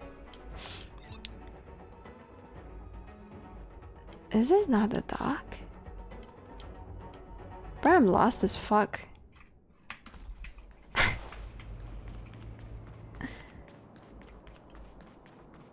I guess this is technically not the docks because it's got docks, but it's not the docks. The docks.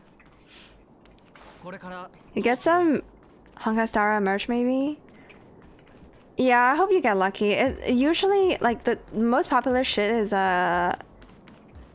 usually VTubers and certain anime merch.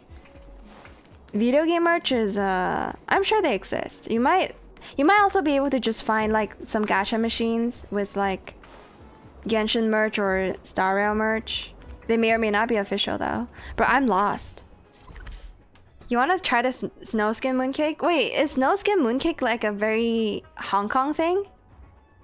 I actually don't know. I always thought that it's a thing that like any mooncake store might have.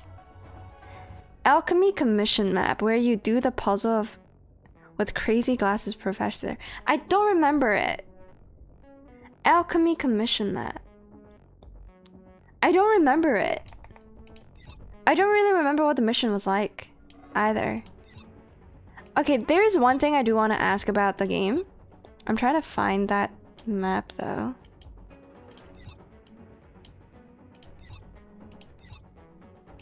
Oh my god, which one is it? I'm losing my mind. Was it this one? No, I think... No, I think I know which one it is. I think it's this one. Yeah, this map... Like, there was a guy chilling here. Chad, have you been to this location? There's a chest, I think, on top of these crates. And you can only, like, travel through them by going to the painting and whatnot. I think there was a guy that was dressed in red just chilling here, and I don't fucking know what he was there for. Like, was that a secret mission of some kind that I triggered, but, you know, didn't do enough steps to actually have the mission show up or something like that? Also, is this the map where the puzzle was? He was like waiting for someone to fight. Yeah, but then I talked to him and then he disappeared and then nothing happened. Use those steps. That one, use those steps. Okay, I'm gonna just go here and have a look first. Oh, it originated in Hong Kong. I didn't know that. But also, since I live in Sweden, I'll take my mooncake. I can get, okay. Yeah, I bet there's not that much like weep stuff or mooncakes in Sweden, huh? It is a chill place though. Is this where I'm supposed to be to find the motherfucker? The crazy engineer guy? I remember when I was in secondary school and when, like, you know, the Snowskin Mooncake first came out, like, there was a huge demand for it, right? And that shit was really expensive. But when I was in secondary school, during one of the, I think it was English classes, our teacher was like, okay, if you like, I'm gonna like we got divided into teams, and then I don't remember what the fuck we were doing, but one of the rewards for answering questions right was actually like a little slice of a snow skin mooncake, and that was like probably the first time, like the first Mid-Autumn Festival where the snow skin mooncake became a thing.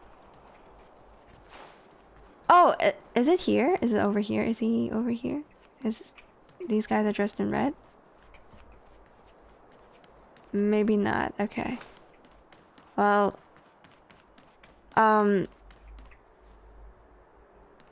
maybe it's this guy? But this guy's the master, no? Is this the guy? I don't remember. But yeah, during that class, everybody was like very active in the class because everybody wanted like a slice of fucking snow skin mooncake. Because that shit was very fucking expensive before. And every kid wanted to try it, and a lot of the parents won't buy that. And I remember, yeah, having a slice of mooncake because that was like part of the reward. So it is this guy, okay. Did you get it? Yeah, I think I remember getting a slice in class. That's why I have vivid memories of that specific class. I know it's probably an English class. But later on, my mom actually purchased like quite a bit. I think to like give away to relatives as well as to, you know, have try it out ourselves. And so I remember enjoying it. Because I don't like mooncake. I don't like the flavor, and I think it's very oily, so it makes my stomach feel bad when I eat too much of it. I'm not a huge fan of mooncakes. I think it's way too oily. I'm not a fan of like I think of desserts in general. Yeah, I don't have a thing for mooncakes, or like I'm just not a huge cake fan, I guess, especially when it's really dense and sweet. I know there's salty ones. I prefer salty ones. But sweet mooncakes are ones that I cannot stand. So, the snow skin ones are just like... I don't know. They don't strike me as mooncakes because they got very different texture and taste. And it's, for one, very delicious. It's just a more solid, densely packed ice cream, you know? With like the type of skin like made that's sticky. I don't fucking know what it's called. Alright, let's have a chat with this guy.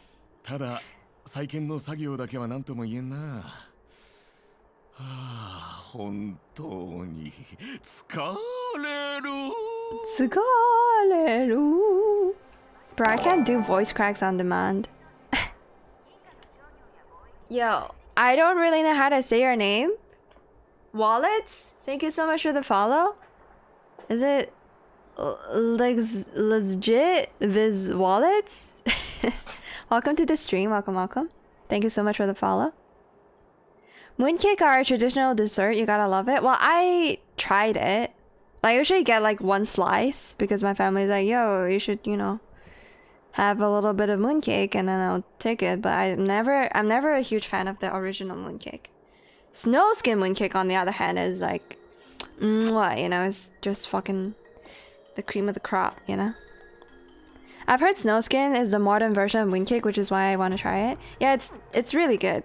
It's really good. I like it, even though it's quite expensive. Oh, it's legit. Legit Viz Wallets. I see. I'll call you legit if you don't mind. Alright. Yeah, we're about to leave. Arigato. 今まで俺はたくさんの単名士を弟子にしてきた。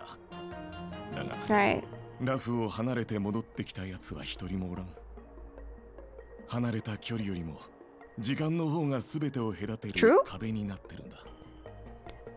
I guess, yeah, it applies to us as well. Like, more often than not, time is what separates people, not distance.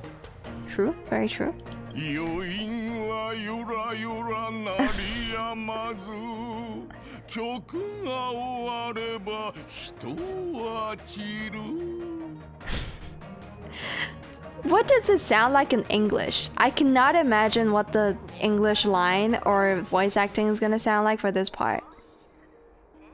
It makes sense for, you know, the Japanese dub to, you know, mimic the Chinese fucking thing, but I don't remember this part. Maybe you guys played it like with the game muted. I used to play the game like that too, but never for the story, I guess. I play the game usually muted. Unless there's like actual voice acting to look out for. Do you recommend any other food in Hong Kong? I think the egg, what are they called? Egg puffs? Egg tarts are good. Egg tarts. I'm gonna just give you an image so you know what you're looking for. Egg tarts are good. I'm not a huge fan. Again, it's a sweet dessert type thing. It's a snack really, but it's sweet. Usually there's less sweet ones. But I'm not a huge fan of like anything sweet, I guess. And then there's like egg puffs. It's a kind of waffle. That's what they look like.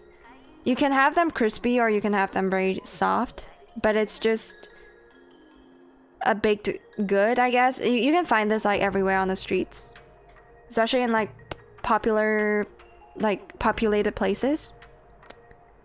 Yeah, these are very nice. Sometimes you would have like filling in them as well. You would get like different, I guess, chocolate flavor. If you're lucky, you might find a store that offers different flavors. They look good and taste good, and they're relatively cheap compared to other snacks. And then what other snacks would I recommend? Any Hong Kongers in chat that could, you know, give me some insight as well? Oh yeah, there's a banana cake. This is a Chinese dessert. Oh, not that. I mean, that is delicious too, but banana cake Chinese? Oh, banana rice cake. I had this one recently. It might be a little hard to find though. Wait, is this? Bro, I swear that's not what they look like. Hold on, is it not banana rice cake? Hold up. I'm gonna pull up the game. I sent my friend an image of this before, so I'm gonna look it up. Oh, hold up.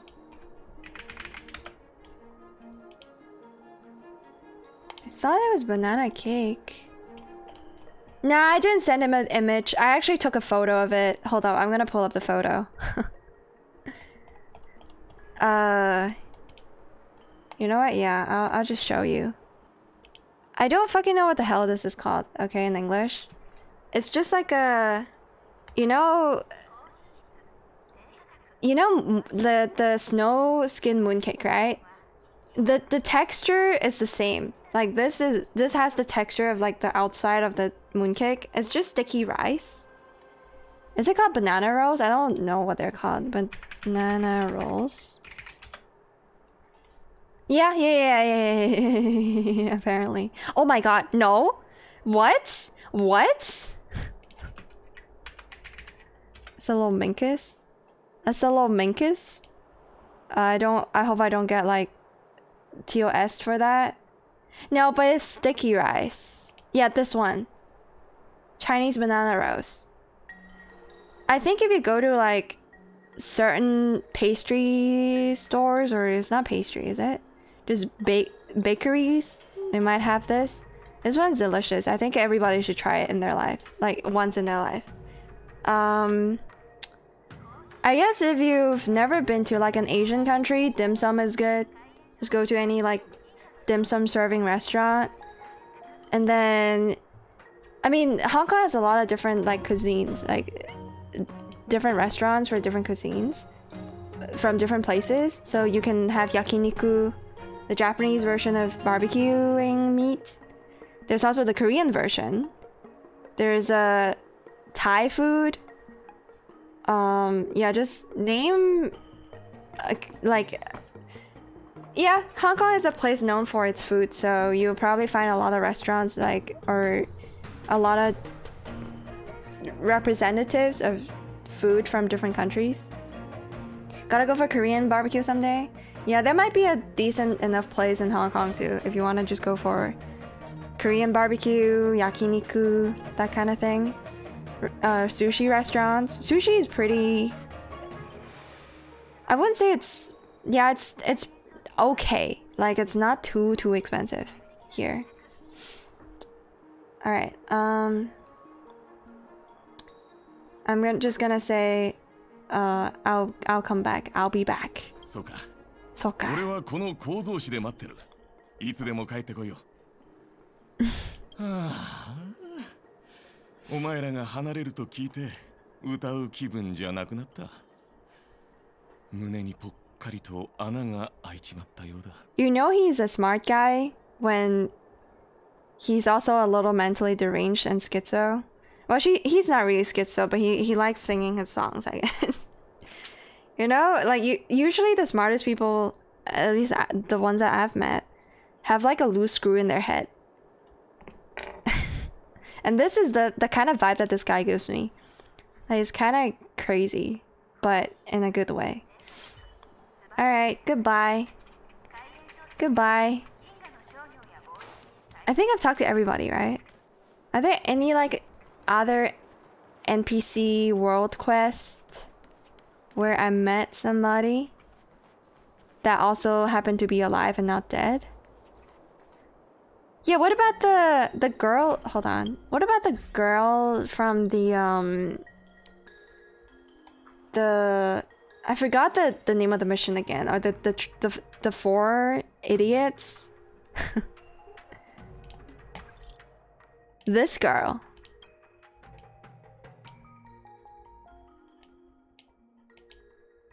She's not here anymore. Like, she's not on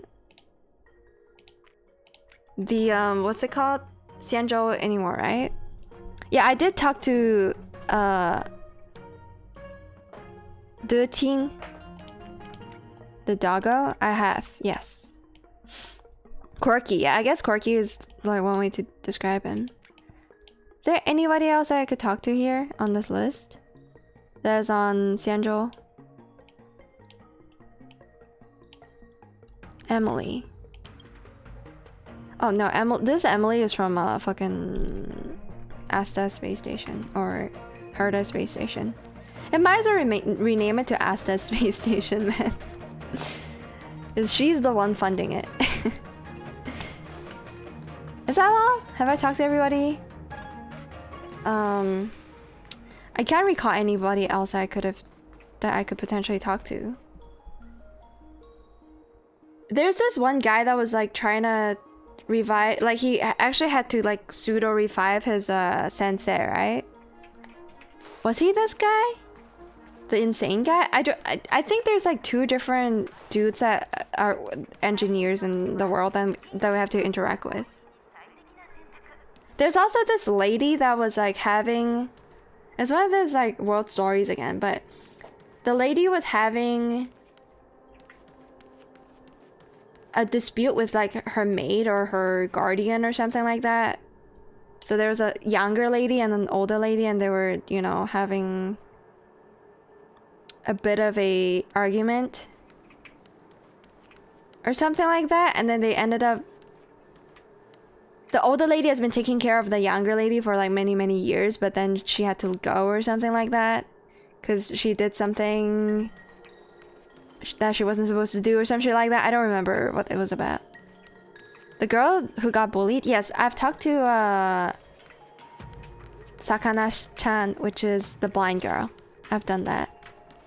And then I think every single playable character that I can talk to besides Jingyan, because Jingyan just fucked off, right? Jingyan's not here anymore. But yeah, we've talked to Qingque, we've talked to Su Shang, we've talked to Fu Xian.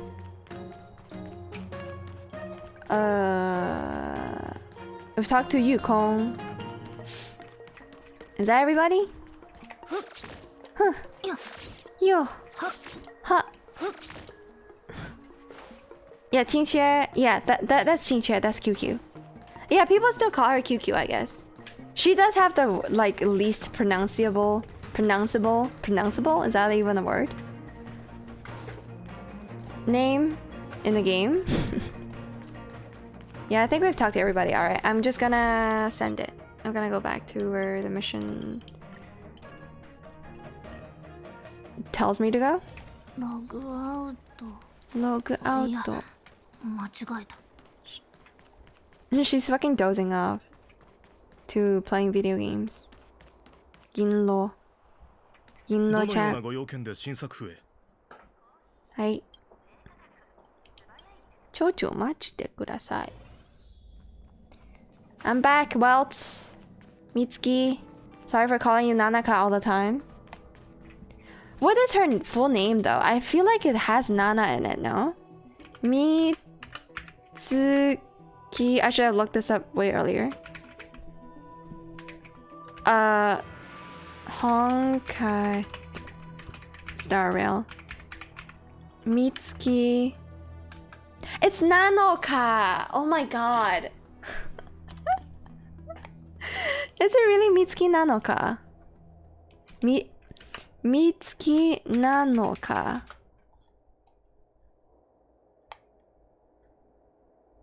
Oh, it is. Okay. It is not.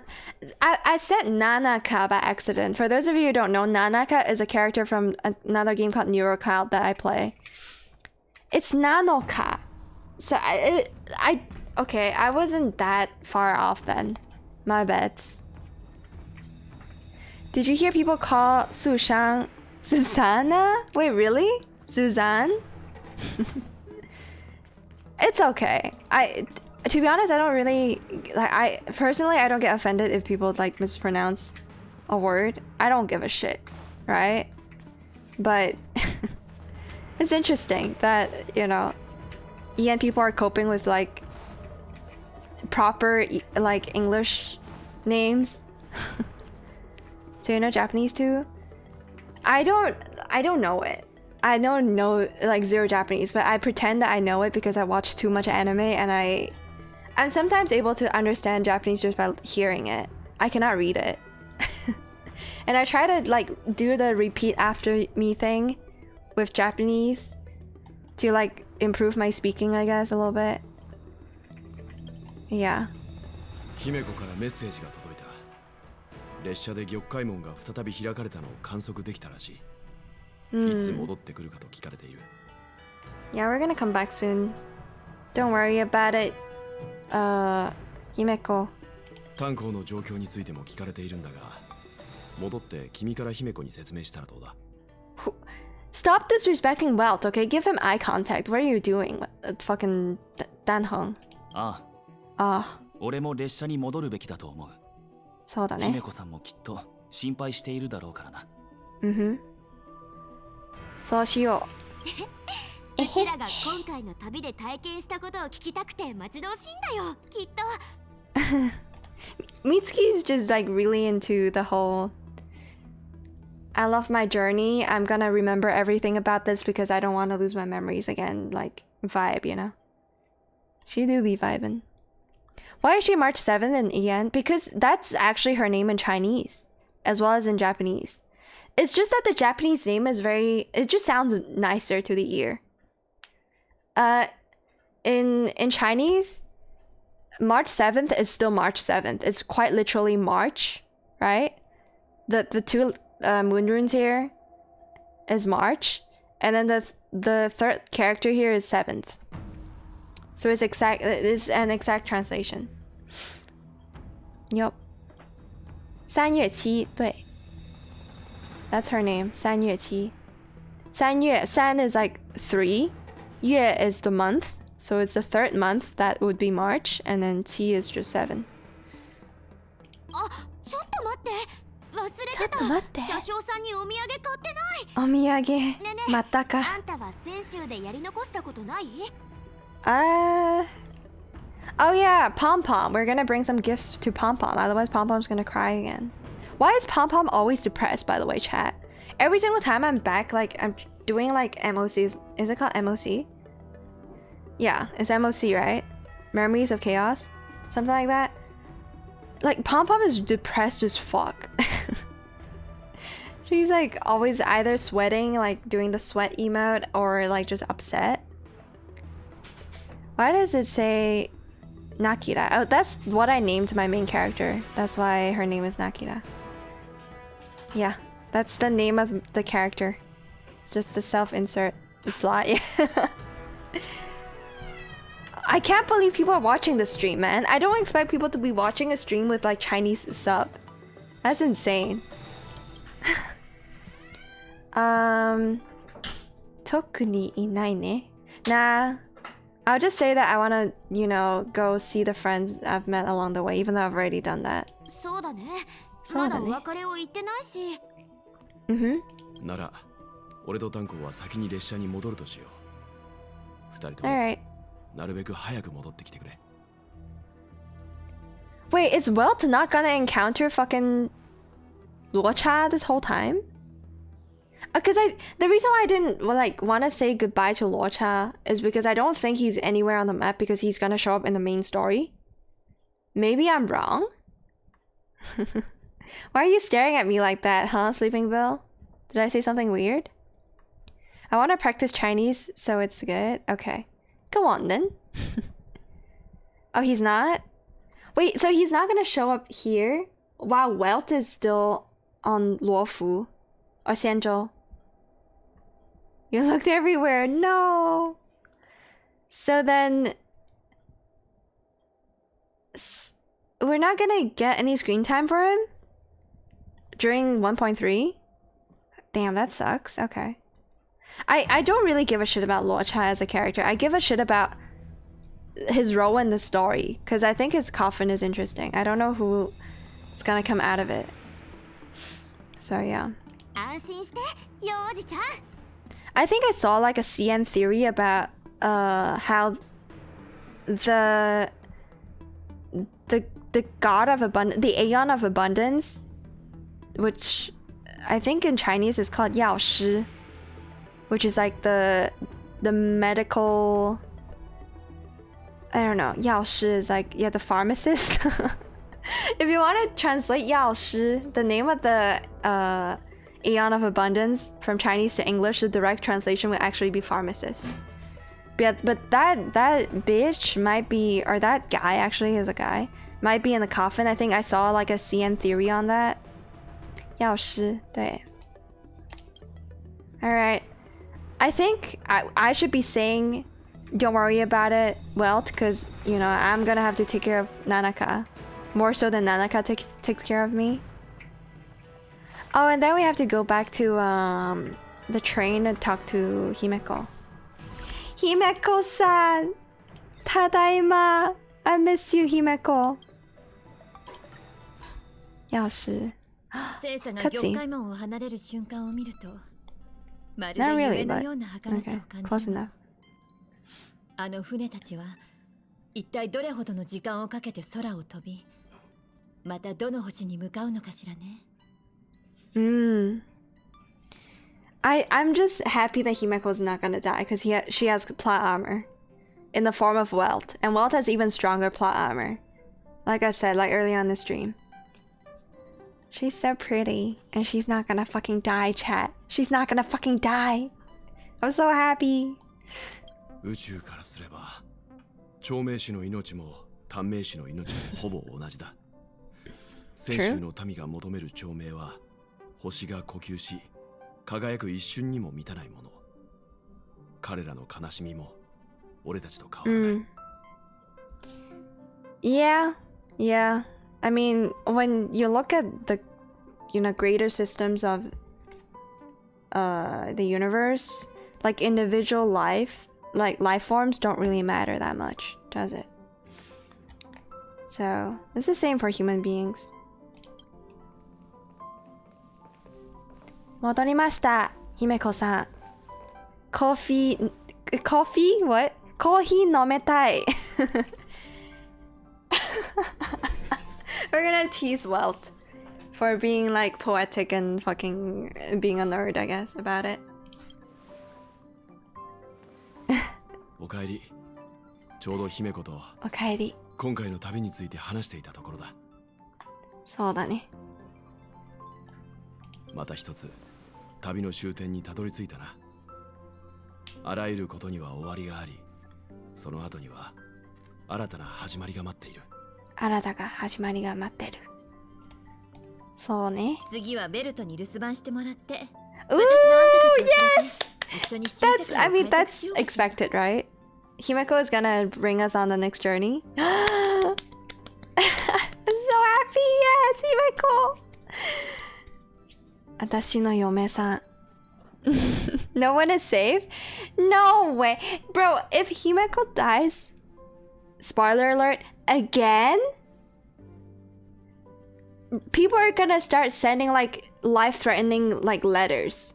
They're gonna threaten the lives of MiHoYo employees if Himeko actually dies again, bro. The first time they get away with it, sure. It was impactful. The second time? There's no way, man. Like, you gotta let Welt go on his little, like, redemption arc as well. Like, Welt has got, you know, has gotta redeem himself and actually rescue Himeko in this timeline. Come on. I wonder if it's the city that we saw in the picture in the SW Companion Mission. Wait, hold on. Let me catch up with chat. We leaving Xianzhou. I wonder what's the next destination. Yeah, wait. The city we saw in the picture. Okay, I don't remember that companion mission, but we were deciding, like, remember how we were deciding between going to Xianzhou after receiving like the hologram call from Kafka or going to like our original destination. So the original place that we were gonna go to without the interference of the Stellaron hunters was gonna be like a planet, right? So I think that is probably the next location that we were gonna head to anyways. That's just my guess, right? There's gonna be a lot of ARA in 1.4. Yeah. Yeah, I'm excited for Himeko to shine again. I know Himeko, like, you know, was with us at Herta's base station, but I just want her to be involved in more story as well. 列車にそんな交代システムがあったのか? True. So what's our next stop? ピノコニーよ。 Yep, I remember that. カフカの誘いに乗る前にそこに向かおうとしていたでし Bro, ょ。 when Himeko says Kafka's name, it just brings joy to my heart, because it's like the two ultimate waifus, you know, talking about each other, I guess. By the way, I think I'm the only person that got Himeko and was happy about getting Himeko in like the... It's not even... I didn't even lose a 50-50 to Himeko. I just got her from a standard banner by collecting all the passes. I was so happy when I got Himeko. Probably didn't show it, but now that I think about it, I'm just happy that I have her on the main account. Even though I'm not really... I don't have the resources to, you know, build her out, but yeah. Can you remind me? Like, can you refresh my memories, please?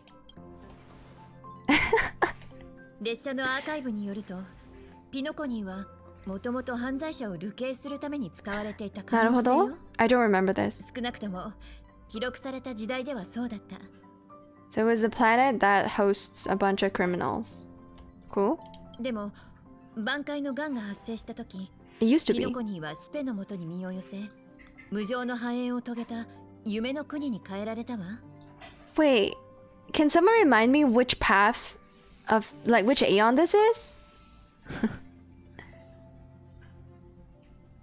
Xipei. 同邪 is the... Okay, I know 同邪. 同邪 is a path of whatever Asta is on. Or Bronya. What is that path called again? Path of... Harmony! Harmony! Okay. So, after the Stellaron crisis, the people started believing in harmony, and it became a yume no kuni, like a dreamlike, wonderful paradise. ファミリーがそこで盛大な宴を開催したみたいで、 Family? 列車にも招待状が届いたの。 Huh. ピノコニーで一体何が起きているのか気になって、 Oh, 思わず招待を受けちゃったわ。 she's so pretty. She's so pretty. Sasuga Himeko. Who's the family though? I don't remember this term. Harmony's Aeon is Sipe. Yeah, in Chinese it's Sipei, something like that. The faction is called the family. Oh, okay. So the Harmony faction is called the family. Okay, okay. 車掌の準備が終わったら、次の駅に向かいましょう。 So they have a name for the fan base. Okay. Alright. Where's Pom Pom, by the way? I haven't seen him. Oh! Pulse Champ? ここに踏み入る者は極利か囚人に他ならない。貴殿はどちらかね。Ooh. どちらでもただ道に迷った旅人さ。派手にやったものだ。正確に剣木、薬王秘伝。 Is this before or after we left? 次から次へと。 I think it's after, 危 right? うく皆の視線をそらされ、重大な問題を忘れるところだったよ。性格を持ち込んだものの。 I mean, that's no surprise to anybody. 抵抗は諦めろ。さすれば苦しまずに生かせる。薬師の意味物め。将軍殿、この力が北条に由来するのは確かだが、僕も君たちと同じく薬師の敵だ。そうだ。我々の邪魔をするな。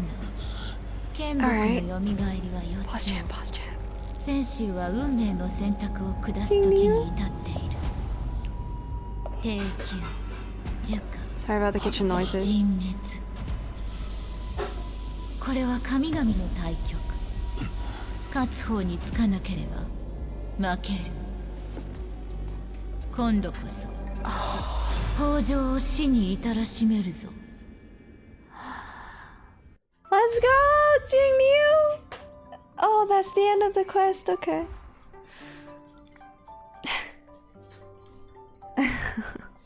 I love this phrase so much. It's a very common Chinese phrase. Even though I don't actually know how to read this in Mandarin, so I'm not gonna do that.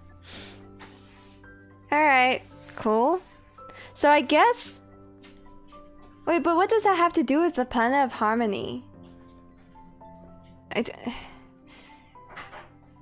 I don't know, man, because the location, we know that location, we've seen Blade, you know. We've seen Blade there before. Oh my god, there's a fucking mosquito flying around. Can you fuck off?